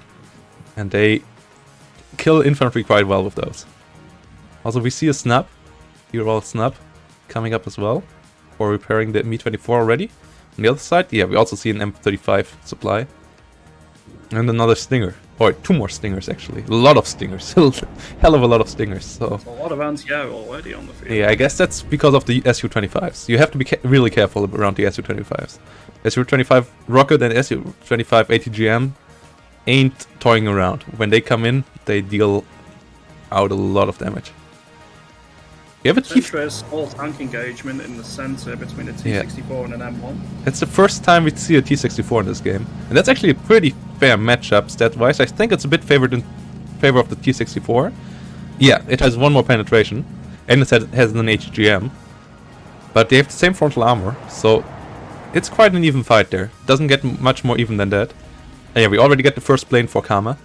Yeah, Su-24 in the north being shot by the Stinger. Did that hit? Oh, it's going for the spawn kill. Okay. Will it hit? That's what the Mi-8Ks were for. But I'm pretty sure, yeah, I'm pretty sure that doesn't land. That should be able to get out of there. But there's a safety one for Greyhound, yeah, but he... that was actually a bit closer than I thought it would be. Ooh. OH-58C gets the Mi-8. The SU went down. Oh, the SU went down as well. To what? I'm not sure. It just disappeared. No, it didn't went down. It just retreated. Yeah. Pretty sure it just retreated out of there. Doesn't need to go all the way back. Just needs to fly back for some time. Then it disappears. Ooh, military police gets annihilated by the Eagler, but this one should get the Eagler. Yeah. And now the superior RPOs will decimate the military police. As you can see, they deal out a lot of stress damage with their incendiary rocket launchers. They only have 2 rockets though, so they run out of... Yeah, but 3 military police already dead. And the Mi-24 also comes around, the hint on the hunt. And that shouldn't be too nice for the military police. That's not going to go well for him. Nope. Ooh, Stinger. Gets a hit. Military police gets stunned. A Stinger's gonna try and get another hit here. But doesn't get there, and the Mi-24 has a personal URL for repairs. Its own personal supply truck. Another cluster coming in for the Abrams. And that disengages now, but the mech rifles will keep the T-64 from trying to chase it. Woo! The clusters deal 2 damage only. It was just on the edge. But yeah, as you can see, the Soviet clusters way more efficient. You won't want to get hit by those. That's what I said. The Soviet cluster planes, the Soviet ground attack planes, better than the American ones. Other than the A-10, but the A-10 is quite expensive and quite slow, so we saw it die quite a couple of times as well already. A-10 best thing. Best unit in the game. I mean, it's a really good unit, and if it is able to get out its damage, it's might have the most potential in one run, for sure, with its 4 rockets. And it's 30 mil, but currently it's not quite doing the job. Those Superior are doing quite a bit of work in the town. But now they got Engineers Flash moving against them. Yeah, now both sides have those. Ooh, Apache! Apache versus Hind. That should go for the Hind, yeah. Hind gets 1 down. Stinger got a shot into the rear of it, but that doesn't do too much. Just needs to be careful to stay out of the Stinger range on the way back to its personal URL. Ooh, but there's a Hunter in the skies. Lost line of sight though. Oh no. Yeah, lost line of sight. F-15 not gonna be able to catch that. Oh no, but that was a really shitty call in time for an Su-24 there. Yeah, that Su-24 will not see another day. Yeah. That is unfortunate. I wonder how much damage exploding units do in this game. I haven't seen a plane land on anything yet when it crashes. Pretty sure that will deal damage again though. So I really want to see that at some point. But maybe not today. Engineer flashes are out of their flash rockets as well. At least the one over there. That gets killed off quite easily now. Greyhound's doing well to not fully lose the middle bit. That Abrams has been shot quite a few times and is still alive. Yeah, but there is some Conquerors around. There's some BM-1Ps around. So might be scary for it in the long run. Here's another Apache rocket moving in. Yeah. Hind is on the hunt. Once more for the Apache. Can it get another kill on its list? Overall, the Mi-24 play so far from Karma, absolutely stellar in this game. If he wins this Mi-24 did a lot of work in getting him there. Ooh, takes a hit from a Stinger though. Yeah, but only 4 hit points because the Hind is armored, so it needs 3 Stinger hits to kill it. The Greyhound's brought in a Abrams command tank. Yeah, which gives him the +2, but +2 is okay. You can take that for quite a while. And there's a T-80, there's some BMPs. There's a Ural there was a Ural that refueled all the Sub-Harry's RPO launchers. And with that being the case, they are starting to get rid of the units in the town. Meanwhile, T-64 fighting it out with some mech rifles in the center. Uh-oh. This fight in over in where is it, Foxtrot? It's been fascinating to watch between the various infantry. Yeah. Ooh, 215 Eagles. The Mi-24 is on the ground though, so it's safe once more. Did they shoot down something? Was there another Su-24? It would have been quite weird to bring in an Su-24 when you already know that the enemy has Eagles, so I guess not, but let's see. A Sharp Prowl is on the battlefield now as well to try to hunt the Mi-24. He's trying to flush those engineers out. He's struggling a little bit. Yeah, but the Ural is keeping his units alive. Though, yeah, it's not... Yeah, they need to be out of combat now to get repaired. At least it looks like that. Because these were in range and they didn't get it up, so at least that seems to be changed. Some motor Strelky with... they're not really bringing too much more in, but that's going to be moving up to the north. I wonder if he's planning to either move it to mid or... Well, if we can see. They're moving into the middle. The whole north is completely silent. Why is there... Wait, another F-15 Eagle? What is that? 2 F-15 Eagles. What are they hunting? Ooh! Chaparral? Getting stunned? By what? What did stun the Chaparral? Ooh! Stinger? Ooh, the hint goes down. That's a big blow. That hint did so much work. But what did stun the Chaparral? It wasn't the hint. Because the hint didn't fire a single rocket on it. Was it the BMP? It's the only other thing I think in the area which could have done it. Yeah, that was weird.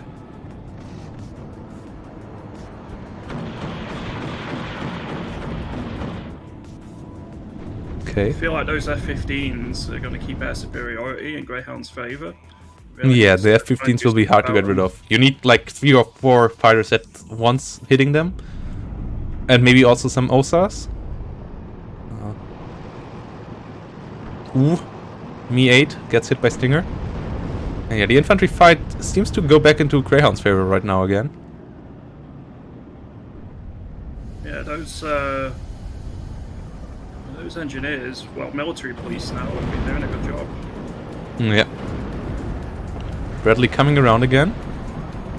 Will fire an ATGM onto the BMP-2. Gets the kill. Some supply truck here for Greyhound coming around. Not want to quite get in there just yet. T-64. I feel like Karma had the early advantage, but it feels like Greyhound has managed to push back quite heavily. Well, in the center he's still under heavy fire.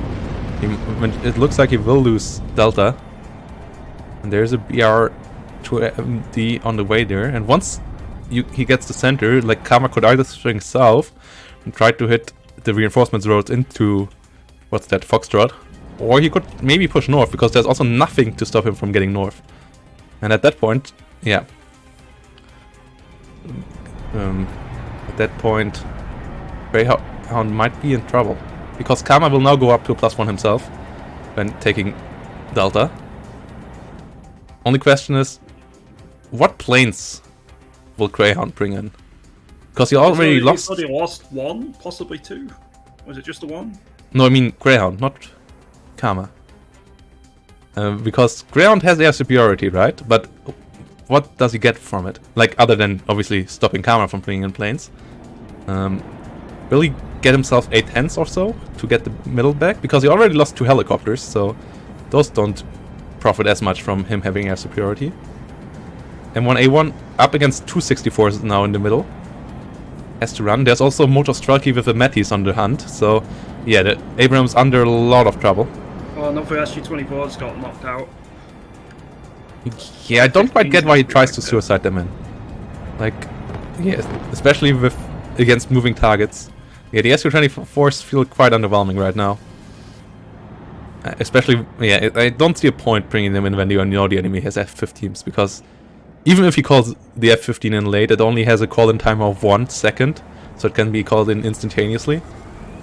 And at the same time, it also is the fastest plane in the game, together with the MiG-31.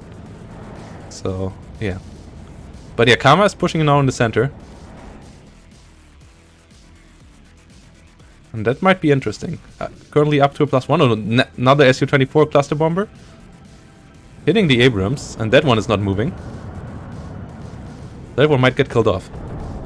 Yeah, no. Not quite. Can't see the hit points because it's routed. Can't click it. Yeah, F-15 Eagle getting another Su-24.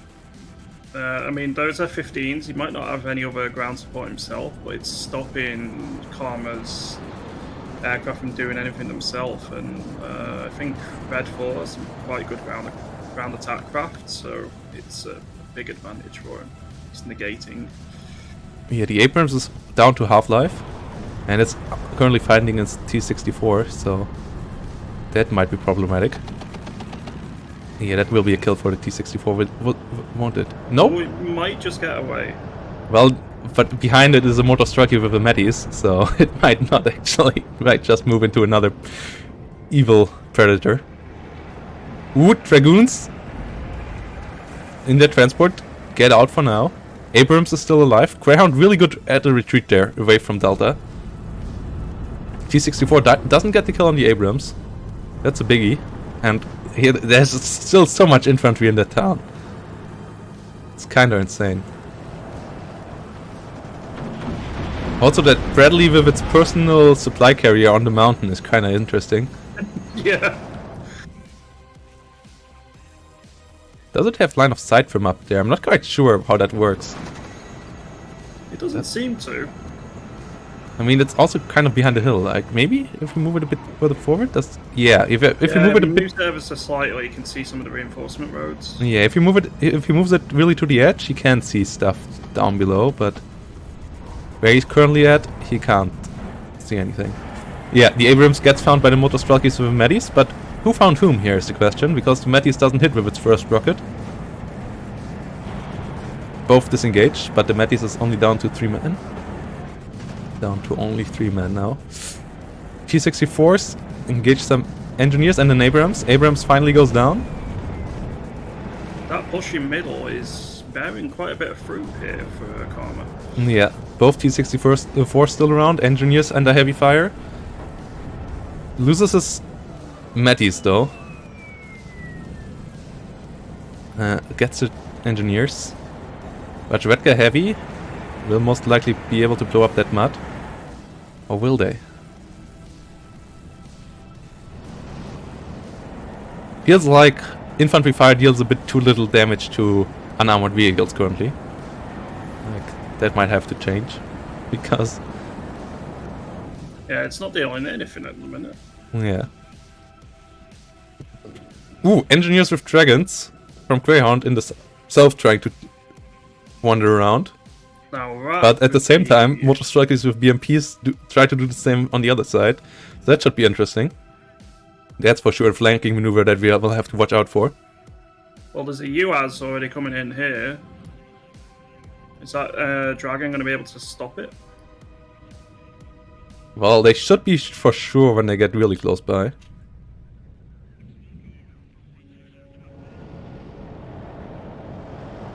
What? Did something die here? Yeah, something died here. Who was that? Was it a... that was a BMP, okay. The T-64 is still alive over here. And Karma is slowly but surely pushing again in the town. I think the Soviets get a bit more infantry, but yeah, the Igla got killed off by the engineers with the dragon. 2 Spetsnaz groups come in now in the Mi-8 TV though. And those should be able to get the dragons out of there. The engineers. Because, yeah, as I said earlier, these have 69 rockets on them. 96 rockets, not 69. That would have been a weird number. I mean, it's a nice number, but...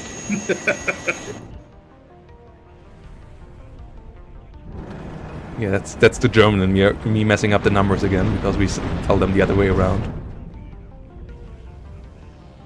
And yeah, the Spetsnaz should be able to see the engineers in a second. The Mi TV, that is. It looks... yeah, the engineers try to run. The Mi-8 TV. Yeah, there we go. Oh boy. Ooh! F-15 trying to come in with the kill. And oh, the OH... Spetsnaz gets off just in time. Yeah. OH coming in there. Out of rockets nearly there, though. Igla missing. Ooh, but the Motostrelki BMP in the south getting the Chaparral. So, yeah, both sneaks did something. And I would say the Karma sneak did even more, because he also captured a full-on supply truck with it. Yeah, it's not a bad find at all. And it looks like there's not really that much holding back Karma now. Yeah, an Apache in the middle gets shut down by the T-46. Kiowa has to retreat again. The T-64s did it again. The T-64s in the middle, absolute beasts. Yeah, that was an Apache, I think. Might have been a Cobra. That engineer in the military police squad is just stopped 2 of the Russian infantry units. Those Motostrelki were not trading particularly well. Yeah, engineers with flash are quite effective. Yeah, the Abrahams though overall not doing too hot for Greyhound. That's the problem for him. But he has a couple more around, and you can really see the level of these players now. Like the micro on both sides, quite amazing. Like to watch these players microing around, a lot of fun. The Mi-24s, the hint in the beginning, then the retreat out of the middle by Greyhound without losing much, though still Karma being relentless with his T-64s, trying to get every kill there. Then that micro with the T-64 versus the Abrams in the south, all of that. And overall that town fight, even that town fight. Sure, it's a lot of massed infantry and it's quite a couple of A-clicks there as well, but was also quite some micro involved in that. It's been really interesting to see how the middle point is once again proving to be so important. Yeah, the only issue I see is that nobody tries even some small thing in the north. Because, like, trying to catch your enemy off guard up there could be what wins you the game. Like, it feels like both people are too focused on the meat grinder in the south right now, both players. But the T-64s, one went down, right? No, they're still both around. Those, together with the hint at the beginning, are so far for sure the most valuable units for Karma. On the side of Greyhound, it's the M1A1 and then his engineer flashes that hold on the front line. Bator 88, thanks for the follow. Thanks for the Twitch Prime, much appreciated. Much appreciated. F-15s have done a really good job at keeping aerial superiorities and shot down, what, 3 Su-25s now? Yeah, three Su-24s and also some helicopters, right? By the way, where are the helicopters? Did he sell them? Or did they die? There's no H-58 in the south. There's a Apache and a couple of other OH-58s in the east. I've not seen anything else yet. Yeah, but because, no, I meant for Karma. He had those transport rocket helicopters. What happened to those? One of them got shot down, and I guess he sold the others, like you said. Yeah, I guess he sold the other 2. Which is a bit weird that he can't sell them currently. I would guess they should rather work like BM-1 piece, that you can't sell them. Like, it don't feel like a rocket helicopter that has 96 rocket as a unit that should be sellable. Especially as you can get rid of all the rockets and then sell it afterwards. At which point you got the value of the payload and then basically for free. Other than some time. Ooh, F-15 gets hit by Igla, but not much else. Yeah, some Iglas flying up there. And now a lot of... Yeah, there's 2 HA Abrams coming in the center now. No, 3 HA Abrams actually. So the T-64s are in a lot of pressure. One already went down. Second one obviously can't stand a chance. It doesn't stand a chance against 3 of these. So has to be really careful there. 2 more Abrams flanking in the south for Greyhound. But the T-80U is on the hunt for those 2.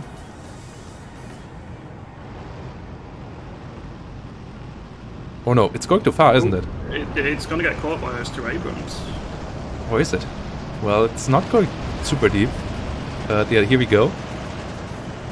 Oh, it doesn't see the other one. Now it sees the other one, but it already gets hit. Only takes 2 damage though. And kills the other one. Nice. Yeah, it's a T-80U. It should win a duel versus the other one now as well. Yeah, nearly half-lives them with 1 shot. The Abrams seems to be having the slightly faster aim time, but yeah, there we go. Yeah, that's what I meant. Like, you don't want to have Abrams on their own. Same with T-80Bs, what we saw in that first game. Those work really well, but not on their own. You want to have them mixed in with either the heavier tanks, like the T-80Us or the HA Abrams, or with a lot of support from like light vehicles. And or infantry. Attacking on the Foxtrot looks to be doing really well now for Karma. Yeah, he cleans that out, but at the same time... command tank went down.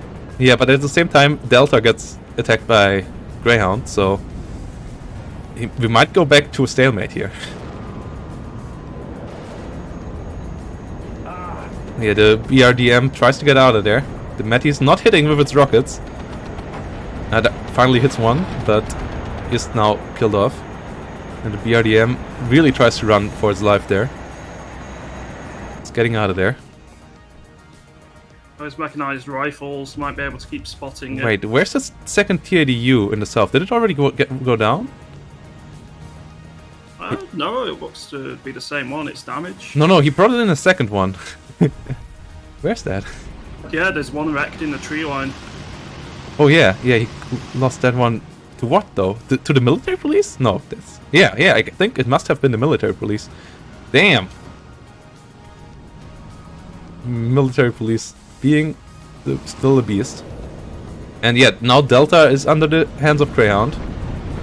So Greyhound is up there 2+3 again. Losing Foxtrot, but getting the middle, and obviously Delta, most important point on this map. So we might lose our last Red 4 player in this tournament. Because it doesn't look too hot for Karma right now. Yeah, losing this T-80U there was big. Was really big. I feel like that T-80U could have swung the game together with its brethren, but losing it that easily, eh.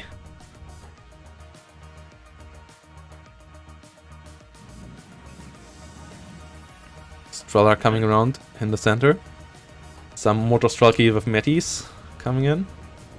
But yeah, how do you deal with Delta now? Or how do you capture another point? Guess maybe going for the north? So many Abrams everywhere as well in the south now. Yeah. It's going to be hard to push anywhere down there. I guess north is the way to go. Trying to get Alpha, but... military police and mechanized rifles. Yeah, already got there. They already got there. I mean, there's a couple of forces now coming in the north, so I guess Karma sees that issue as well. No, is he going for the center with it? Not quite sure. You know, he wants to go for the center with it. Which I guess is a fair way of doing it as well, but I don't know if he has the time to do so. Like, he needs to be quite quick now. And his T-80Us needs to get a real good kill count now. They can. It's not an impossibility. Those are insanely good tanks. Get the military police. But M1A1 HA is obviously also not bad. Ooh. Oh, this one could... ATGM. Nice! That was a nice side hit there. That one was a biggie. Getting an M1A1 HA. Only a frontal hit, but down to what hit point? Yeah, and people say these ATGMs of the T-80s don't matter. going to help. Oh no. Yeah, another one coming in. What did Greyhound do? Why is that not... Oh wow, losing another one. Wow. Yeah, that should help out a lot with getting the middle. But there's still 4 M1s around. 3 of them being HA. So 75% threshold is reached. yeah, it will not be easy here. But there is a chance again for Karma, I guess. Is Karma going for golf here? But why? Like, I would see Alpha or Delta as the point of attack. And he's just wanting to envelop Delta, I think. Oh, trying to go for the snipe under me. But I'm pretty sure... Yeah, his OH gets down. Oh! Another M1A1 under fire. Nearly got hit there by another rocket of the T-ADU. T-ADU being an absolute beast. But yeah, 1,633 points. So he needs to be quick now. Karma, that is. Another Abrams fight. Ooh, Abrams is moving away. Not quite sure why it does that, because it got the first shot. And it's in the CQC fight, so it should be able to win there. Wait, did that F-15 just... It attempted to. Ooh! Kiowa. Kiowa is the savior here. T-80 can't engage whilst the Kiowa is around. And Igla not hitting it. Igla trying to hit the F-15 there. Not going to do so though. And it's only 250 points, so only 2.5 minutes now. No, less, actually, level +3.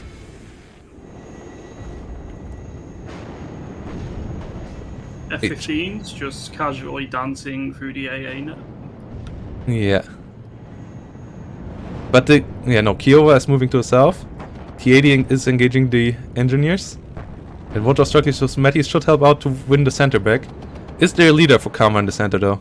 Yes, there's one, but if it goes... Oh, it's going to be close. Ooh. Oh no, he needs to move it in. Move it closer. Karma. No. Karma. Gets there. But only 130 points for Greyhound. And the Matties don't quite do so well. Needs to unload them out of the BMP 1P. I don't feel so well.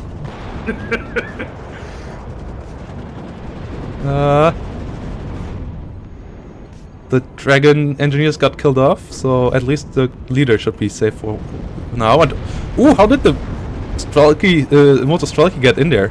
They might be able to snipe that mud from the rear. Kiowa coming around. Igla, no, Igla is out of rockets. Ah, but Kiowa gets killed off by the BMP2. Ooh boy, what a game!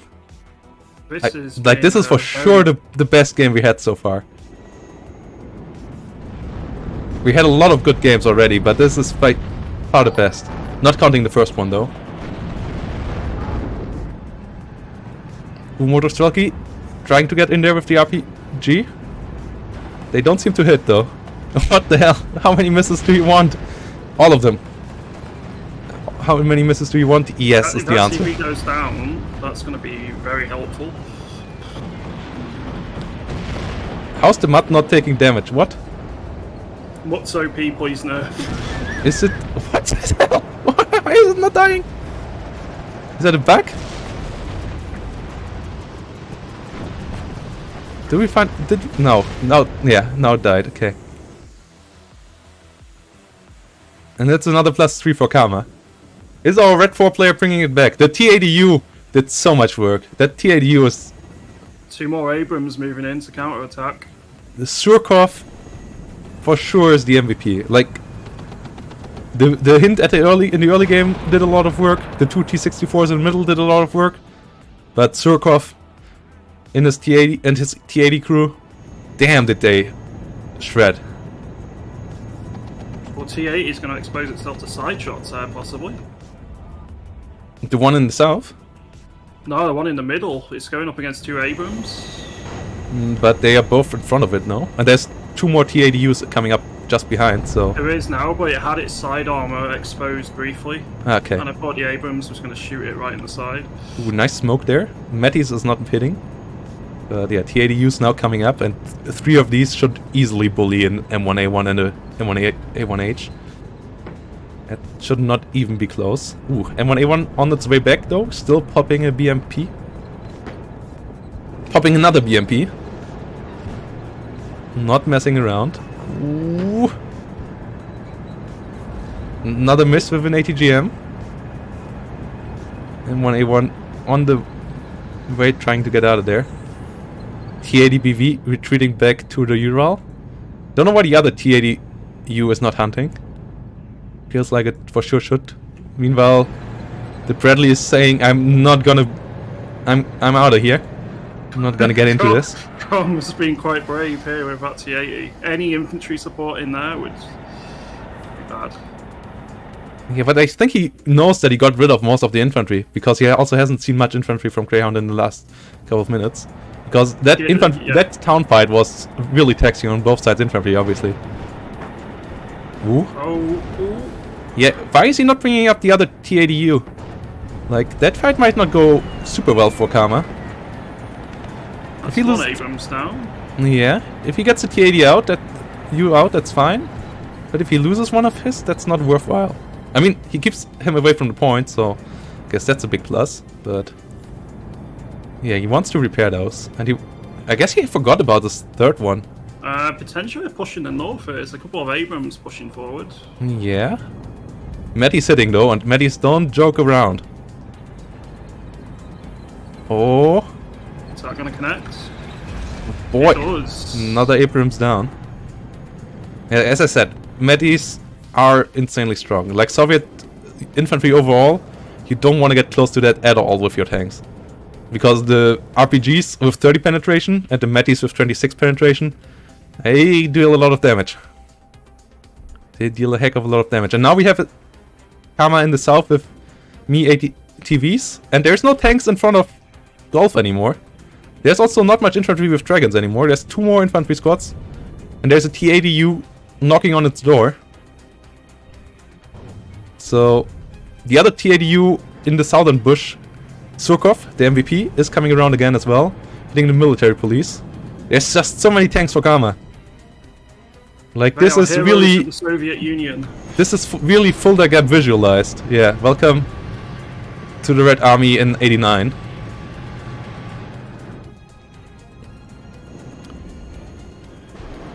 T80U hitting the mech rifles in the south, and yeah, mech rifles don't even deal close to the damage of the Matties, because they only have 18 penetration. A decently sized push in the north. Abrams, couple of engineers, they dealt with the Metis, so... Yeah, but even if he neutralizes Alpha, Hotel, he only brings the 2+1 off. And meanwhile in the south, he's losing, so... Because, yeah, Golf gets completely overrun now by Karma. And he holds the middle. That's the big point of this game right now. Like, the middle might be the deciding factor. This has been an extremely fun game to watch. Yeah, this game has been super entertaining, and I think it really shows the potential of Warno. Like, this is the first tournament. Both of these divisions are nowhere perfectly balanced. A lot of units are quite clunky, but boy, the mechanics are solid in its basis, and damn, had be a lot of fun combat. He's just charging forward now. Yeah, the T80's just going for it. Trying to swing it. There's 2 more M1A1s, but there's 3 T80s. T80Us, that is. And the rockets of the Me also deal a lot of stress damage. T80U coming around. First Abrams already. Oh, the sound effects when the turrets fly off, when the magazine explodes. It's so nice. Mud gets killed off in the north. Golf got neutralized. But yeah, with... not Golf, Hotel, but with Golf being neutralized as well, still a +3 thanks to the center. The engineers with dragons tried to sneak around, but Karma brought his BRDM back into safety. He lost 1 T80U in the center though, might lose another one here, down to only 1 hit point. But the engineered dragons, well, let's see, can they get the kill? I guess they can get the kill here now. Yeah, T80U goes down as well, so quite a couple of nice kills there with the engineers. But they still have a bit more to go, and the southern push with the T80Us, don't think he can stop that. Question is, yeah, Karma can stop the north, and GG. That was a victory for Karma, even though it says draw. 100% sure. So GGVP to Karma. Getting the victory here. Keeps the hopes of the Red Army alive for at least one more round. Damn. Yeah, Red 4 is still alive, guys. And that was such a show of force from Karma. And I was wrong. Steel Division players better than Wargame Red Dragon players confirmed. Kappa. let's not start that fight. But yeah, GGVP by Karma. And all of you who voted for him, you got have fun with your channel points.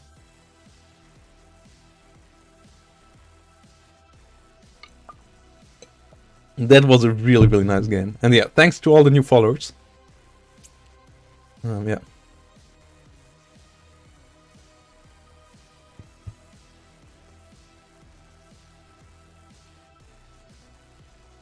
That was, I think that was my favourite game so far. It was really good to see two different divisions fighting it out instead of just blue on blue.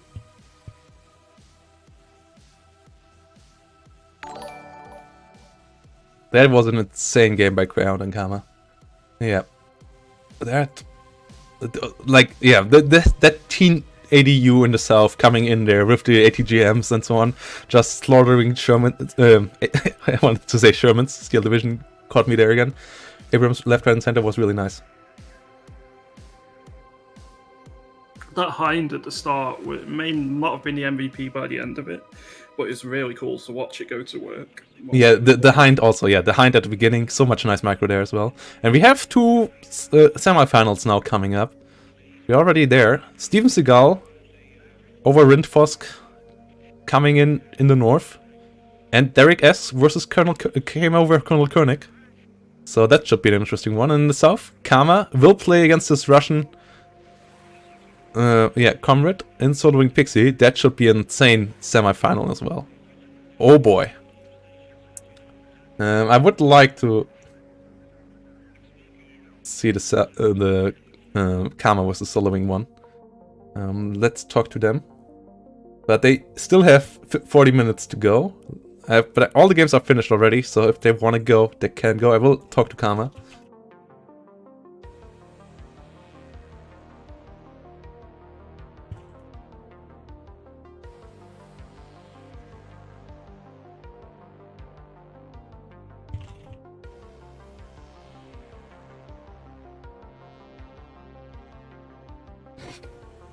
Yeah, that was a really, really good game. That hint play, damn. And yeah,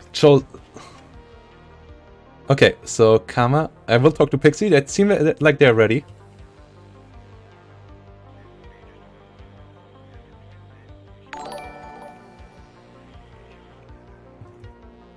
That should be quite fun. Need something soft under my wrist, because wrist starts a bit to hurt. Yog dog. Thank you there. No worries, man. Karma versus Pixie, yeah. That should be a really fun one. And let's, yeah. Will we see a Red 4 player in the finals? Is that the game we're watching, or are we watching the other one? They say 10 minutes. So I will ask the other guys how long they will take. Okay.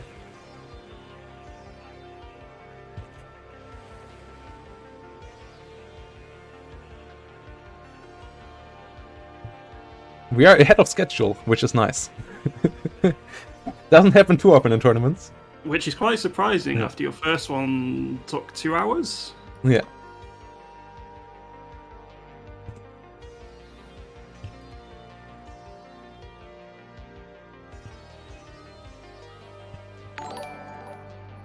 I think we will, yeah, I think we will go for this, for both semi-final casts. Yeah. Sounds like a plan. Karma is around.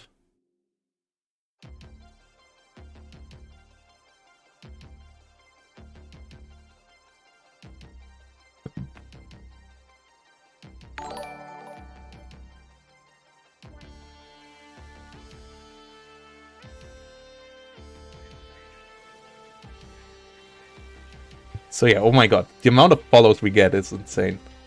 And yeah, we'll... keep myself hydrated. I will go for some water and then we go on. Sounds good.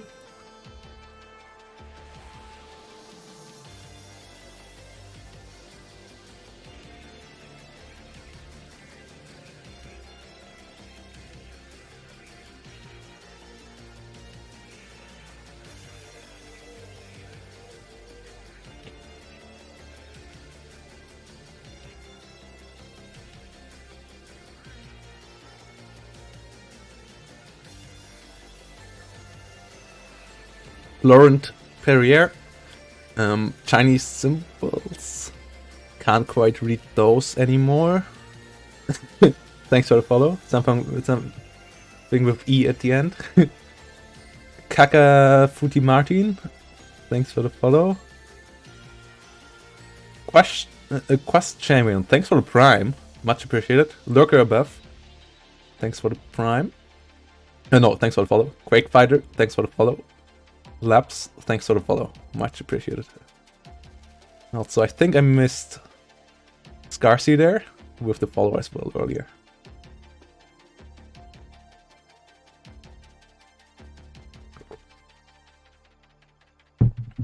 Well, yeah, but I mean, our first game was 2 hours, so it's not always faster. Was not always faster. I got a question from someone in my chat. Do you prefer MiG-23s or the MiG-31s? It depends on what you want to do with them.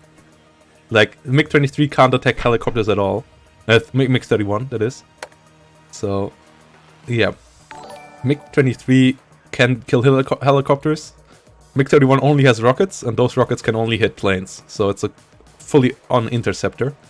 But it works really well in killing off like bombers and stuff, and it also has a chance of fighting the F-15s because it's also fast and it has the longest rockets in the game currently, so that's a nice feature as well.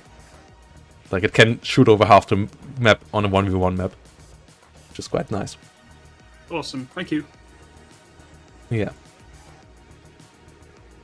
And yeah, we saw a lot of your A-10s didn't do too well yet, did they? Well, it's my the T80 BVs also didn't came in too much.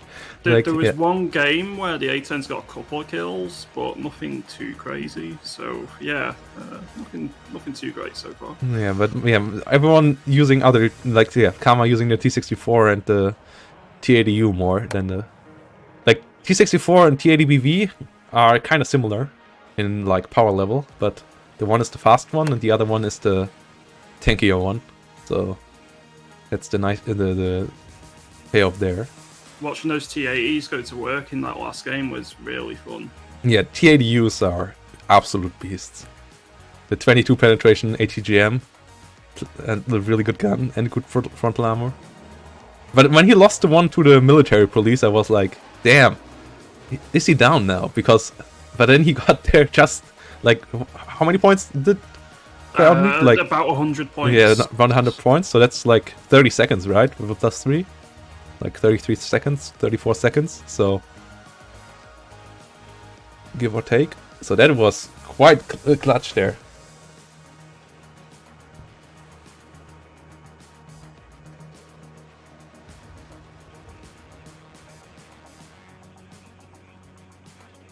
That was quite clutch.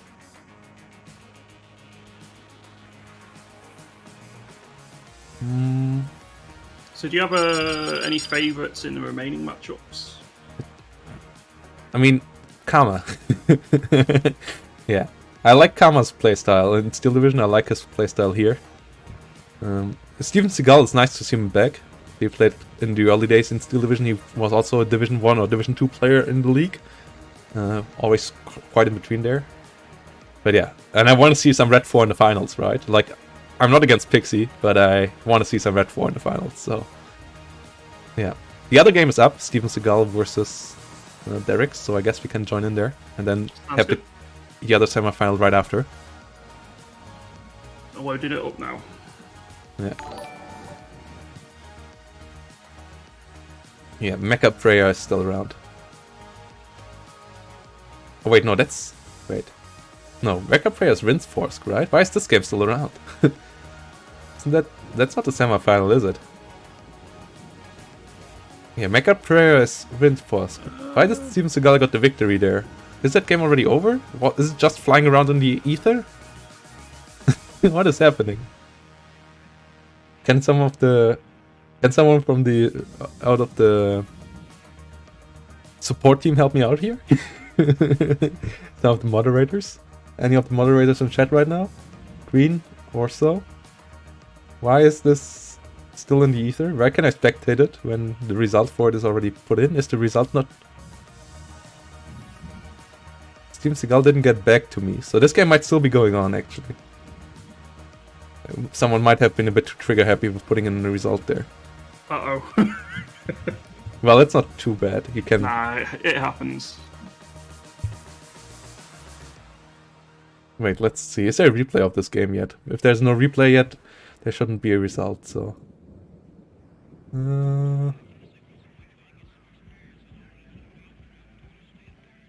he uploaded one at... That might have been the previous round. Okay. Not sure.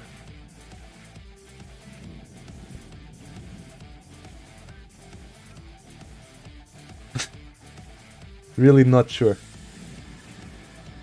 Any of the... Because why would this game be still around? Like, you shouldn't be able to spectate it anymore then. But hey, let's jump in here, and if we have to speed through it, we speed through it. Sounds good. 3-minute mark again, or we go into it somewhere else?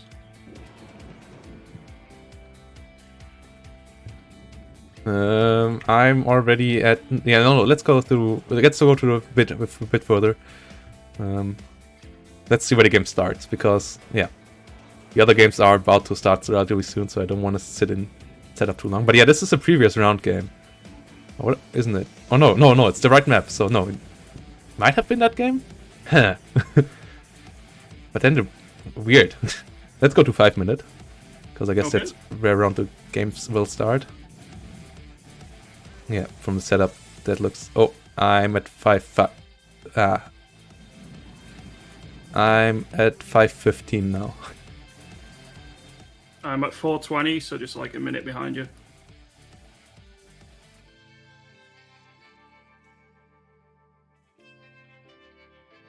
I mean, yeah, this map doesn't seem to be too bad for 1v1, actually. Like, at first it felt too big. I think with healer rushes being allowed, it's obviously a problem. With healer rushes being as strong as they are. But without healer rushes, this map feels fine. Only in ranked you get healer rushed a lot of the time, like all of the time on this map, which doesn't make it fun. Are we starting at 5:15 or a later point? 5:15. Okay. Okay. So Ready 3, when you are. 2, 1. Let's go.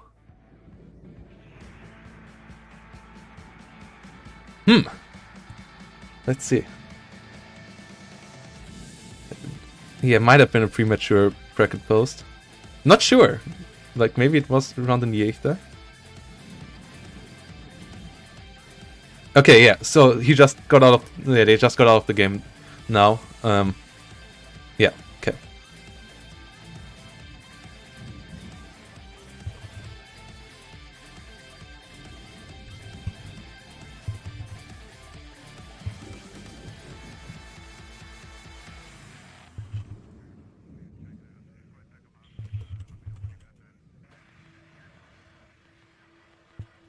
Quite a lot of helicopters, although only one Apache for Mecca. Yeah. Let's see what goes on here. Arrow rifles, a lot of helicopters going for the middle, yeah. Mecca prayer. Stingers on the other side. A lot of stingers on the other side. Like, what? No, nothing but infantry from Steven Seagal. That's also, like, yeah. I mean, infantry is strong currently, but that's interesting. It's a brave strat. Let's see if it pays off.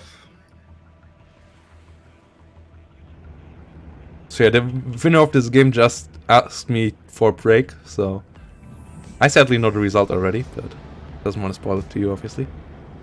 But yeah, the air rifle start is an interesting one. We saw it quite a couple of times, and it seems to work out quite well. So let's see how it works out in this one. Woo! Blackhawk already gets half-lifed by a stinger. But is that the Half-Life 3 you all waited for, Kappa? Doesn't seem that way, unfortunately. Ooh, Stinger hitting the Apache. That And is already damaged. ooh, the OH-58 got way too far forward. Yeah, that can't eat a Stinger to the face. Stinger absolutely decimated that one. That's another Stinger at the Apache. That's He one more is- hit down. Mecca Prayer is Rindfusk. Rindfusk. He signed up under the wrong name. But yeah. Ooh, mechanized rifles getting decimated. A lot of infantry dying already for Mecca Prayer here. And another of his units going down here. The Stinger is doing a lot of good work here for Steven Seagal. And that seems to be the play against Helis. A lot of Stingers, a lot of Eaglas. Eaglas sadly having the issue that they only have 4 damage on their rockets instead of 5 damage. So they need a rocket more for each helicopter. Which obviously ain't great. Like they need 4 for an Apache. They need 3 for a Black Hawk, and they need 2 for an OH-58C. But they have a bit of a higher fire rate as well, so... and a bit more range. So it's not all bad for the Eagla. Seems to be less of a focus on mid this time. Well, don't know. Just that both sides took quite a bit of damage there already. I think it's still the same amount of focus on the mid, because everything else is not really that fought over. I guess maybe the north? There's a little bit of an engagement in the south at one point, but I suppose you're alright. But it looks like really great zoning in the north by Steven Seagal. Like, all the building blocks are occupied by him. Like, other than the one which is occupied by Stinger, but the way into the north is completely cut off by him. With military police and some engineers. And some Stingers. So, he can now easily take over Delta, because there's no reinforcement base in there for the blue player.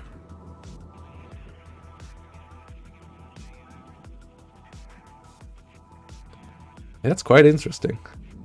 Quite interesting play here. And a completely different way of approaching the game once more than what we've seen. Like, overall, a lot of interesting gameplay.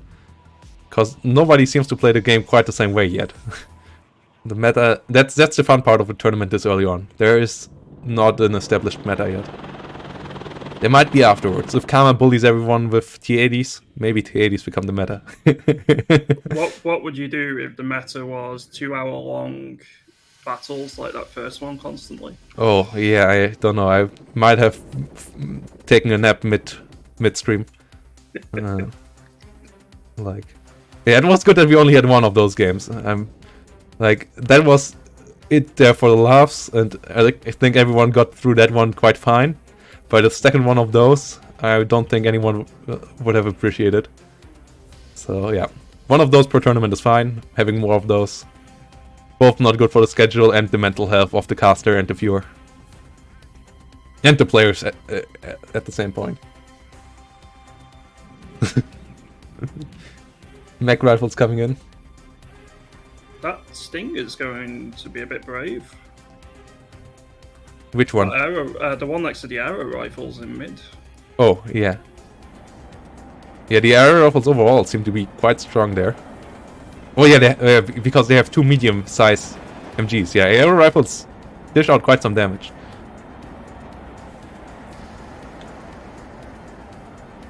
Mech rifles getting eaten alive there.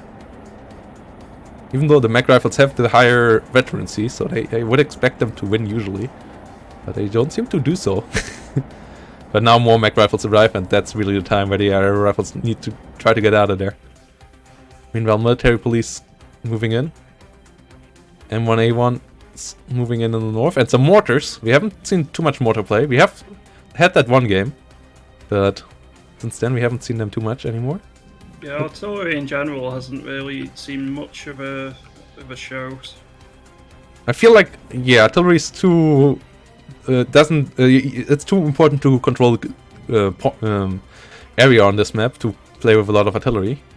On the other map, artillery is more of a good thing, like, because you can cover the front line quite easily with your income at the beginning. But here you constantly have to bring in reinforcements to hold the front line up. You can't afford really to spend it into artillery. Engineering dragons, engaging arrow rifles in the south. Yeah, feels like the zoning of Steven Seagal starts to work out. Also, it feels like up on top, the names of the players and the bars are completely mixed currently. Like, the bar is at least red, but it tells that he's blue with the button next to it. Like, the buttons are mixed up in the replays. I hope they fix that relatively soon. Also, yeah. I guess names can stay, but... It was a bit weird. That first game I watched before I was co-casting with you, it had the USSR in blue. Yeah, that also. As red, which was a little bit odd. I guess I also should turn the map around, maybe. So that Steven Seagal is actually on the side where it says Steven Seagal and Mecca Prayer. It's on the side where it says Mecca Prayer. That might help. So yeah, I switched to watch it from the other side now. Now I'm next to Alpha and Total. Wait. Also, it's interesting. When do the... Yeah, okay. So there's that point where the names of the points rotate with you. So I'm going to keep my eye on the mortars. I want to see whether they're able to achieve much. Yeah, that should be interesting. Currently +3 for Steven Seagal. Should be quite good.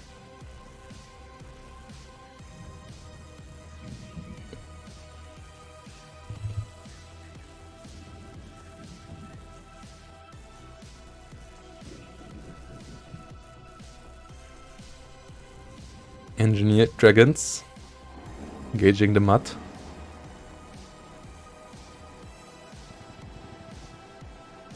But yeah, overall a slower game. Like, both sides started really fast, but then now Mecca Prayer is trying to like grind his way back into the middle through the zoning of Steven Seagal, and Steven Seagal is fine with reinforcing Delta and making it a real big fortress. Like, the amount of forces he has in there by now is kinda insane, especially as he has a supply truck to get them all back up there. Someone wants to do a bombing run there, it'd be hard to actually miss anything. Yeah, but the problem is bombing run might use HE bombs, and yeah, That's at that stage, even if it hits everything, unit and still not do any damage. yeah, exactly, it could hit every unit and still not do much.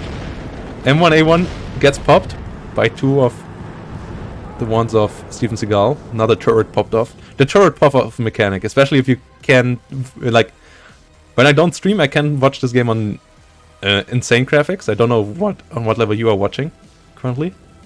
Mine's not insane, I don't think. I've got it 1 level down. Okay, yeah, but sadly I can only cast on medium currently because I have some like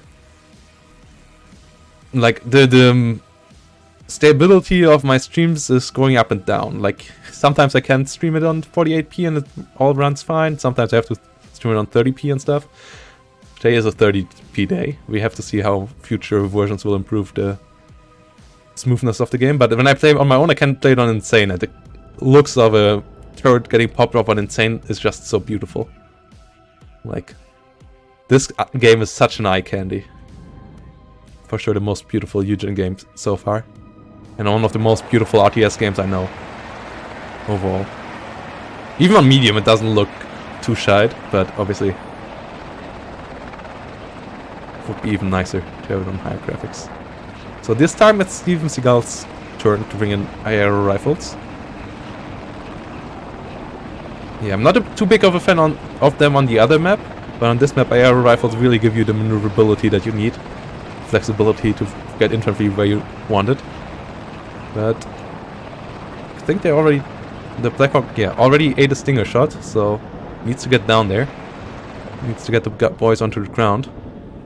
Steven Seagal is infiltrating into Foxtrot with his infantry. So many units now in Delta. Yeah, and 8-10 coming in. Your friend, but Sharpral isn't the biggest fan of it. A hit and a hit. Oh, but only 4 hit points lost. Ooh, what's that? Ooh, we finally got the mortar fire going on. These explosions look so nice of the mortars. But they sadly don't do anything right now. As Steven Seagal got his units out of there. Why is he hitting there now? What? That doesn't make any sense. But yeah, the Stinger play of Steven Seagal seems to be a really good choice in a Blue 4 versus Blue 4 game currently to deal with the helicopters, because Stingers are quite effective. Like Stingers and Nicholas are quite good there, and then you Chabrals and Strellas are what you want to use as anti-helicopter long-range AA. Pivots feel quite underwhelming. Though they destroy Su-24s and MiG-23s when they get a shot on them, but they don't deal well with armor, so... Apaches and also Su-25s survive them quite well against them, and against the other things they don't have enough range.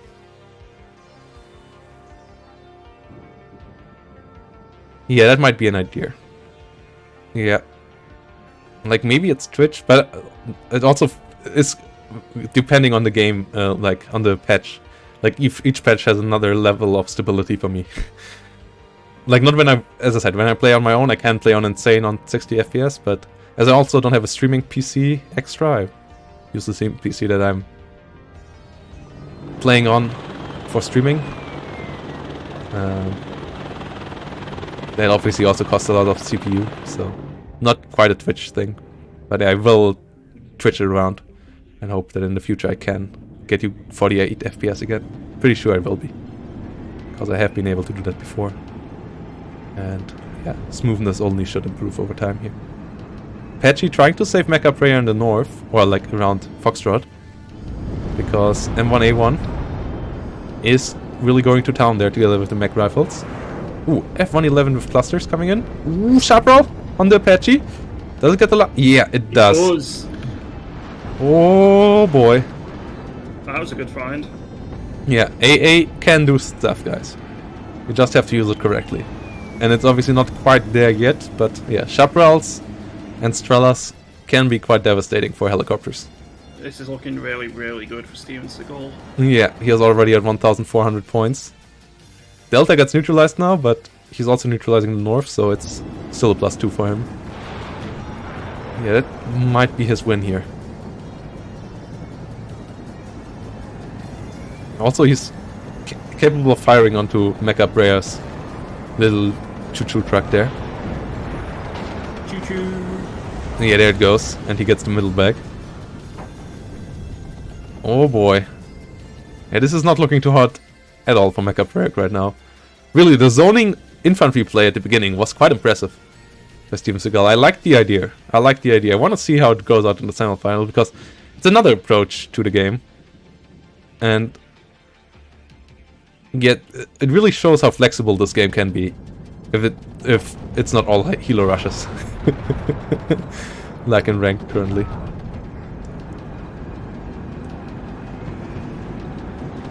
We haven't seen any other rushes yet, which I will be curious if we see that in the semifinals or finals. Someone just trying to swing it hard.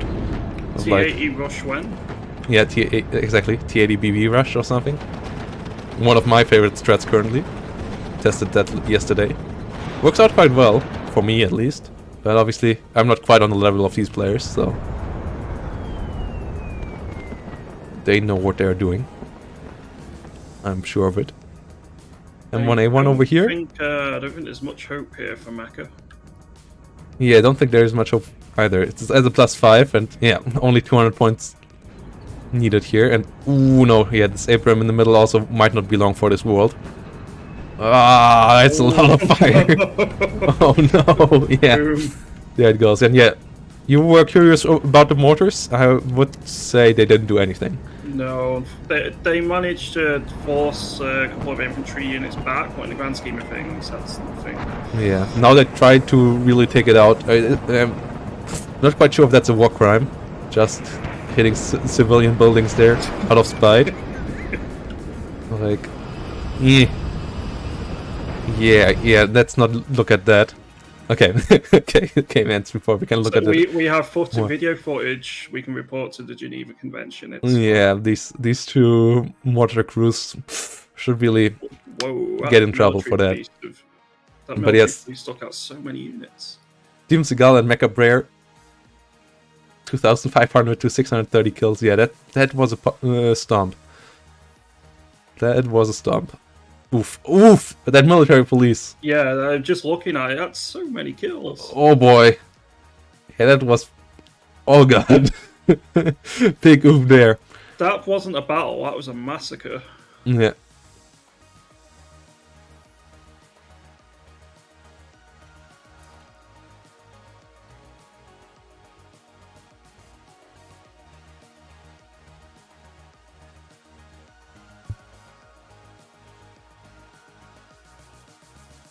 Yeah, that was quite bloody.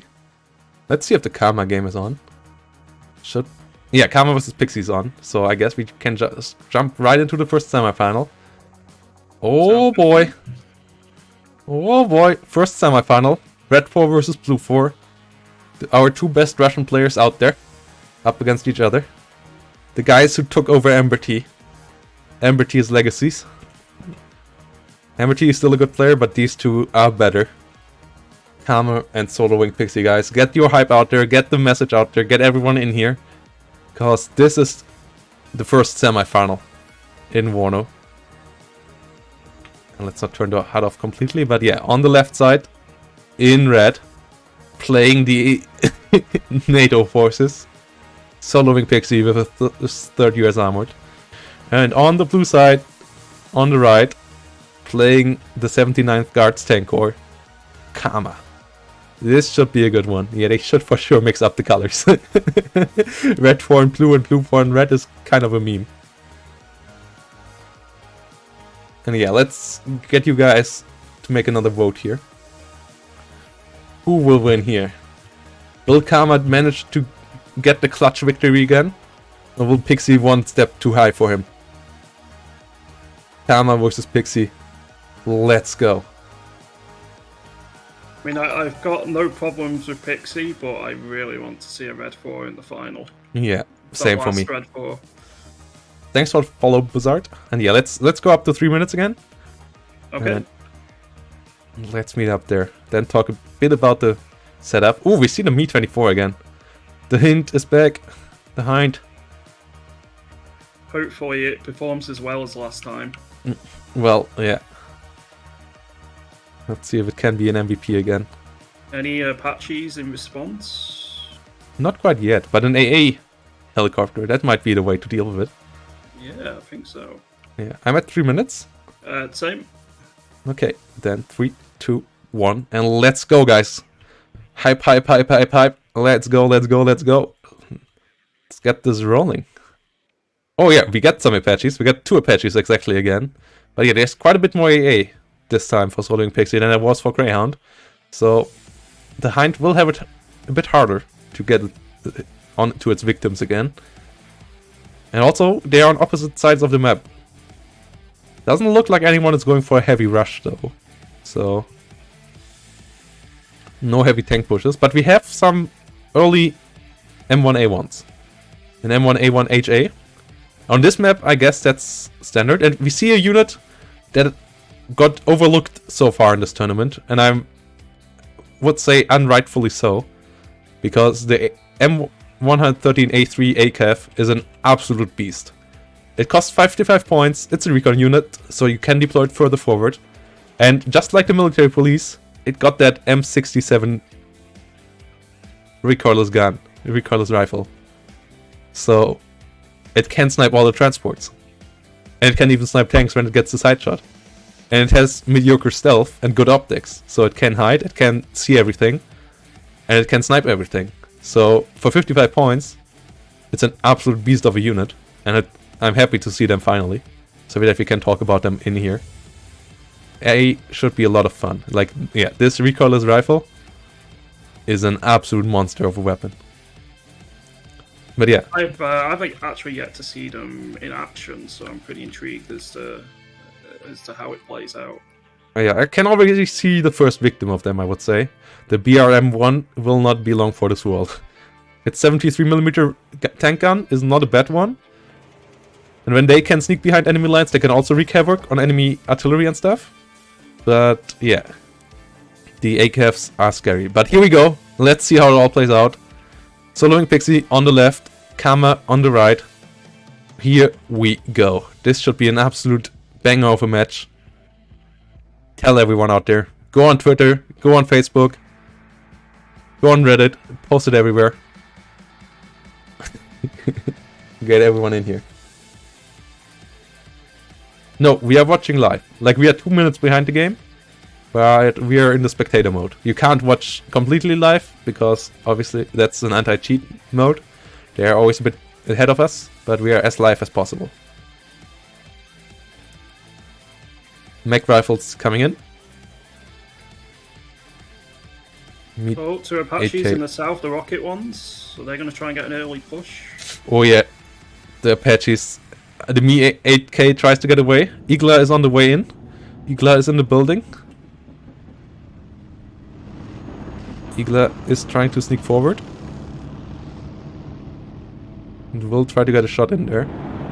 Meanwhile, Me 24 is also flying south. Oh, but the... Oh no! Oh! No! Oh! That's a big find. Yeah, the hind is down. Yeah, also the Eagle not getting the shot onto the... no, it got a hit on the OH-58, but it didn't got the kill. Eagle is now around in the south. Got the hit on one Apache. Yeah, the Apaches unfortunately killed off the AA down there. Yeah, I think you're like a second or so ahead of me. I think so. I'll pause for 2 seconds and start up again. Okay. Yeah, Apache goes down. So, BMP2s, with their 30 mil, they shred through Apaches, but so does Apaches shred through them, so it's kind of a fair fight. Oh boy. Yeah, Apache gets the kill. Motostralky trying to sneak in onto the ACAF. With its RPG. Should be in range now, no? Oh, it can't see them. Just ever so slightly out of line of sight. But the Metis... oh my god! The Metis missing twice. That's unlucky. And Soloing Pixie already having the center. Being on a +1 there. Yeah, it seems like most of the bugs with CV capture points seems to be fixed, which is a big improvement to yesterday's version. So, really happy that Eugen got that fix in. These ACAF early goes engagements down. have been very bloody so far. ACAF did quite a bit of damage though. Thriller coming in. But yeah, both Apaches got out alive. Oh no, one Apache got out alive. The other one got shredded by the BMP2. But the OH-58C also got out alive. And yeah, quite heavy fighting there. Saperi RPOs. Bully the mech rifles though. We'll try to get closer. T-80 versus Abrams in the north. Ooh. Which T-80? T-80B though. Okay, that's a fair fight as well. But it might go the Abrams way here. Yeah, it smokes up, so it's going to be able to pull back at least. Yeah, and you don't want to get much closer with the Abrams, because the Motostralkies are on the hunt. Ooh, they are in range. They are in range. They just need to stop now. Motostralky? Yeah, Motostralkies drop. Will they hit? With the Upside there, RPG? I think they're going to get away. Abrams gets away, yeah. Motostralky not quite able to get the hit down there. And another ACAF over here.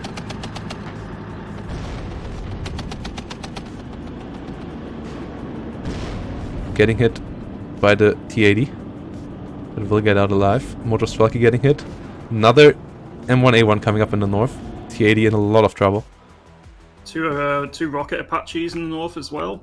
Oh yeah, this doesn't look like Pixie is messing around at all. Kama is in a lot of trouble this time. Even more so than he was in the previous game. Yeah, his Hind didn't work out at all. And the Apaches here might be quite deadly. Eagle gets a hit in. Yeah. Ooh, but gets absolutely shredded. But next Igla gets a hit in. Forces it to retreat. Ooh, not quite a kill. House up though. Igla now not seeing the Apache anymore. So can't do anything about it. The other Apache, though, also really low. That T80 has almost no support now.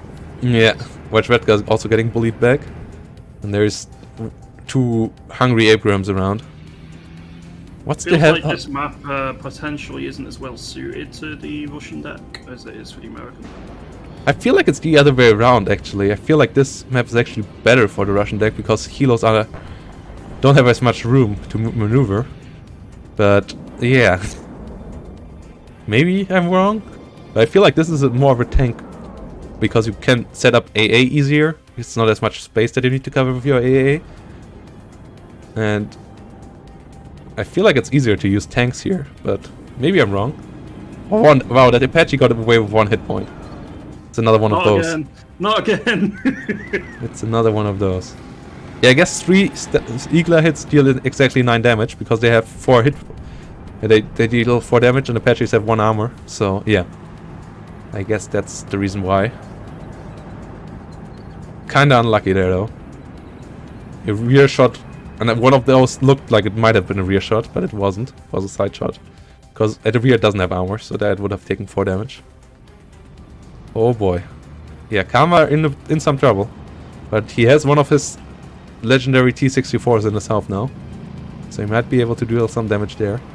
That Eagle in the north is going to go down by the looks of it as well. And there's just too many forces from Pixie. I think they're going to roll over Delta here.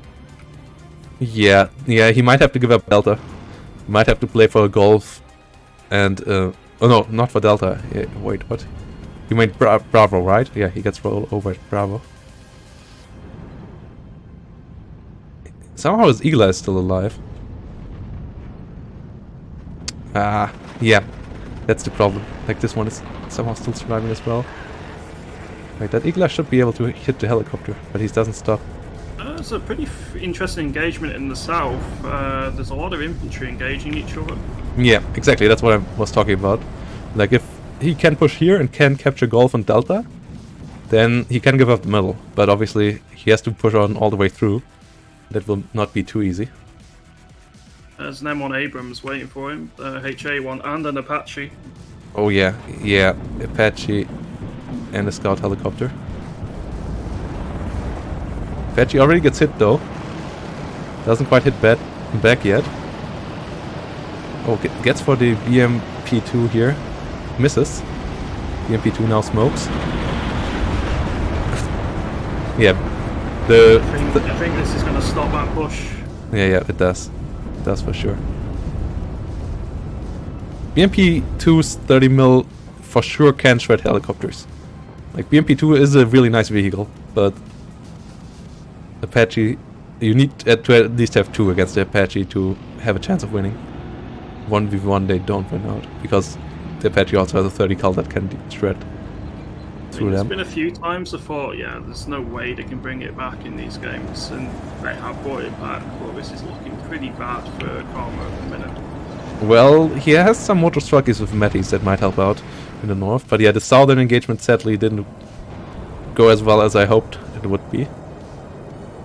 It got stopped there.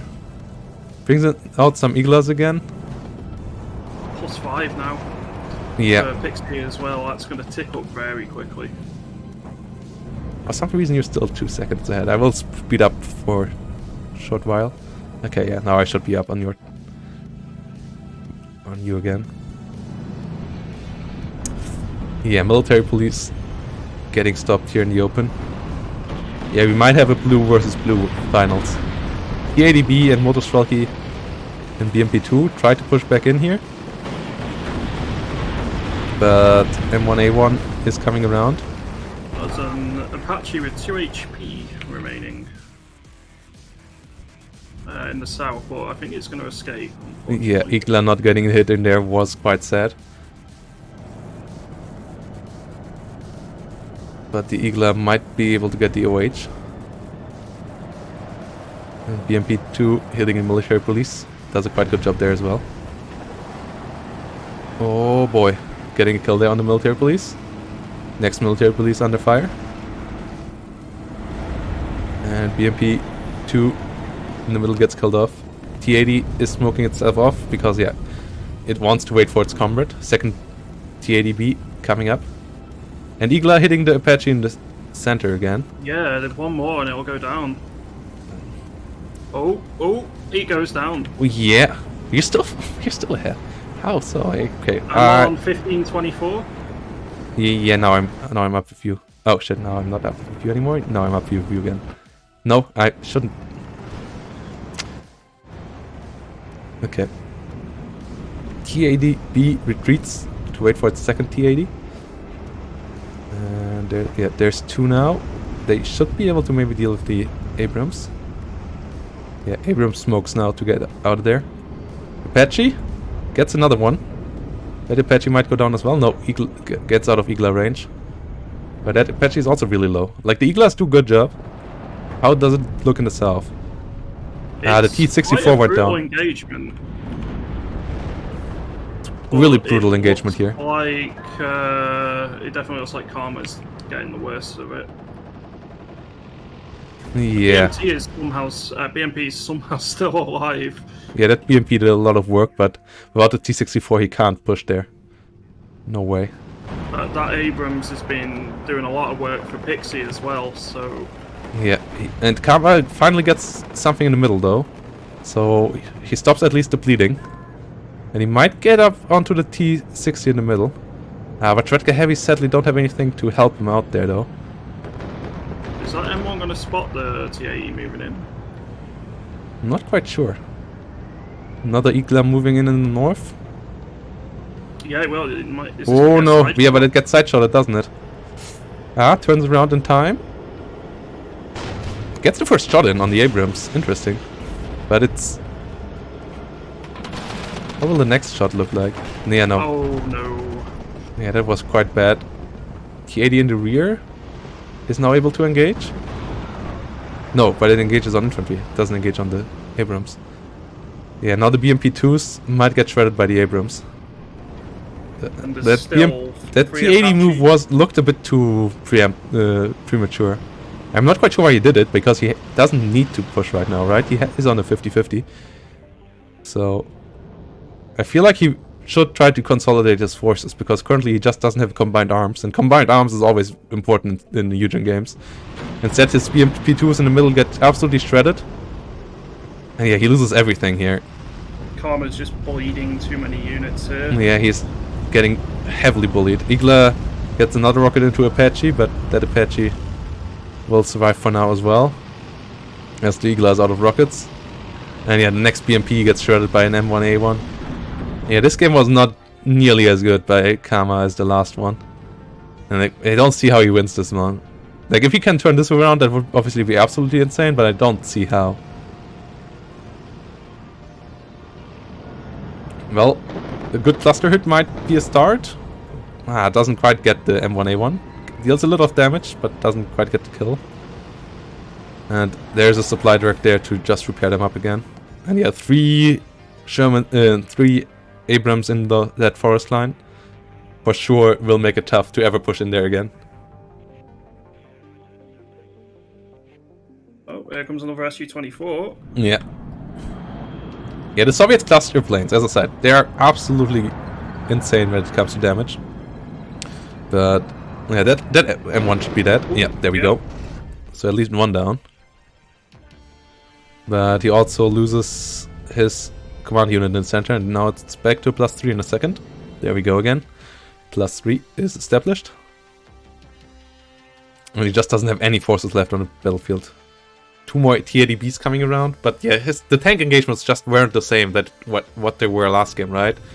Like, all his T-80s just died without getting killed this time. Well, last time it was the other way around. As I said earlier, I'm just not a fan of the T-80B in the role that Karma uses them here. I like to mix them in once I have some other tanks, but I'd rather pay the extra price, get some a bit better tanks. Then, ooh, Apache getting sniped by the double Igla. Double Igla in the same building here. Yeah, it's something that Steel Division players have to get used to. You can put multiple units into the same building. And the Su-124 clusters keep on bullying the ground units here. Abrams once more getting quite heavily damaged. It's stalling the assault there at least as well. Yeah. But the cluster on the other side also gets some kills. Yeah, the F-111 cluster is also not completely pointless, but it's not as strong as the other one. Yeah, the E-class over here getting hit now. Mech Rifle versus BMP. 2 more T-80s moving in, and an F-111 about to drop onto a... Oh no! Oh no! Oh no! Ooh, that was actually good for Karma that he's, because thanks to them to that cluster and him getting alerted to it, he was able to dodge the dragons as well that came in from the north. Meanwhile, his cluster doesn't do as well this time as the Abrams gets out, but Abrams now under fire by T-80Bs. What is it? Oh no, the T-80Bs get bullied hard. Oh, that's not good. Oh no. Yeah, both down. Yeah, that's... Yeah, that... I think that might be GG. That should be GG, yeah. Another Mi-24 coming in. Second hint, but yeah, T-80's just not cutting it. T-80Bs, that is. You always have to say the full name of the... with how many different T-80s there are. Yeah, T-80B. Not quite cutting it here in this game. No heroic crews this time. Yeah. And as I said, I feel like he brought the wrong T-80s around.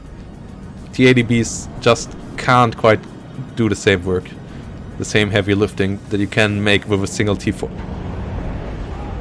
Ooh, also the Su-24 now getting shredded by sharp alts. Yeah, that was one unmolested run too many. Well, there's a Hind which is wrecking infantry, but I think it's about to go down. Yeah. Yeah. It's just disaster. Like, Karma just doesn't get a combined arms in this game at all. And yeah, here we go. GG, well played. GG VP. Pixie for sure played better in this game. It's sad to see the last Red 4 player go, but this wasn't down to balance or anything. It was just Pixie playing a bit better and everything. Like having a really nice force together.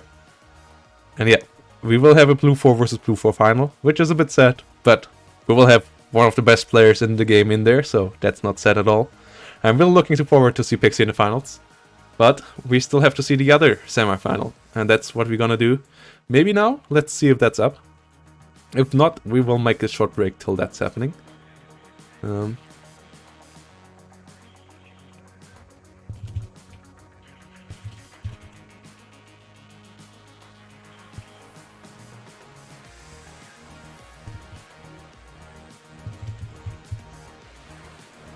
I don't see it quite yet. Yeah, I can't find anything either, although I've been having issues now and then anyway. Okay, no, they are still waiting. So I will go on a 5-minute break. We'll need to go to the restroom anyways, so... Sounds like a plan. Yeah.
So I can see the game. Can you see the game? I guess your dog is not yet back. I'm back. Okay.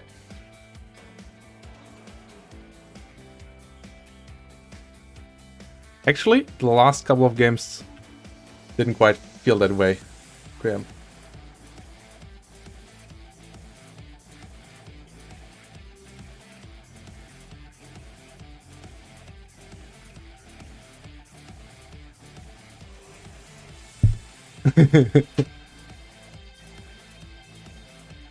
So that last game wasn't the best, but the one before that was still excellent. Yeah. And now we have Derek versus Steven Seagal. And it's up. They just started, so that's perfect timing on them. On their end. So, yeah. Just loading it up now. Yeah, they still have some, so we should still be up on same time, because, yeah, it's still pre-start of the game, so... Still the timer counting me in here.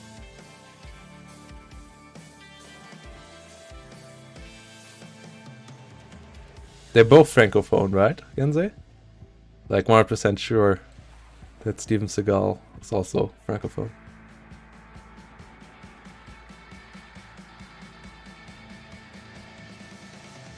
That should be an interesting final. Pixie against whomever wins here.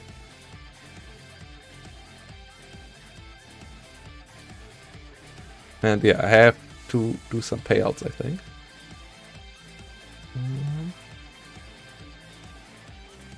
Oh wait, I never did that. Shit.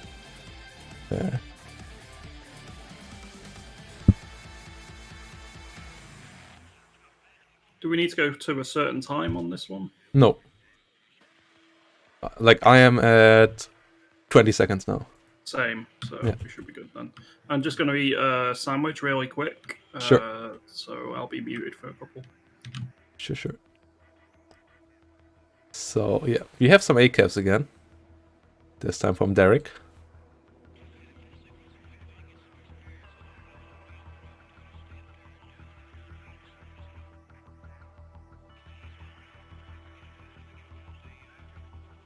Well, it's kind of an alpha version, yeah. But, I mean, it will get there later, so... Why not getting it now, right? Like, that's one way. It's cheaper now. But if you don't have the money around, then wait. Or if you feel like you were looking out for something else. Like, if you have the money around, buying it now and waiting till it's better, or playing a bit of now and then playing it more when it's better, is a way. And then, yeah, if you don't have the money, don't get it now. Or if you feel really turned off and don't see if that's your kind of game, don't get it now. Like, but it, like, the core gameplay loop, as I said, feels quite fun. Oh, what happened?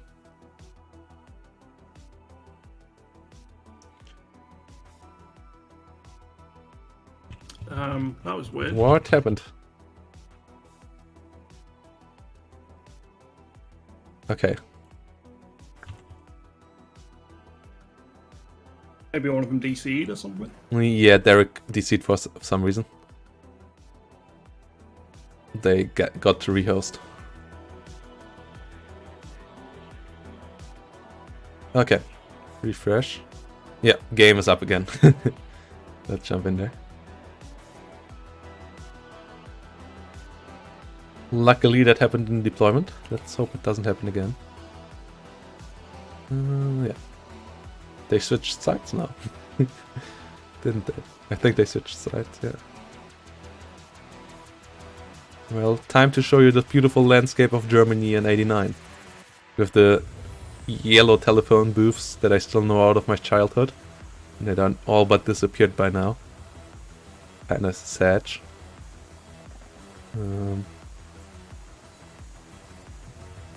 They, yeah, ain't as much of a like cultural thing as in the red ones in London, but still,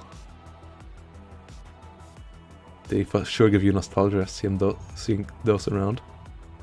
We've still got one there where we live. It's not red, but it's like I think it's black at the minute. But it's always vandalized constantly. Okay, wow. I'm surprised they've not got rid of it yet. Yeah. That I mean, yeah. Some of those I saw on my shelters were also often vandalized. Yeah.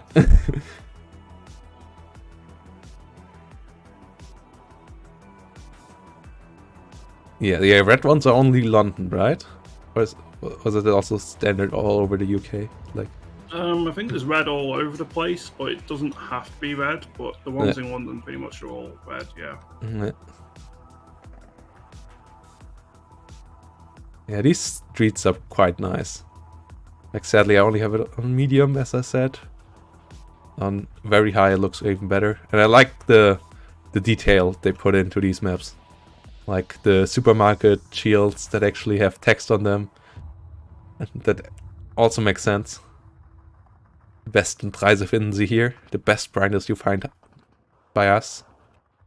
Or, like, yeah. Only this one. Riesige Rabatt.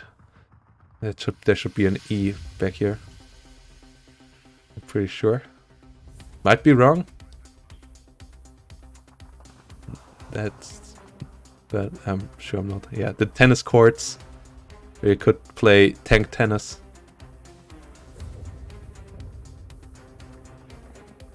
All of that is pretty nice. Yeah.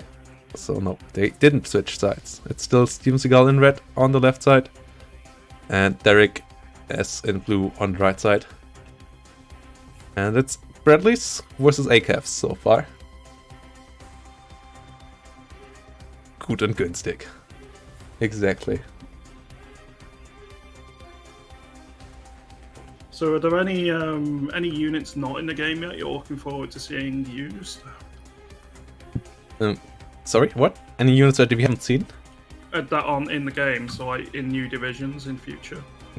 And well, all the Germans, as an Eastern German, I would like to see. I'm really looking forward to East Germany, and all the stuff they will get.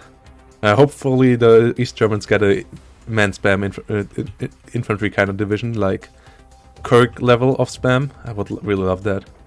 Trying to see that return from Steel Division 2, and then playing some East Germans. And then also, yeah, Leopards, looking forward to those. But yeah, other than that, not really sure. I'm not too knowledgeable with Cold War equipment, so... No, me neither. I generally know a bit more about World War II stuff, but late Cold War is not really my forte. Yeah, I'm also more knowledgeable with World War II, but that's also mostly thanks to getting into it more with Steel Division. Like before that, I also didn't know. I knew quite a bit about it, but like was always the history geek in my class. But thanks to Steel Division, I got to know quite a bit more about it because I was always curious what that was. Like that's the great part about Eugen games. They always have those funky little details where you're like what the hell is that unit? Then you search for it, and then you search for more and stuff, like the RSO,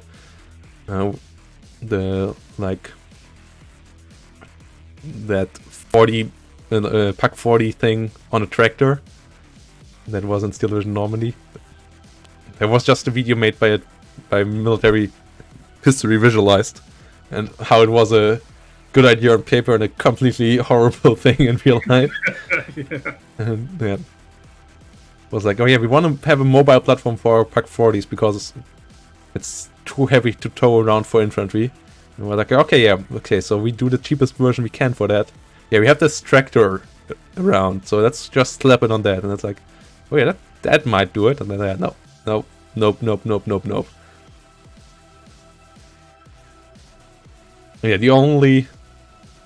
Yeah, I only know the big names in this games. The F-15, Abrams, T-80, Bradleys and stuff like this. That's the name I knew before. Stinger. And like, yeah, Apache. Obviously everyone knows the best gender that you can have. The Apache attack helicopter gender. ACAF. M13A3.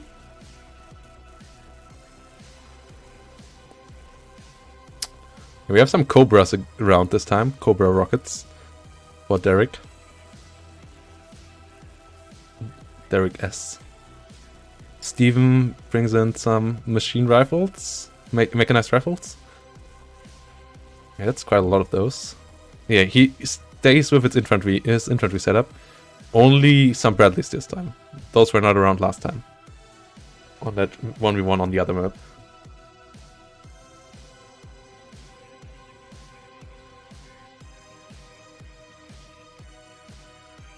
So yeah, should be quite interesting. M113A3. A-cuffs around everywhere.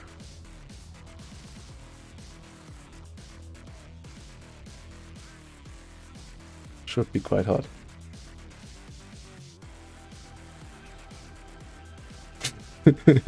Old prospector.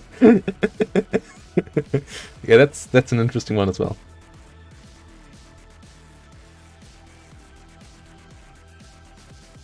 Yeah, you can just watch millions of units of the week videos for Angru, that's true.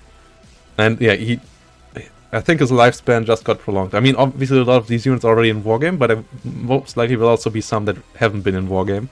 So, yeah, the amount of units he can cover for units of the week for sure will go up there by quite a bit again. With this one. Now, here we go. So, whom do you favor from the starting setup? They kind of look similar, don't they? That's again Steven Seagal with the anti-helicopter setup. And Derek with the helicopter setup. Oh boy. M113A3. ACAFs.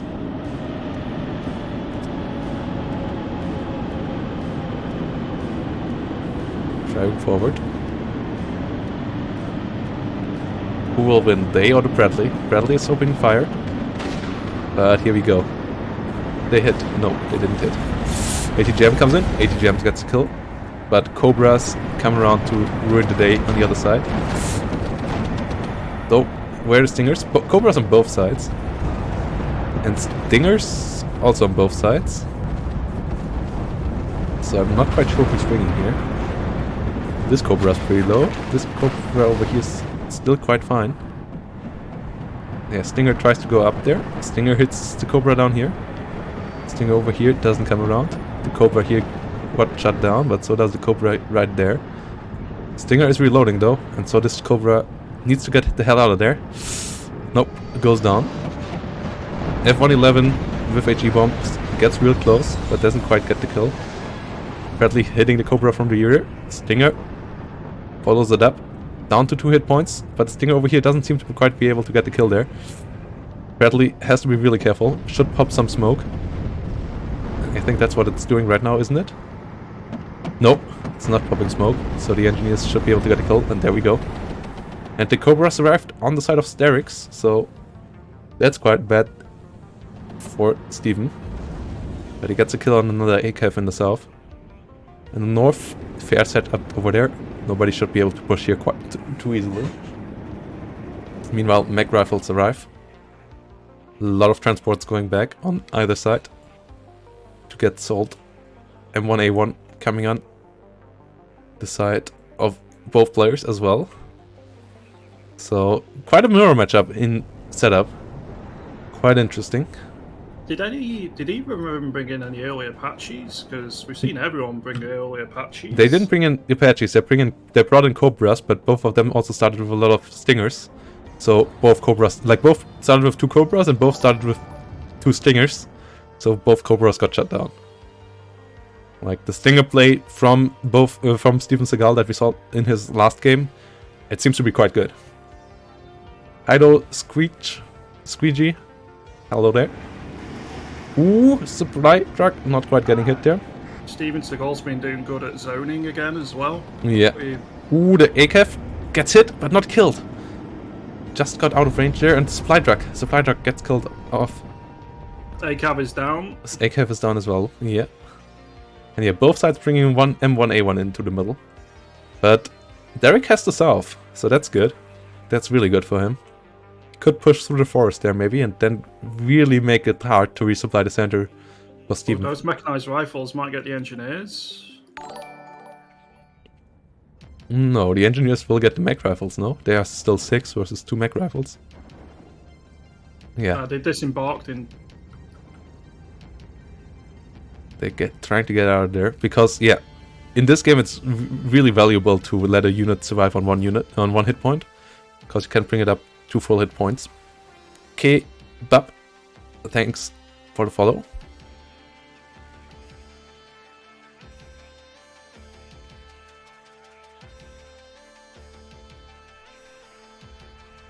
And yeah, stingers and military police sitting around.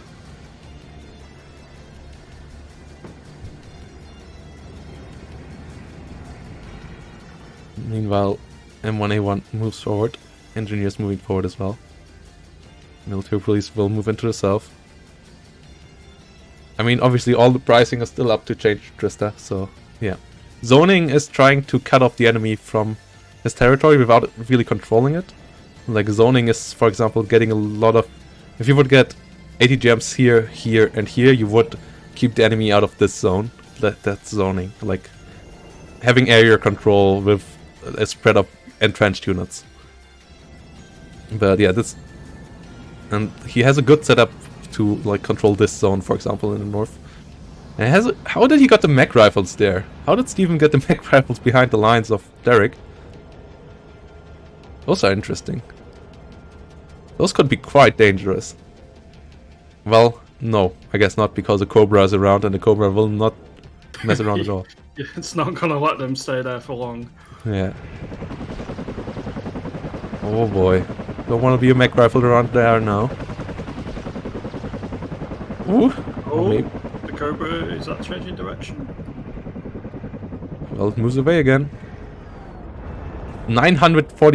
54 points already for Derek, because Steven took till now to contest the middle point. So already halfway there nearly. I remembered when one of the Russian players named himself "Whoa, we're halfway there," and I always got an earworm when I said his name. That was quite annoying. Fun, but quite annoying. Yeah, nearly halfway there right now. More supply trucks coming up. Another Stinger. And a Kiowa in the north for Derek, and a Apache in the south. Some more helicopters coming in, but there's a lot of Stingers. There's a Chaparral in the middle as well. That Cobra just took a bit of a hit. Yeah, but it got rid of the mech rifles, so... A worthwhile trade. Yeah. The Apache in the south. Oh, and the Kiowa in the south as well. Oh no. Well, yeah, good choice there by Steven Seagal. He didn't took a CV vehicle, so the Kiowa can't deal with it. Kiowa can only deal with vehicles, and not with a mech rifle leader.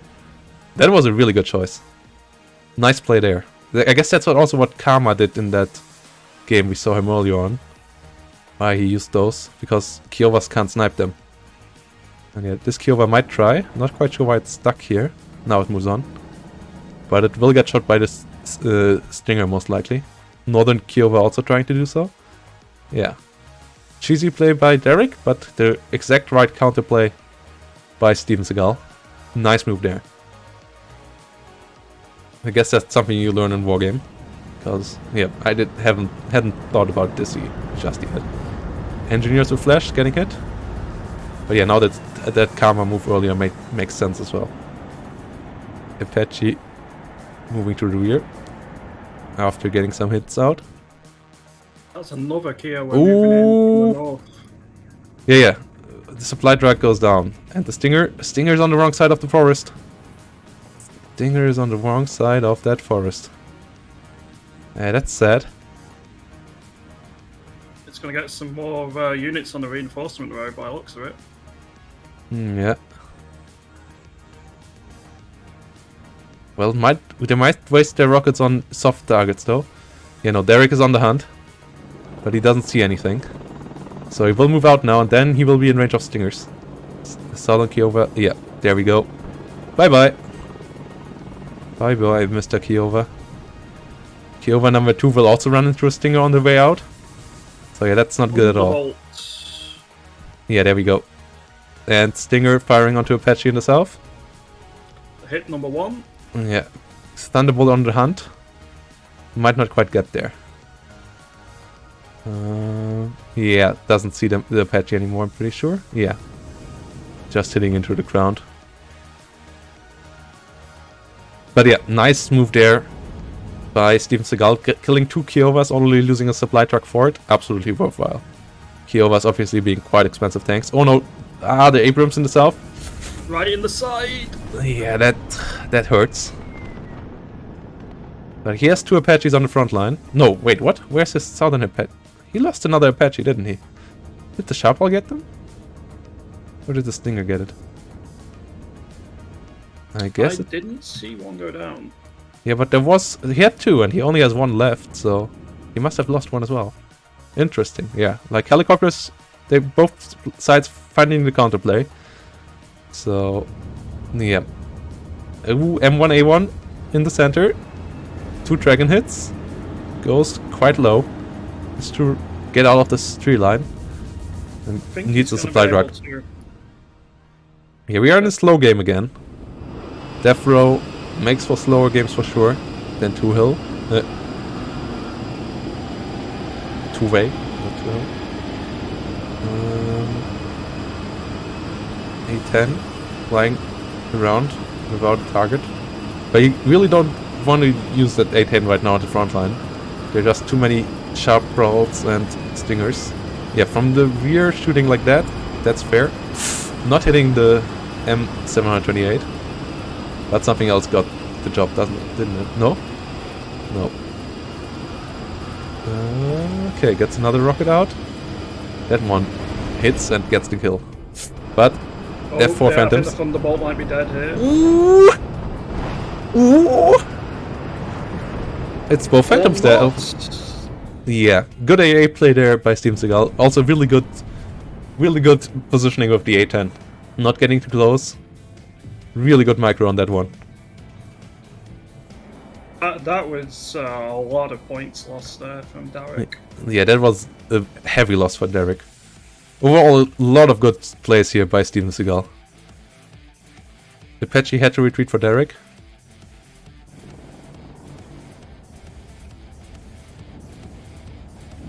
Meanwhile, Engineer sits in the middle. One of the little jeeps goes down to a military police, but military police now gets bullied by Abrams, but Abrams gets bullied in retreat by the mech rifles. So it's a whole circle of bullies hitting each other. M6 hitting the engineers. Engineers on the way down to 1 hit point. So this time the mech rifles should get the kill there. Definitely feels like both sides are very much prepared for helicopters with the amount of AA on the field. Yeah, the anti-helicopter play on both sides was quite stellar. M1A1 Abrams in the north, engineers as well. Like, helicopters for sure didn't pay off at all in this game so far. Like, they costed way more than they actually inflicted on damage.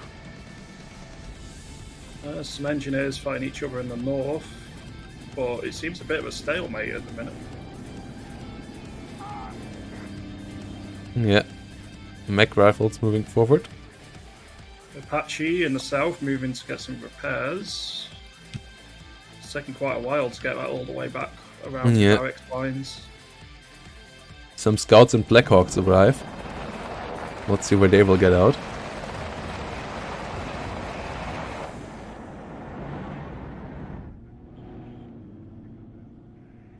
And some engineers and engineer dragons coming in the center.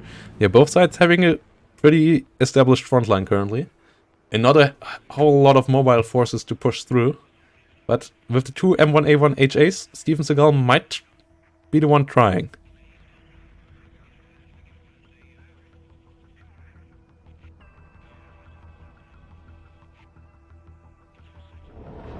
Apache coming in over here. That chapel might have its number if it goes too far forward.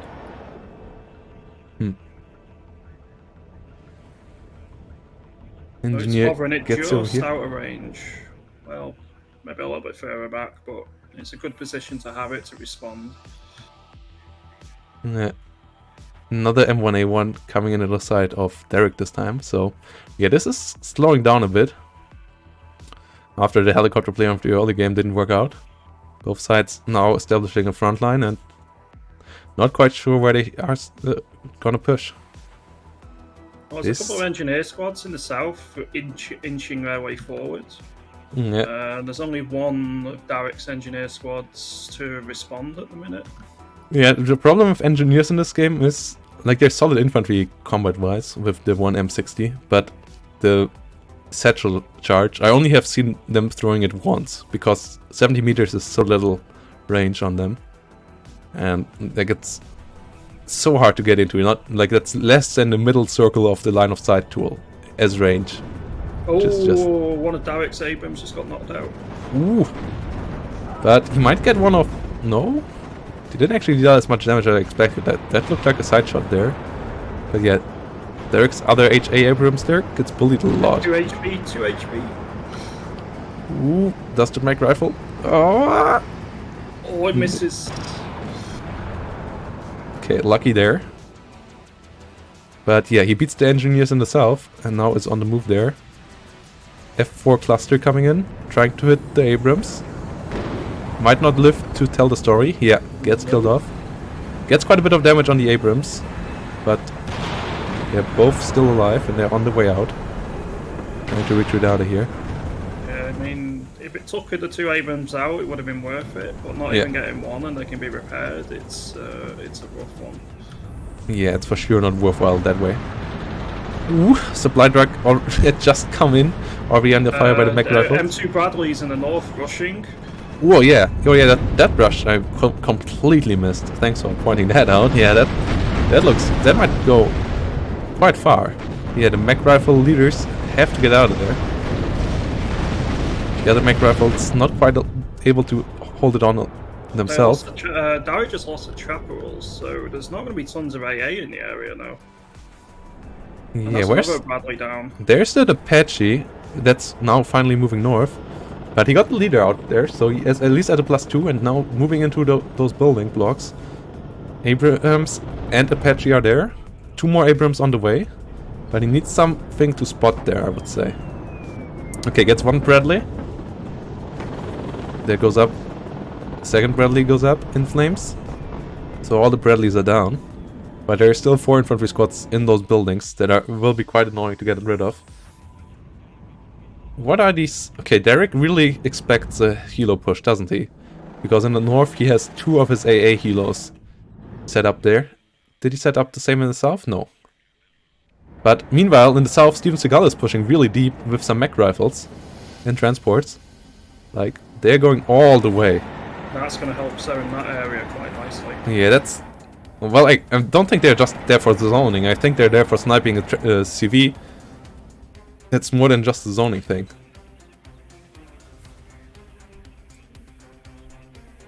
Meanwhile, 2 cluster bombers trying to kill off the Apache. But there's an F-15 Eagle now. Oh no, F-4's in trouble again. Oh, that's another plane down. Oof, 2 more planes. 2. Ooh, OHs? No, they just... Oh yeah, they have really shitty line of sight up there. Derek's been doing well in the ground game, but the air game has not been going his way so far. Yeah, and also the ground game is collapsing now, right? Like, the mech rifles in his rear are completely annoying to him, and his push in the north collapsed completely. Meanwhile, in the center, it's also more going Steven Seagal's way. Like, it really looks like Steven Seagal right now. Is that 5 planes? Oh, another Abrams goes down in the center. Steven Seagal's one might lose that 1v1, but if the other one joins in, he might still be able to get it finished off before his one is down. Yeah, he's winning that one as well. Oh boy. Yeah, this is complete disaster now for Derek. This might steamroll quite quickly now. Really good comebacks, but this would be a difficult one to salvage. This looks worse than what we saw from when Karma came back against earlier. And also he doesn't have T-80s, so yeah, he has to do it with HA Abrams. Or Apaches. I mean, Apaches always can do it, but there's a lot of stingers. There's a hell of a lot of stingers.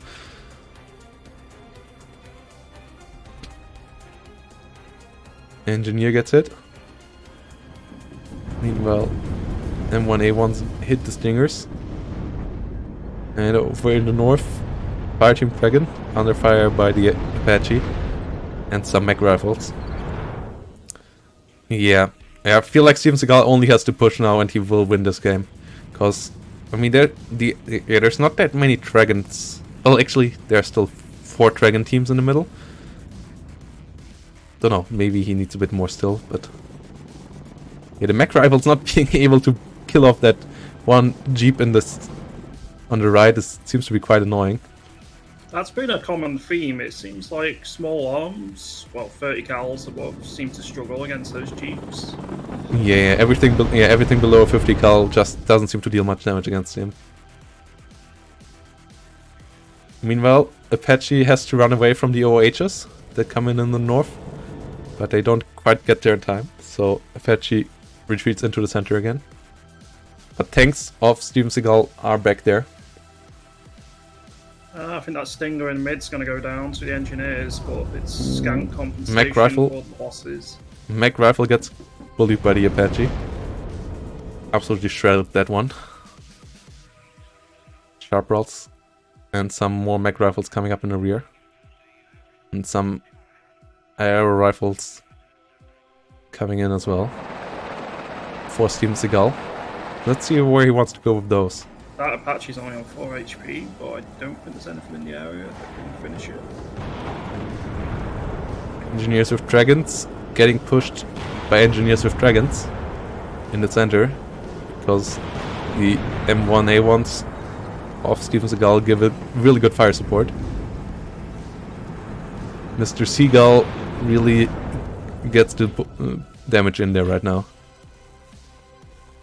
Another M1A1 in for him in the south. A lot of chaparrals. But I don't think there's any planes left. So the only thing to kill there for all the chaparrals is the one Apache.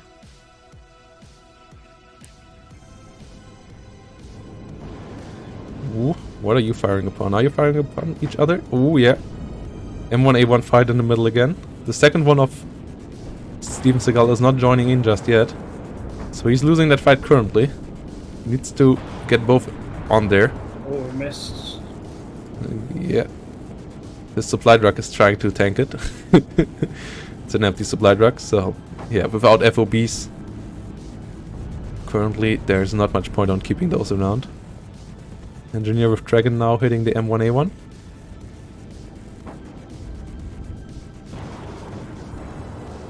A lot of fire on each other. Been trading pretty well. Yeah. I don't think it's going to survive too much longer though, if it stays there. Aero rifles floating, not quite unloading out of the Apaches just yet. Engineers getting hit. And Blackhawk brings in some recon scouts into the front line. And the Derek Abrams been routed. Oh, Chaparral stealing. Oh! It's going after the Thunderball now. It doesn't have any rounds anymore. Ooh, yeah, next the other Chaparral does. And crash. GG or crash? That's a shame. Okay, Derek forfeits, but yeah, he crashed again. But yeah, he gives the victory to Steven Seagal, and I think that's fair. But yeah, it's a shame if you go down like that. But yeah.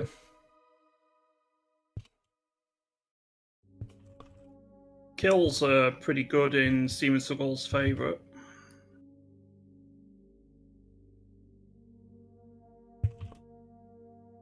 That's a pretty tough DC. I feel really bad for Derek there. Yeah. Yeah, that is a pretty untimely DC. Not yet.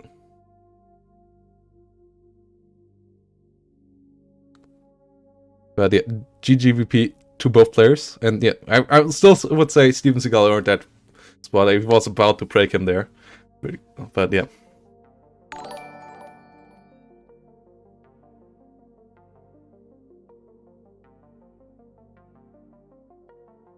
Thanks for the follow, Spooky. Florent, currently there is no time limit. There will be a time limit at some point. There will be a time limit though, Tristan. So yeah. And we had 2-hour games already. And those would have really, like, not just like for the time's sake, but also for the gameplay reasons' sake, profited from a 40-minute time limit. Because then they wouldn't have just bunkered in and chilled out. But yeah, it's time for the finals. See you, one bally man. The finals will be Steven Seagal versus Kama. Versus Pixie. In a best of 3. A blue on blue engagement. And let's ask them if they're around for an interview.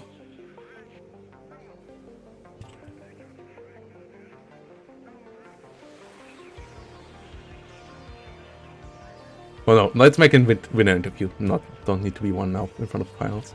Especially it's getting somewhat late now in Russia, so let's get the finals behind us and then do a winner interview. Sounds yeah. good. It's been a really enjoyable session. It's been really good fun to see the various different strategies that have been employed. Yeah. Like, yeah, it was obvious that Red 4 is a bit weaker. But it wasn't, like, Karma also showed obviously a way that they can play around that, like, beating someone like Greyhound, showing that, sure, Karma, sure, Red 4 has some troubles currently, but it's not completely one-sided, which is nice to see. I mean, Karma somehow got fourth on the leaderboard.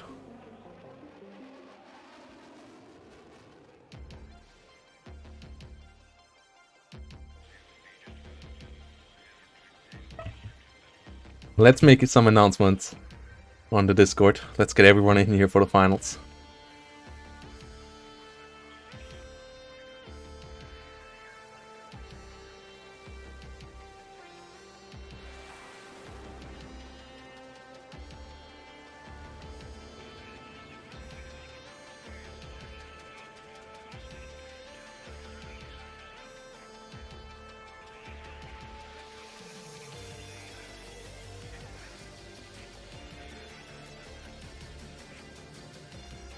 So yeah, let's get that in, and then I will see you guys in a second.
let's reduce the music a bit again. Even though it's a good music, it's not that great. And let's see. So yeah, we got here. We are finally around for the finals.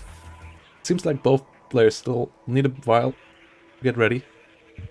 But yeah, we are here in the finals.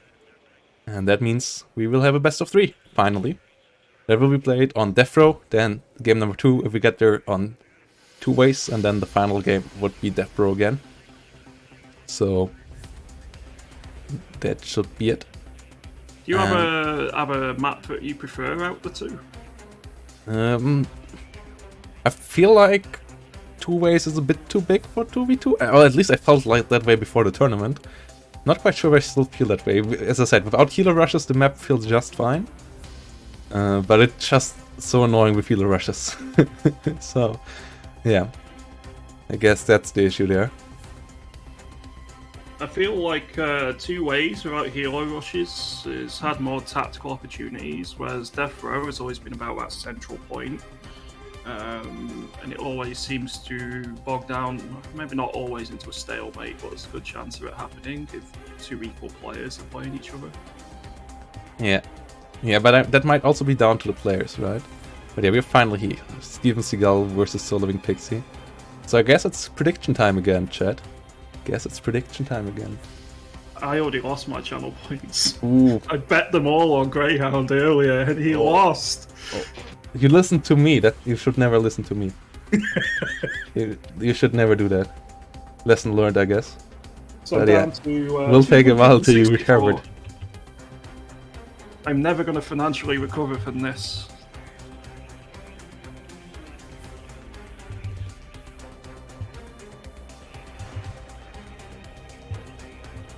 That should be an interesting final, because Steven Seagal and Pixie played quite different styles, right? Like, Pixie played a lot of armored forces from the get-go, and Steven plays completely infantry and stingers, maybe with some helicopters?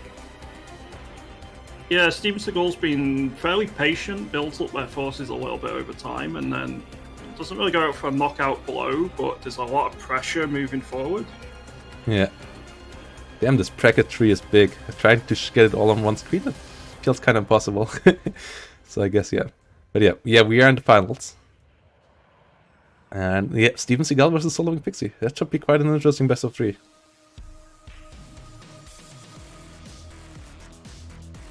If you had to bet on one, which one would you bet on? Well, I guess Pixie? Because Pixie played more Eugen games lately. But Steven comes in full hot mode again here, so it's really tough. I feel like we have that should be a really close final. But yeah, I'm leaning towards Pixie as well, but I'll be honest, my predictions today have been terrible. So bet on whoever I don't bet on. Yeah, I mean, Pixie crushed Karma, right? And Steven had a bit closer games on the way here, but his zoning play, like he feels like he understands the game quite well as well. Well, Pixie is more of a sledgehammer kind of guy, but his sledgehammer method works out as well. So, question is if that works out against Steven when Steven plays his like really well set up formation, or if Pixie might overextend at that point. So that's my thoughts right now. That's what I am on mind right now, but yeah, it should be quite interesting.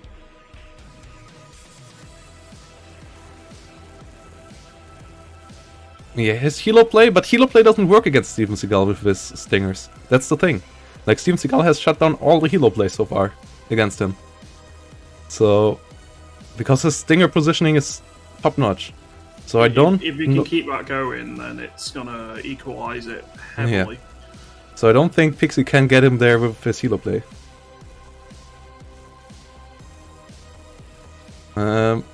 Maybe Mishkov, but there's not supposed to be a third place game, so don't know if they even actually play. If they want to play, they can play, but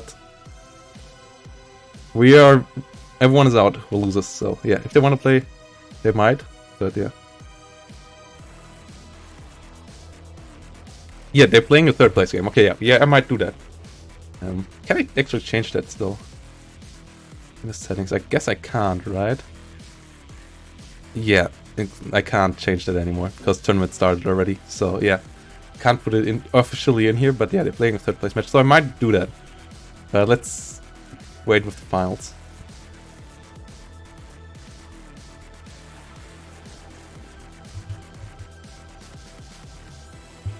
He seems to be on the short break, so we might get this third. Is that game ongoing right now? Do we see it yet? No. I can't see any here myself. I can see Wargame is better than Warno, but I can't see anything else really. What? Okay, now I see a lot of other games, but I see Final Opportunities game.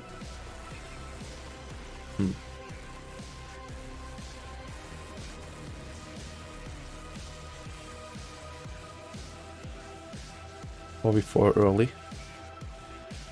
Yeah, should be interesting.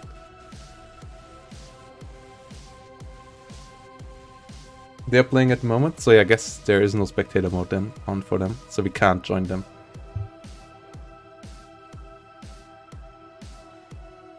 So we gotta wait. So how does the prediction look like?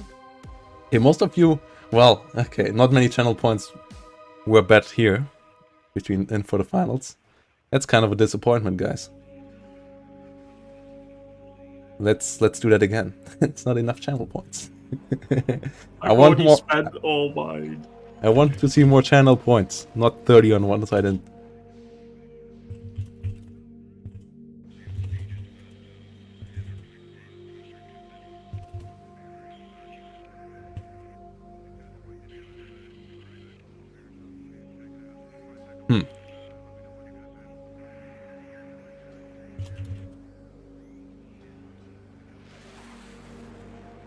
Let's see. Solving Pixie Games, I see that now. That's in deployment, so let's jump in there. That should be the finals. Oh boy. Here we go, Death Row. Here we go. So you're excited? Yeah, I'm absolutely hyped. I mean, first, who will be the first Warno champion, right? That's crowned here. That can never, no one can ever take that away from you. And sure, game is in a bit of a medium state, but it's still like a lot of skill on show. I mean, that's one thing that can't be denied. Some of the players have had so much skill showing during these games. It's been really good to watch. And because it's so early on in the game's life cycle, everyone's not just using what an established meta is. It's really interesting to see different styles go into play against each other. Yeah, and I also wonder if any of the three games, up to 3 games we will see now in this best of 3, will be able to dethrone the Kama versus Greyhound game from being the best game of the tournament. I hope so, but we'll see. Hopefully not all 3 games end up as 2-hour slogfests. That would be horrendous. No one will break the title of the longest game in this one.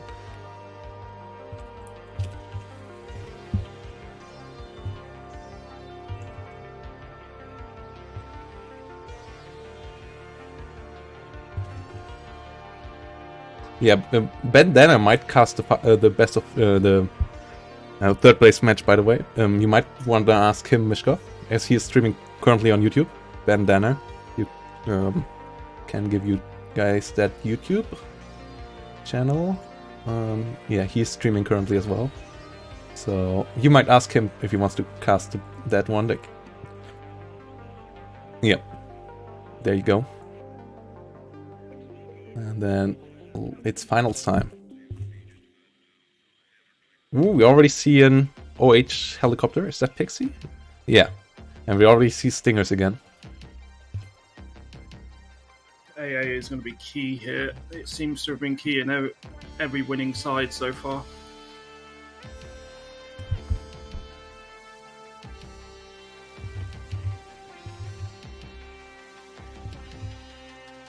Let's go.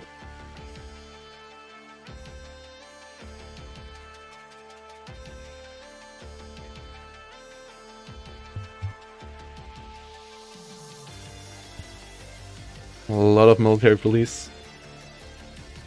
A lot of engineers. They definitely seem like a unit which is slightly overperforming compared to their price. They seem to be doing better than what you'd imagine frontline infantry would be able to do. Yeah, military police are for sure kind of a meme currently with how they perform. But that should be obviously toned down at some point, like making them a bit more pricey or nerfing the M67 maybe. Because yeah, I feel like the rate of fire is a bit too high. Not quite sure if they really can fire that quickly. Or maybe the accuracy is a bit too high, like one of these two. Like, they have 40 accuracy currently, that might be a bit too high. Like, that might be the issue on them. Not sure. Like, something has to change. But when AA is improved, do you think Apaches will need much of a change with them being so prevalent at the minute? Well, if AA gets slight buff, I don't think so. I mean, we saw BMP2 can shred through them as well. So, and when you can snipe them from a bit more range with your AA, I don't think that's too much of an issue. And yeah, it's best of 3.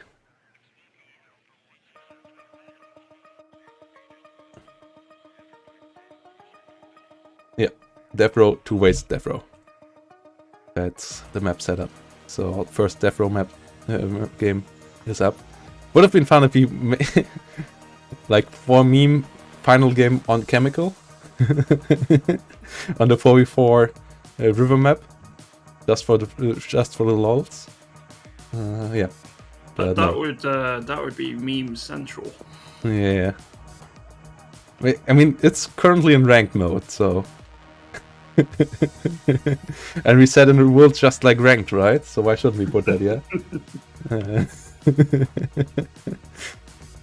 No. Chemical games are complete dumpster fires.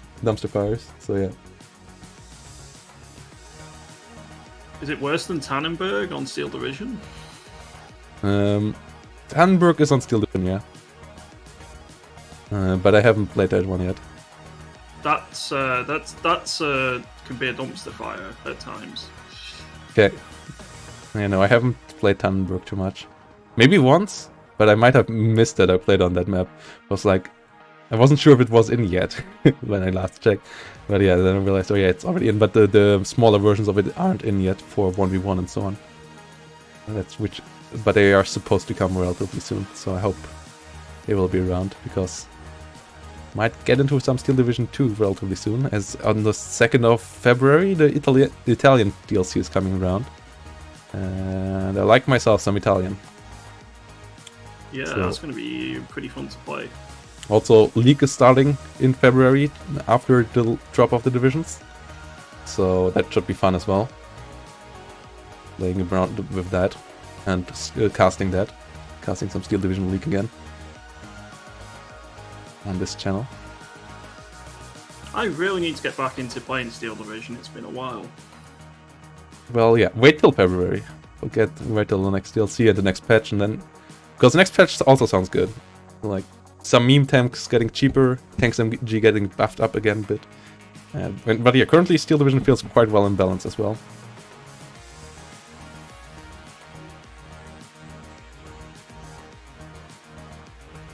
Well, that's quite a lot of stingers, as we'd AA in general from Steven Seagal, as expected. Yeah.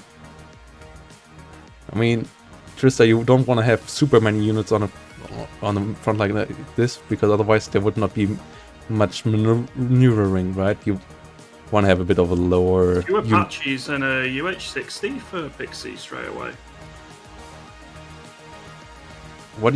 Sorry, I missed that. There's 2 Apaches and a UH-60 straight away in the north for Pixie. Wait, is that... What is that goal? What's the plan with that? Please tell me he's not trying to go for a healer rush, because that's forbidden. Please don't break the rules in the finals, Mr. Pixie. No. Uh-oh. No. What's class as a healer rush? 2 or more? Or 3 or more? Well, if he tries to go for the spawn, that's the healer rush with his initial forces in the first couple of minutes. Like, if he parks that up there for 10 minutes or so and then comes around, that's fine.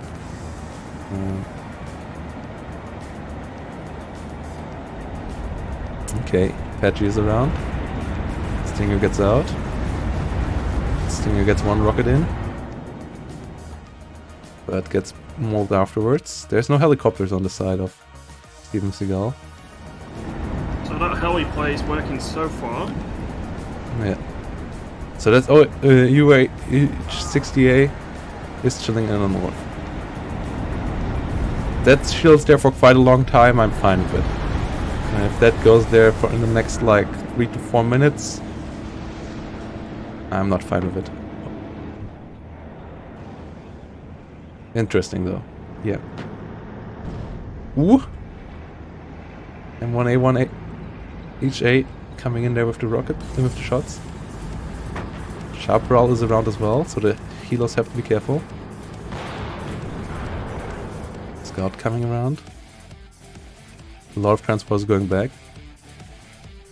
Another Chaparral coming in. But he needs some more frontline units as well. Yeah, okay, so far that's all fine. That's not a healer rush. 1A1. Yeah, Apaches are coming down to try and... Yeah, but Stinger greets them. The Chaparral might come up there as well. To give them some... Yeah, there we go. Wait, where did that rocket go? Okay, but that one hits. Or, wait, did it... Oh, the other rocket went for the F-111. Yeah, it did, and it didn't hit. The F-1 managed to stun the Chaparral, that's rough. Yeah, but it got one Apache down. One At least Apache got it's shot an down. Abrams, though. Yeah, Abram got bullied. Oh, that's still quite early. That's still too early for my liking. I would count that as a healer rush. I mean, it might lose, so let's see how this plays out. But I mean, he could do that. He could have done that with a normal C, as it doesn't support it at all. And he comes in a bit later, but it's still, it's still really on the edge. It's bending the rules slightly. Yeah.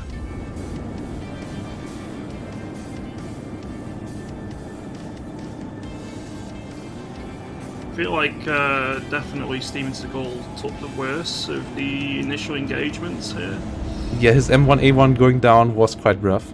He has some Chaparrals around.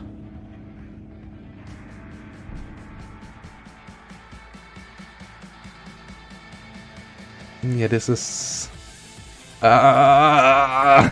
Why, Pixie? Why you have to do something like that? I think that's a rule break. Yeah.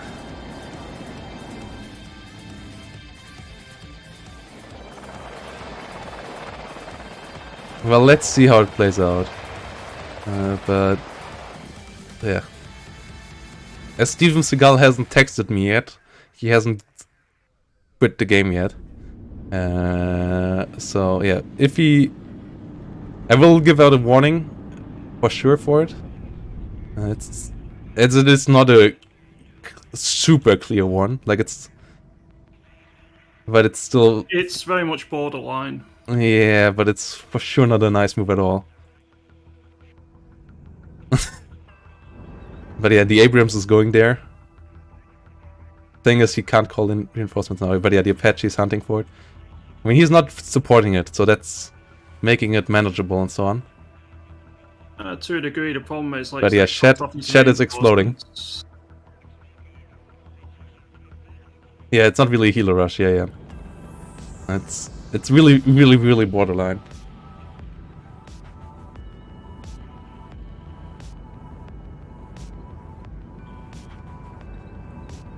Yeah, he waited a bit. It was not instantaneously. He didn't fly it directly over. And it feels like a game. And it's not like he was hunting the CV or anything. And he loses it. Yeah. I will speak with him afterwards. But I don't think it affected the game too much. So yeah, we'll talk with him after this game. Yeah, and give it out a warning. But oh boy. Yeah, exactly. It's just, this is not a real full-on helo rush. He didn't go for the snipe on the mech rifle leader and stuff. But he still did for quite a bit of cheese. Nice kill on the Apache there. Like, still there with the OH. Good move there by Pixie.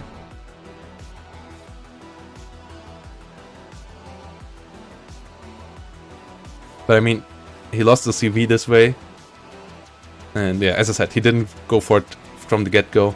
So all of that makes it acceptable for not having him, like forcing a loss on him for this game. I think the main counter-argument against it is that it's an easy tactic to temporarily cut off reinforcements, and it doesn't.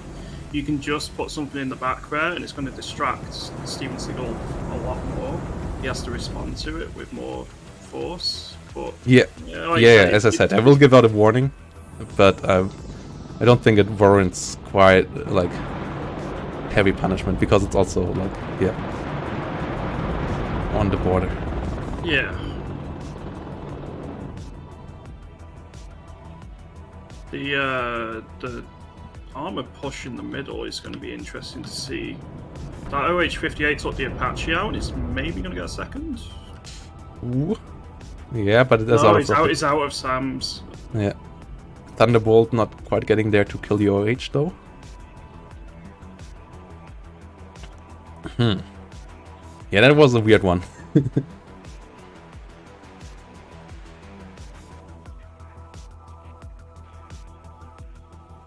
I mean, Derek S. Yeah.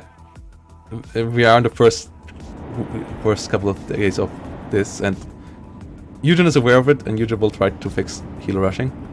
But yeah, I feel like one way of dealing with it is that if the point is neutralized, you can still call in units, and the point only switches over, like your spawn point, only switches over when the enemy captures it fully. Would allow for a bit more. I think that would be a good way of handling it. Yeah, I think you got a good idea. Like that's my idea of how to fix it. Under the circumstances of using CVs and so on in the game. Like obviously, other way would be maybe making spawn points not connected to it, but yeah.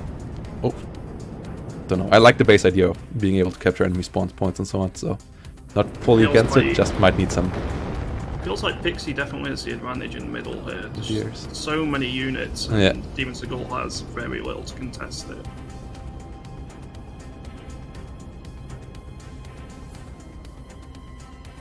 At least it's only +3 for the minute, but I don't know how long that's going to last for.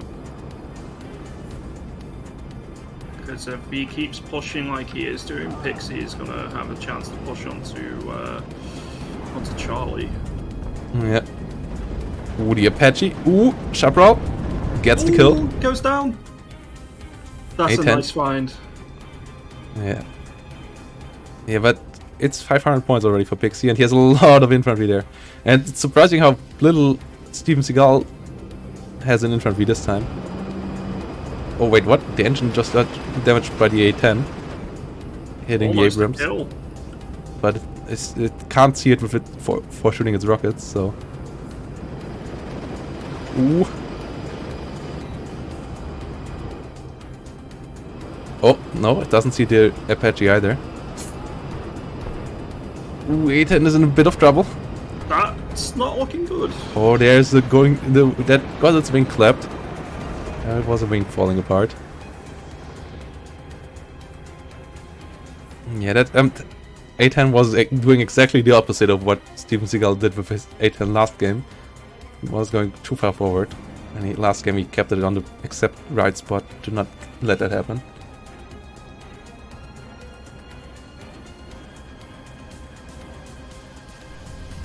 Hey Roger. I hope not. I hope not. I hope there will not be a... yeah.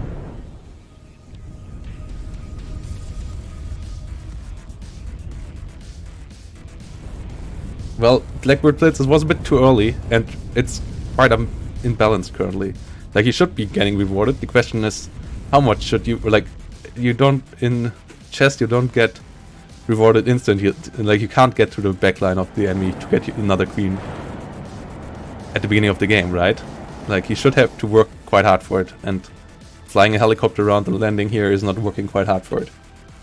Like, it's not about not being able to do it, it's about the balance that needs to be there for getting it. Nobody's saying that heal rushes shouldn't be a thing at all. Question is, how should they be balanced? That's a chaparral down in the north. I think Steven Seagal's AA now is looking a little bit despondent at this point. Yeah, Steven Seagal is a bit out of it currently. Mech rifles. Ooh. Getting exploded. That's an ouch. Oh. I can't really see much of a way back in here for Steven Yeah. Seagal. Yeah, this is quite a lot of red and quite a little bit of quite a bit through a little plume currently on the map, isn't it? Flume SV. Thanks for the follow. Also, the I think Pixie's Apache play has been almost perfect. Well, he still lost quite a bit to Stingers, but yeah. But his OH-58 counterplay was really perfect. Like, he killed all the Apaches of Steven. And yeah, Steven just didn't get into position this game.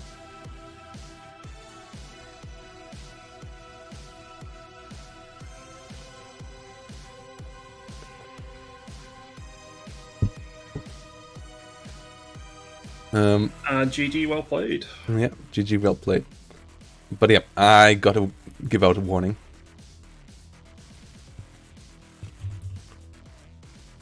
So one Apache took out, what, a Stinger, a bunch of trucks and stuff.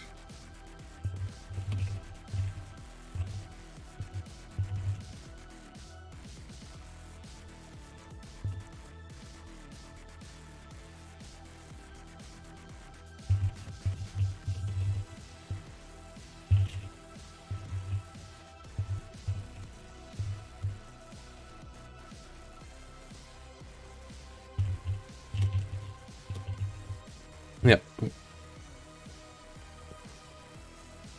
One of the OH-58s took down an A-10 Thunderbolt. Oh, yeah. I didn't spot that.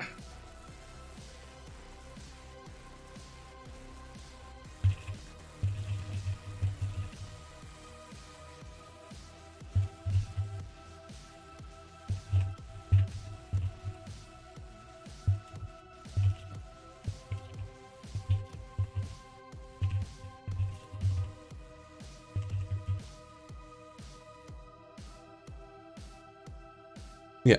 Warning given out to Pixie. Like, as I said, it wasn't a full-on healer rush. But yeah, it was too early for a move like that. And it was still a good move, but yeah, was getting a bit too much for a little bit too little risk. And I mean, he still crushed him on the rest of the battlefield. It was not the winning move in this game, I would say. No, But definitely not. so it's not like Pixie doesn't deserve a victory for that one. And as I said, he also obviously knew the rule, and he didn't go for the full-on healer rush or stuff, but was borderline.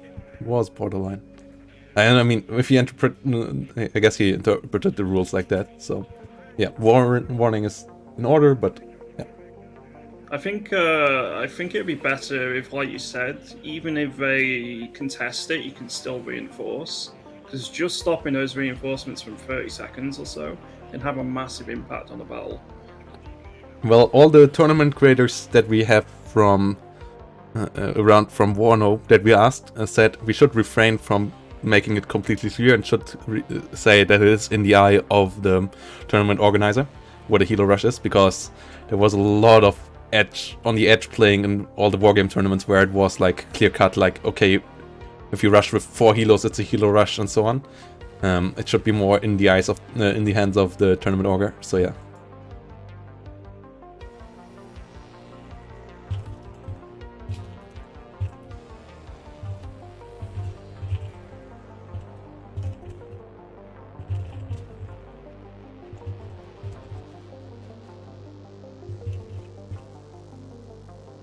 Yeah.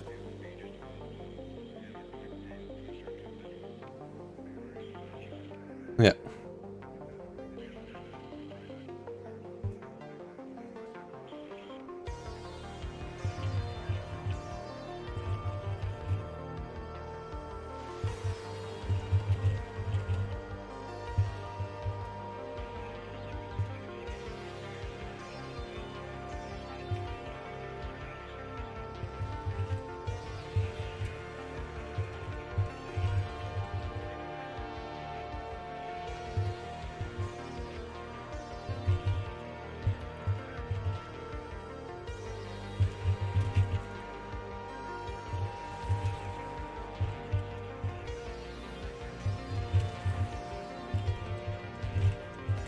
So yeah, Pixie deserves the victory, and we should be into games 2 soon, which will be on 2 ways. And we'll see if Steven Seagal can use his zoning tactic again on that map to bring it back into his to a 1-1, or if Pixie will be able to finish him off.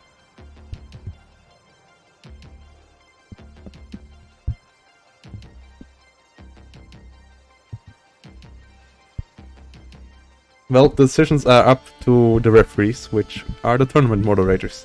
That's what it says in the rules as well. Just like in football or handball, referee is the one who has the say. And in this one, it was a yellow card. So, yeah. Warning is out. And I don't want to see that again. Well, yeah, in this one, it's up to the referee. Yeah. Just like a yellow card can be balanced differently from football game to football game, will be here as well.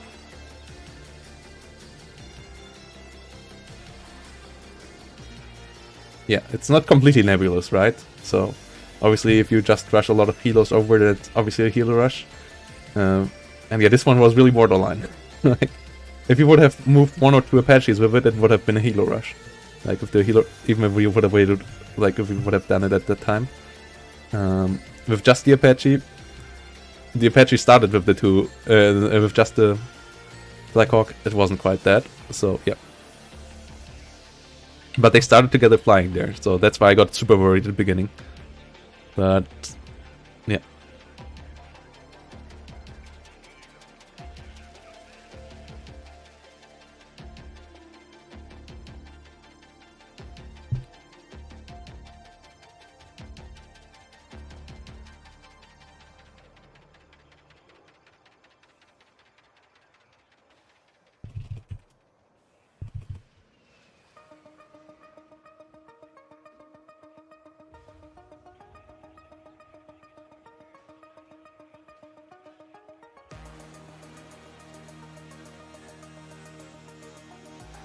Okay, yeah. Clear it with Pixie. Won't happen in game 2. And game 3, possible. Yeah.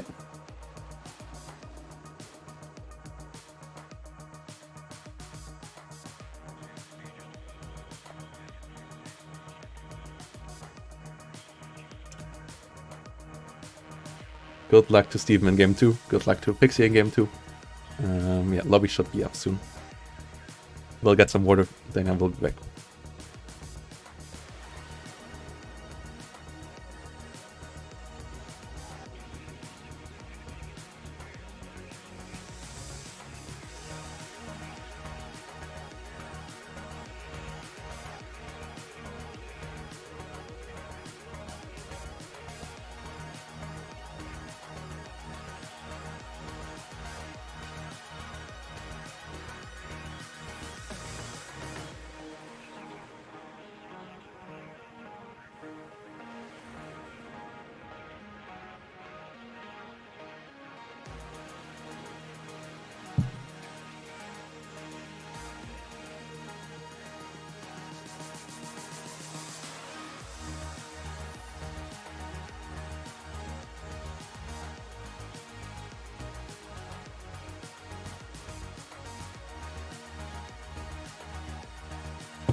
well, this isn't Wargame, but Wargame is not wrong in everything.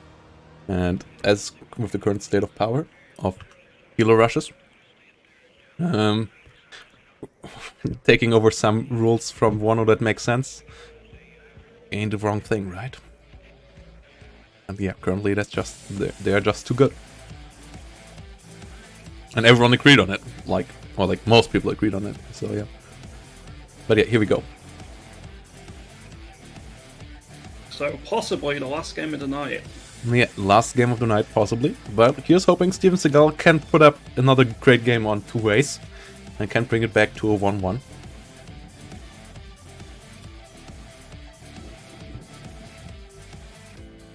Yeah.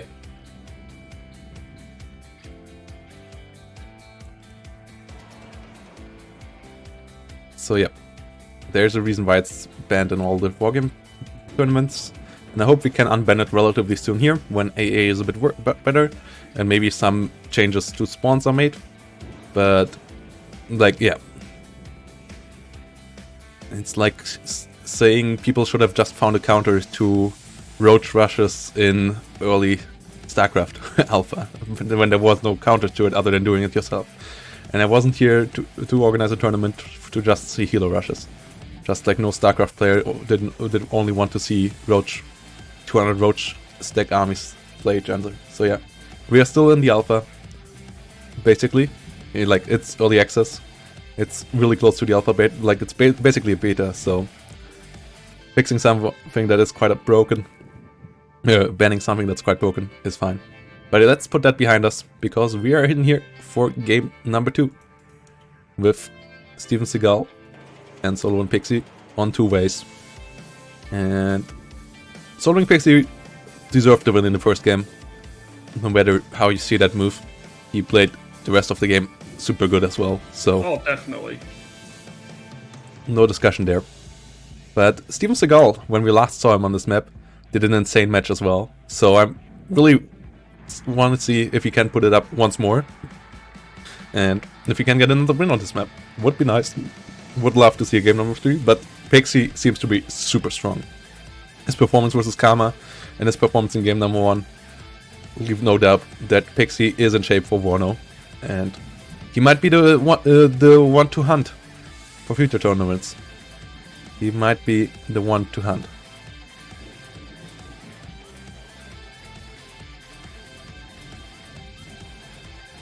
It's a best of 3, Pixie, Fantix. It's for the whole best of 3.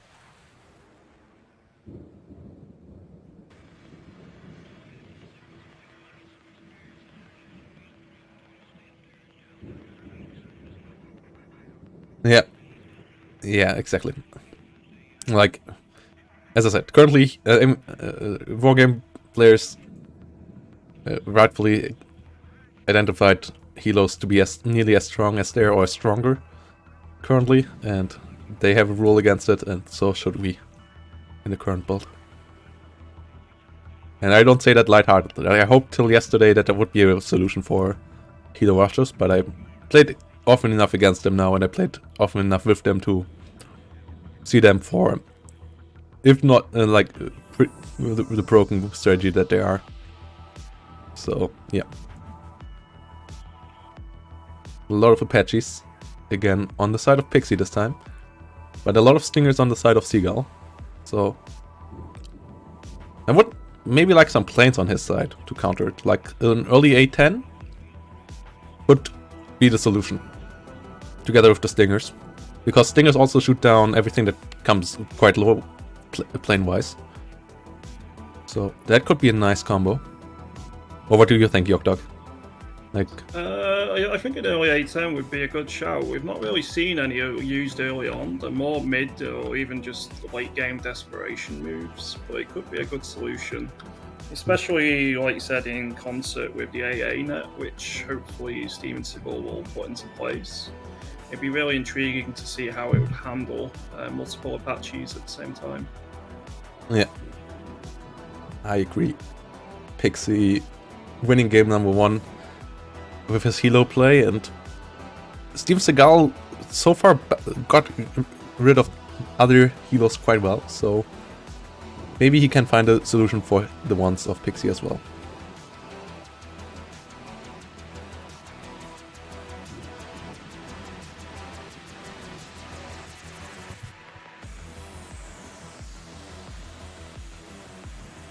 There's quite a lot of infantry that Pixie is going to be using in the north early on. Yep. Guessing a lot of them are going to be dedicated to moving towards Delta, though. A lot of helicopters in the north, a lot of infantry in the north as well, but also a lot of stingers in the north. So, and an OH 58C8 too, and that feels like the maybe the counter.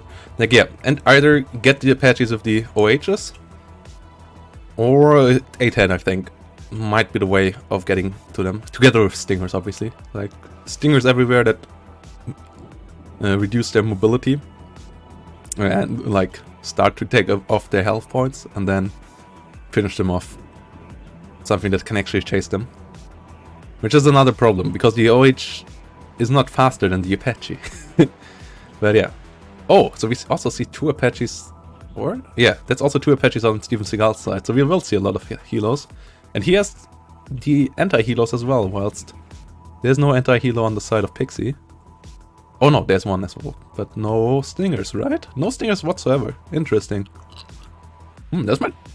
Maybe might not relying on just his OH-58s. Yeah, but that doesn't sound like a good idea. Well, we'll see. We will see. That might be an interesting game. I mean, he has used his helicopters pretty well so far, so maybe he's just really confident in his his helicopter play. We'll see. Yep. Could also have... I think he's got too many points on the field, but he might have a plane or two waiting. I don't think so. Yeah, I was thinking there's too much on the field for that to be the case, but that's the only other eventuality I can think of. Yeah, same. And yeah, we see again a lot of military police, and here we go.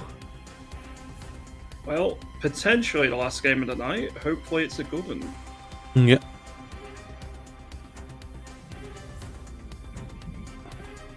Let's hope that Steven might be able to put up a bit more of a fight and might even be able to win this. I mean, yeah, as I said, I'm a big fan of what he did last time on this map.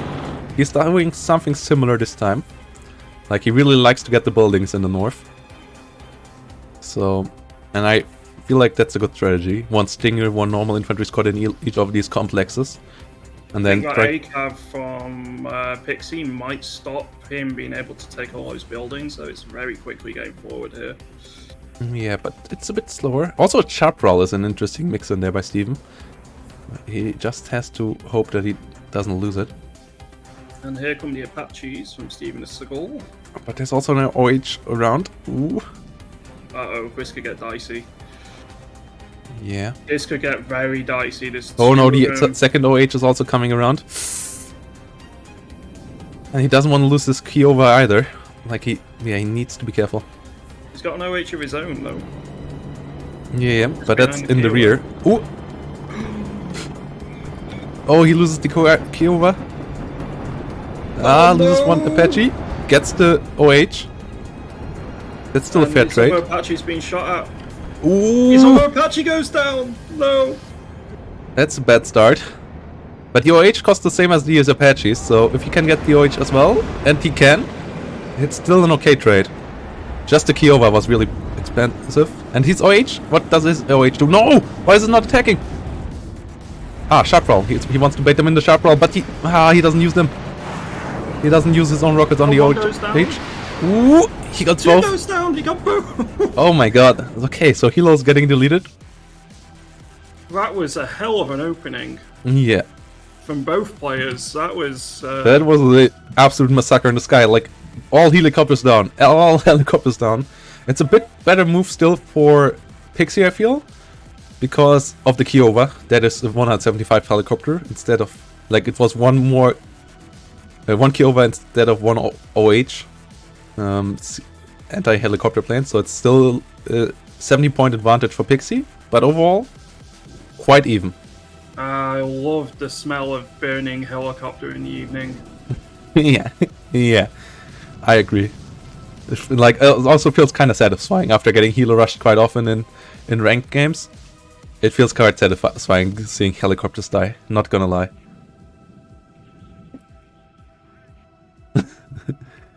Yeah, you gotta agree there with Genzi. All helicopters down, as all things should be. Ooh, that ACAF. That ACAF might be quite annoying at the north. We got another Apache on the side coming in for Steven Seagal. One with Hellfires. And 2 for Pixie in the south. But there are a couple of Stingers again. Meanwhile, a lot of mech rifles and military police pushing Steven Seagal in the center. 2 more rocket Apaches from Pixie in the south potentially want to make an appearance here.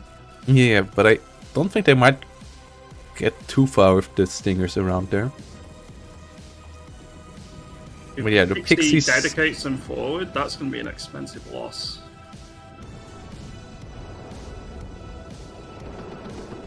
The M1 in the center might be in trouble because Recoiler's rifle is hitting it from somewhat from the side. Yeah, they're hitting it from the side. Yeah, it needs to get out of there and needs to get out of there quickly. Smoke, yeah, good smoke usage there by Steven Seagal. Gets the mech rifles quite well, but yeah, needs to run, needs to give up this central position for now. There's a bunch of military police moving in for Pixie in the north now. Yeah, but the ACAF got killed off by the military police, and an Apache is coming in there. And there's still no Stingers whatsoever for Pixie, so the Apache for Steven Seagal might be able to go on a rampage.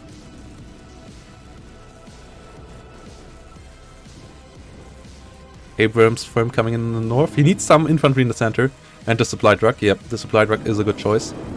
And his M1 Abrams should retreat further. It's not out of the danger zone. An ACAB lost for Pixie in the south. Oh no, the Abrams is going to die. Going down to 1 hit point, but yeah, it's not retreating, and that's the issue. I think that might be a GG for that Abrams. Ooh, oh no, it survives. And now it's messing up the mech rifles, but not. Oh, it stuns them! It stuns them just in time. So these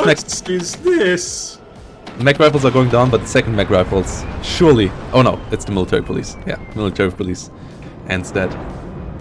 Well, at least the mech rifles go down. Meanwhile, in the south. Yeah, Apache's in the south. Stinger reloading.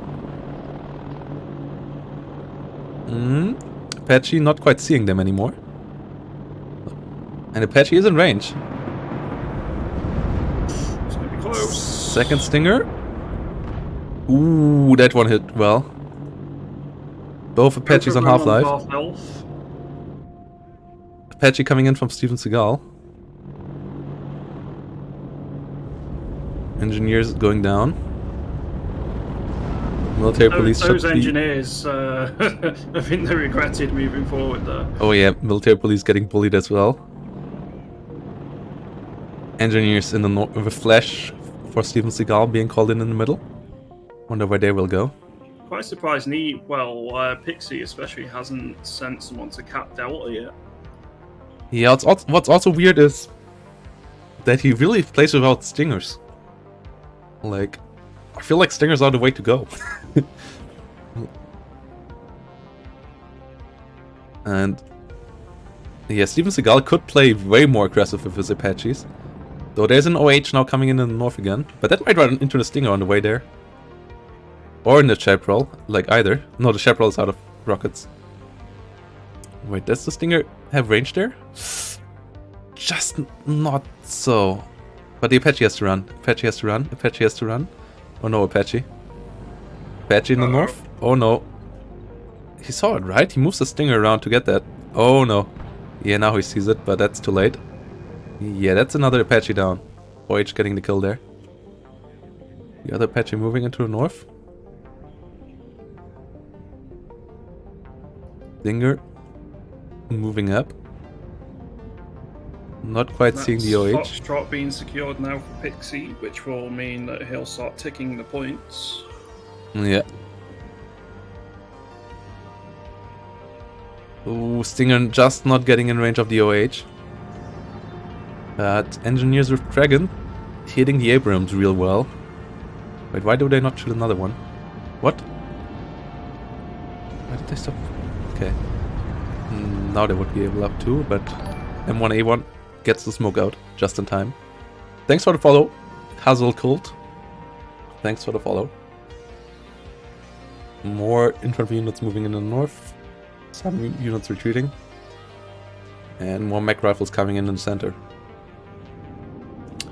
Stingers and Engineer with Dragon holding back the military police.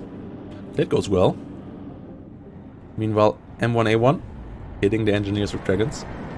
Ooh, F111. Oh. How much damage will it deal? Okay, only 30 damage. Only 3 hit points damage. Yeah, the American clusters not quite the same lethality as the Russian ones.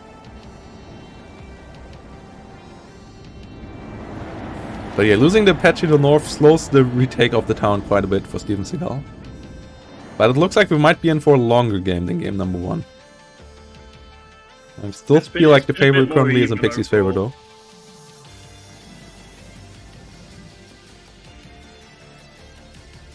I think at the minute though, it feels like Pixie has a fairly big advantage in the south and the middle. Well, yeah. OHs, what are they trying to achieve? Eating Stingers? They can't eat the Stinger, that's the problem. Yeah, Stingers... Yeah. There we go. That's a big boom. That's that recon helo down. Another cluster bomber. Oh, and it gets the Abrams. Yeah. There was some ammo explosion there. Nice sound effect again. That whistle. Some scouts and Blackhawks coming in the center. Engineers with flash. Not quite in range to shoot it. Just ever so slightly not in range to shoot it. And that's quite the problem. Ooh! Does he get the... Yeah, he gets the supply unit. That tried to repair the Abrams. And also deals more damage to the Abrams. And yeah, the mech rifle eliminate the engineer's flash because they weren't able to use their flash gun. Incendiary rocket. Feels like Pixie's doing a good job of probing everywhere and keeping pressure up in multiple spaces. So, but it's not like Steven Seagal is trading super badly. Like getting the recon helo in the south, getting the enemy supply truck right now. Yeah, but it's Apache. Yeah, Apache has to run. OH coming in. 2 rocket Apaches are about to greet a Stinger. Ooh, and Stinger gets it. That was good. But the two rocket Apaches coming in to finish them off. They definitely say hello in quite a. But yeah, here we go. Here we go with the Thunderbolt. I believe.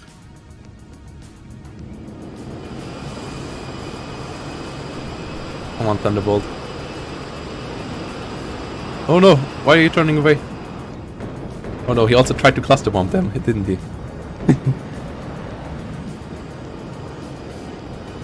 Oh, that F11. Oh, it survives. And it gets the... Oh no. 2 sharp rolls going down to a cluster bomber. Ouch. That's a big F.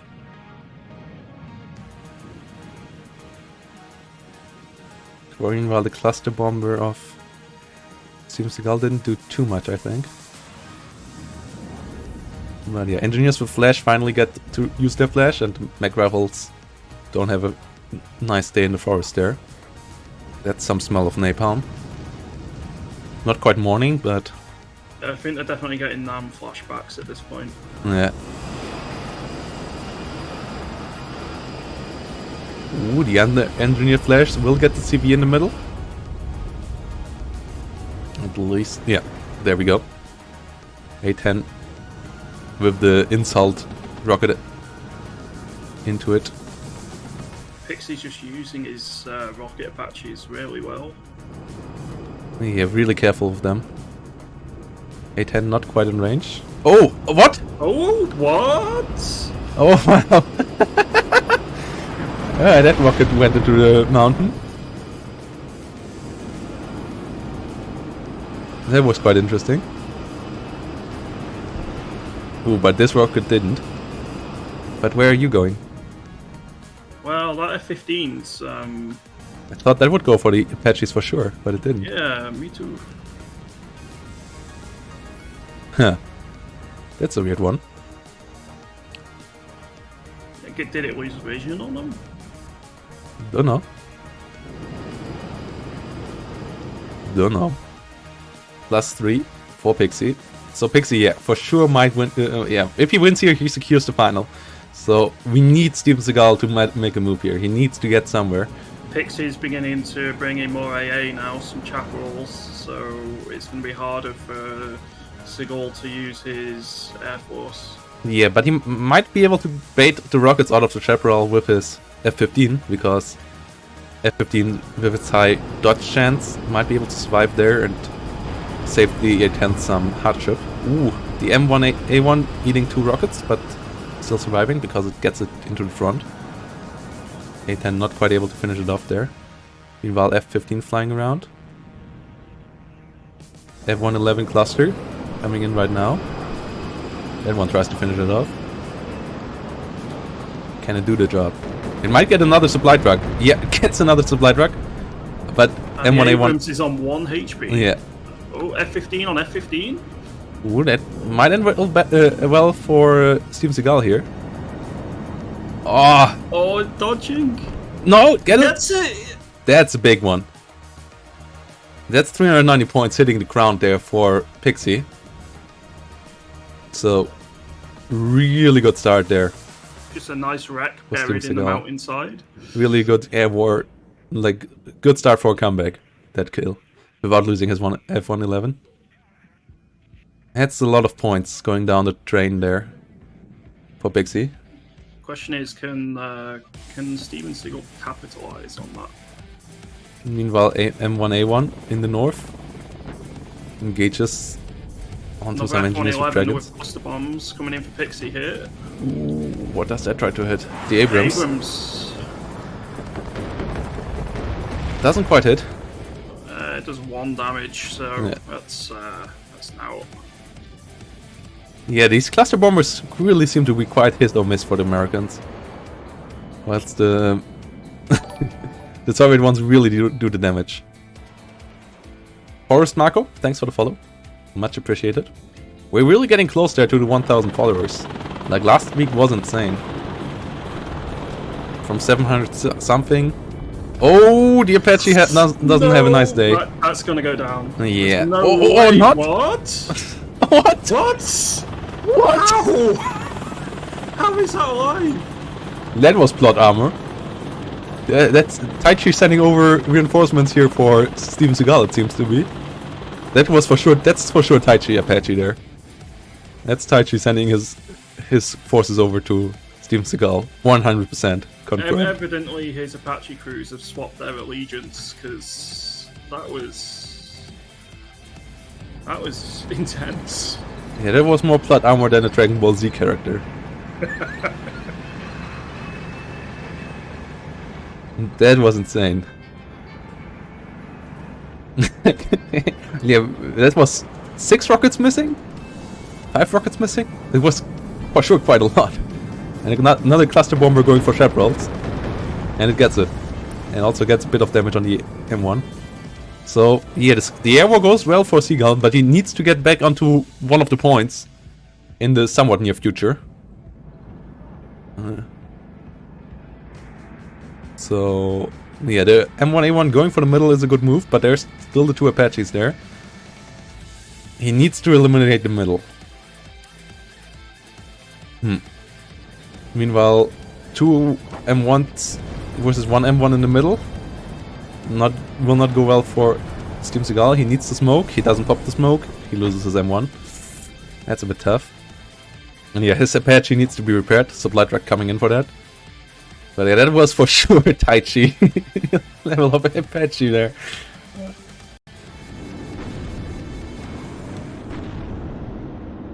I really like that we already have the first insider of the Warno tournament scene with the taichi patches. Meanwhile, Mech rifles engaging engineers in the middle. Abraham's helping out, so that should be ending quite badly for the Mech rifles. Ooh, and the helicopter is landed, isn't it? No, it's not. It's just flying real low. Yeah, the rotor is still spinning. Keeping an eye on Pixie's infantry in the north, just north of the town. They were engaging with a few. That cluster might be quite something. Oh my god, that cluster was really good. Killing one Sherman, hitting out the other one quite hard. 2 F-11 clusters hitting the middle though, but not killing off the Sherman, not even dealing damage to it. Yeah, as I said, American clusters. Oh, is he going to lose an F-111 here? I don't think so. And he might use... Ooh, rockets flying. Close. Wait, is it going down? Yeah, that was one down, right? Yeah, exploded in the... There's something exploded there. Maybe it was the rocket? Don't know. Not sure. I think it was the rocket exploded. I think they both managed to get out. Okay. Not quite sure. Might have been the plane there going down. Off on the horizon. But yeah, could have been the rocket as well. Was quite hard to see. I mean, at this point, Sigil has to push Delta. Yeah, he needs to get something into the middle. He has some mech rifle leaders coming in. But yeah, they also need to get through. Oh no, the military police! Oh no! Oh, that's so... No. That's a perfect cut-off there from Pixie. Oh, another cluster going for another Abrams. Only dealing 2 damage. Yeah, that's American clusters for you. Really, absolutely hit or miss. And not quite there for dealing with tanks. But yeah, oh my god, Steven, get these leaders in there. Send them forward. Not the transport, the unit. Oh no, he moved the transport. Uh-oh. Not much time remaining. Oh no, he doesn't realize, does he? I don't think so. I don't hope. Oh, please don't lose the game because of that. Please. I think this might be GG. F-15s engaging each other again. The one of Pixie gets hit. One of Steven Seagal also gets hit. He has another F-15. A lot of dodging so many rockets. Ooh. A lot of rockets from the other side. Gets the F-15. It goes down. That's another big blow. But yeah, he doesn't realize. His rifle leaders. Oh no, like he's losing the game because of it. Not like this. Not like this, guys. Oh no. Oh god. Oh, where's this cluster going? Bad, Please try to tell me. No, he's not trying to snipe the middle. Oh no, he moved his. Yeah, he moved his transport in there. And maybe he unloaded it on the wrong spot. Possibly. But I think that there's no way back now. Oh yeah, no. So we have our first, first champion, I think. I think that's inevitable now. It's inevitable, yeah. GGVP. Soloing Pixie there. Grinding it out in game number 2. After a really strong performance in game number 1. Soloing Pixie is our first champion. But yeah, that leader it was kind of painful. But yeah. If he would have gotten in there, I'm pretty sure Steven Seagal could have gotten the game turned into his favor. His airplay was absolutely stellar in this one. But Soloing Pixie got there in the early game, got a bit better traits in the helo fights, also quite a bit better traits in the tank fights. But losing his F-15s would have lost him the game in the long run. But lucky for him, he didn't need to go there, and he won it in 21 minutes and 24 seconds. So, absolute GGVP to Soloing Pixie, being our first champion in Warno. So, big props to him there. What a shout-out, what a tournament. What a tournament. It was a good start. We'll see exactly how the game develops moving forward, but there's some stellar games which we've covered today.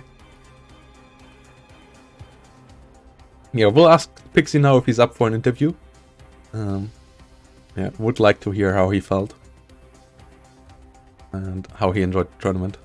But yeah, that was a really strong early game by him, and then and also the massacre of the helicopters was just so satisfying to watch. Like, that was a really nice one. I think the best game of the day for me was I think it was the taichi one. Yeah. Which was back and forth for a while, and it's a lot of fun stuff going on. Yeah. Yeah, that helicopter surviving that many rockets was like absolute insanity. Also, that one F-11 got a lot of kills.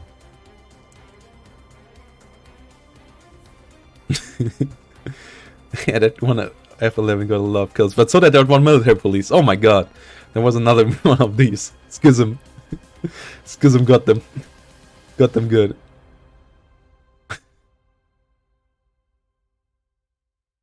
He held the line against, like, yeah, he held the middle clean. That was the one that sniped all the mech rifles coming into the middle.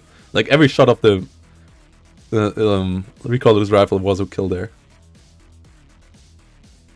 Okay, yeah, Pixie is coming in for an interview, so let's go on to the SDL channel, into voice 1, and oh no, voice 1 is used up, so let's go into voice 3.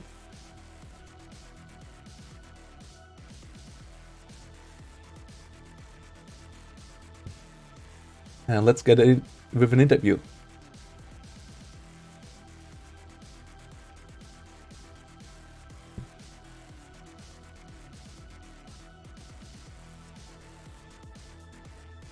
Okay. There was some insane games there. Those were really, really fun. Yeah, it was a lot of fun to watch and see how they all, because there was so many different contrasting styles. It was really fun. Yeah, it was surprisingly many viable styles, and I liked the Karma storyline. It's a bit sad that it ended in the semifinals of our Red 4 player surviving, but I mean, yeah, that game, I would still say for me the favorite game was the Greyhound versus Karma game, but the other games were also not much weaker. Yeah, Pixie is the winner, and we're trying to get him in for an interview. He got the 2-0 victory, clean sheets, over Steven Seagal in the finals.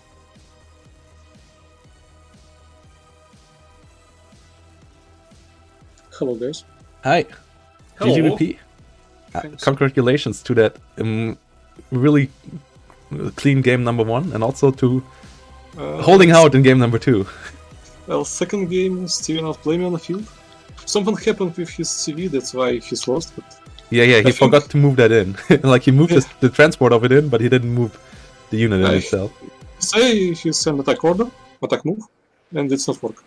So it's back wing for me. Yeah. Also, the helo slaughter at the beginning was quite fun to watch. Like, both of you losing all your helos. It was after and I heard losing helos start to be a cancerous playing trait. Yeah. And I lose here. So yeah, this battle is supposed to be Steven victory. That shit happens. Yeah. And yeah, I mean, you got in there, and holding the middle is always the way to victory on that map, and you got in there for long enough, so you absolutely deserved the victory there. Sure, he made a slight mistake, but he might have even caught that one as well, so GGVP. And yeah, also your game against Karma was so clean. I mean, we all kind of hoped for a Red 4 player to make it to the finals, for a Soviet player, but you just... He was last red players in the list, so... Yeah. I mean, he made it to the semifinals, so that's still an achievement, but yeah, you were really clean in that one as well. Like, that game, he had no chance whatsoever, which was quite interesting to watch. I cannot rate it as my skill mostly, because helicopter is kind of strange, in my opinion, and then 67 recoilless rifles too, so I'm half abusing broken units in this context. Yeah, but I mean, so were the enemies could also do that, so yeah, you still got there with the skill. But yeah, what's your feedback like so far? How did you enjoy the first tournament? Well, I'm enjoying the game a lot. As you know, we have some small troubles with rules. I hope it's will improved. Yeah. And yeah, it's cool to play against cool opponents, as always, in League. Yeah, I'm really looking forward for the game with more content, with a bit better balance. And with Yeah, more decks, better balance, and more opponents. That's cool. And since I'm on television right now, I need to say hello to my mom and to my best friend. I see he's helped me a lot. Yeah, it was fun playing you and IC in the alpha, even though you bullied me quite hard. Hey, you can't have a cheese against me. I saw that. But yeah. So yeah, congratulations again. Like, was a really fun game. Yogdog, do you have any questions? I just want to say that your helicopter usage was really good from what I could see. It was really fun to watch you play and see what style of gameplay you used. So yeah, congratulations on your victory. Thank you. Also, I have to say, like, Steven Seagal in the games we saw from before, he was able to shut down Helo play. So I was like pretty sure he would be able to do it against you as well. But your Helo play was just a level higher than the Helo play of the other guys. So he wasn't quite able to manage that. So But in second game, he's fixed all his problem, at least most of them, and counter my helicopter as well. yeah. So I only think that Russians, like the Soviet division, might have a slight issue with Helos at the moment, but hopefully that will be fixed at Monday with the buff of the Soviet AA. And yeah, really looking forward to the Monday patch. But for the first tournament, I don't think it was too bad. I really enjoyed all of you having here, and congratulations again for the victory. And yeah, that was a really fun first tournament. Went better than expected, actually. So yeah, way better. Yeah, that was a lot of fun for me too. So thank you for the tournament. Yeah, and I hope to see you in the next one, and I hope you can defend your title, or at least. Right, I will try. Yeah. Right, it's kind of late here, so I need to go. Sure. Thank you again for the tournament. See you guys. Have a good weekend. Thanks. See you.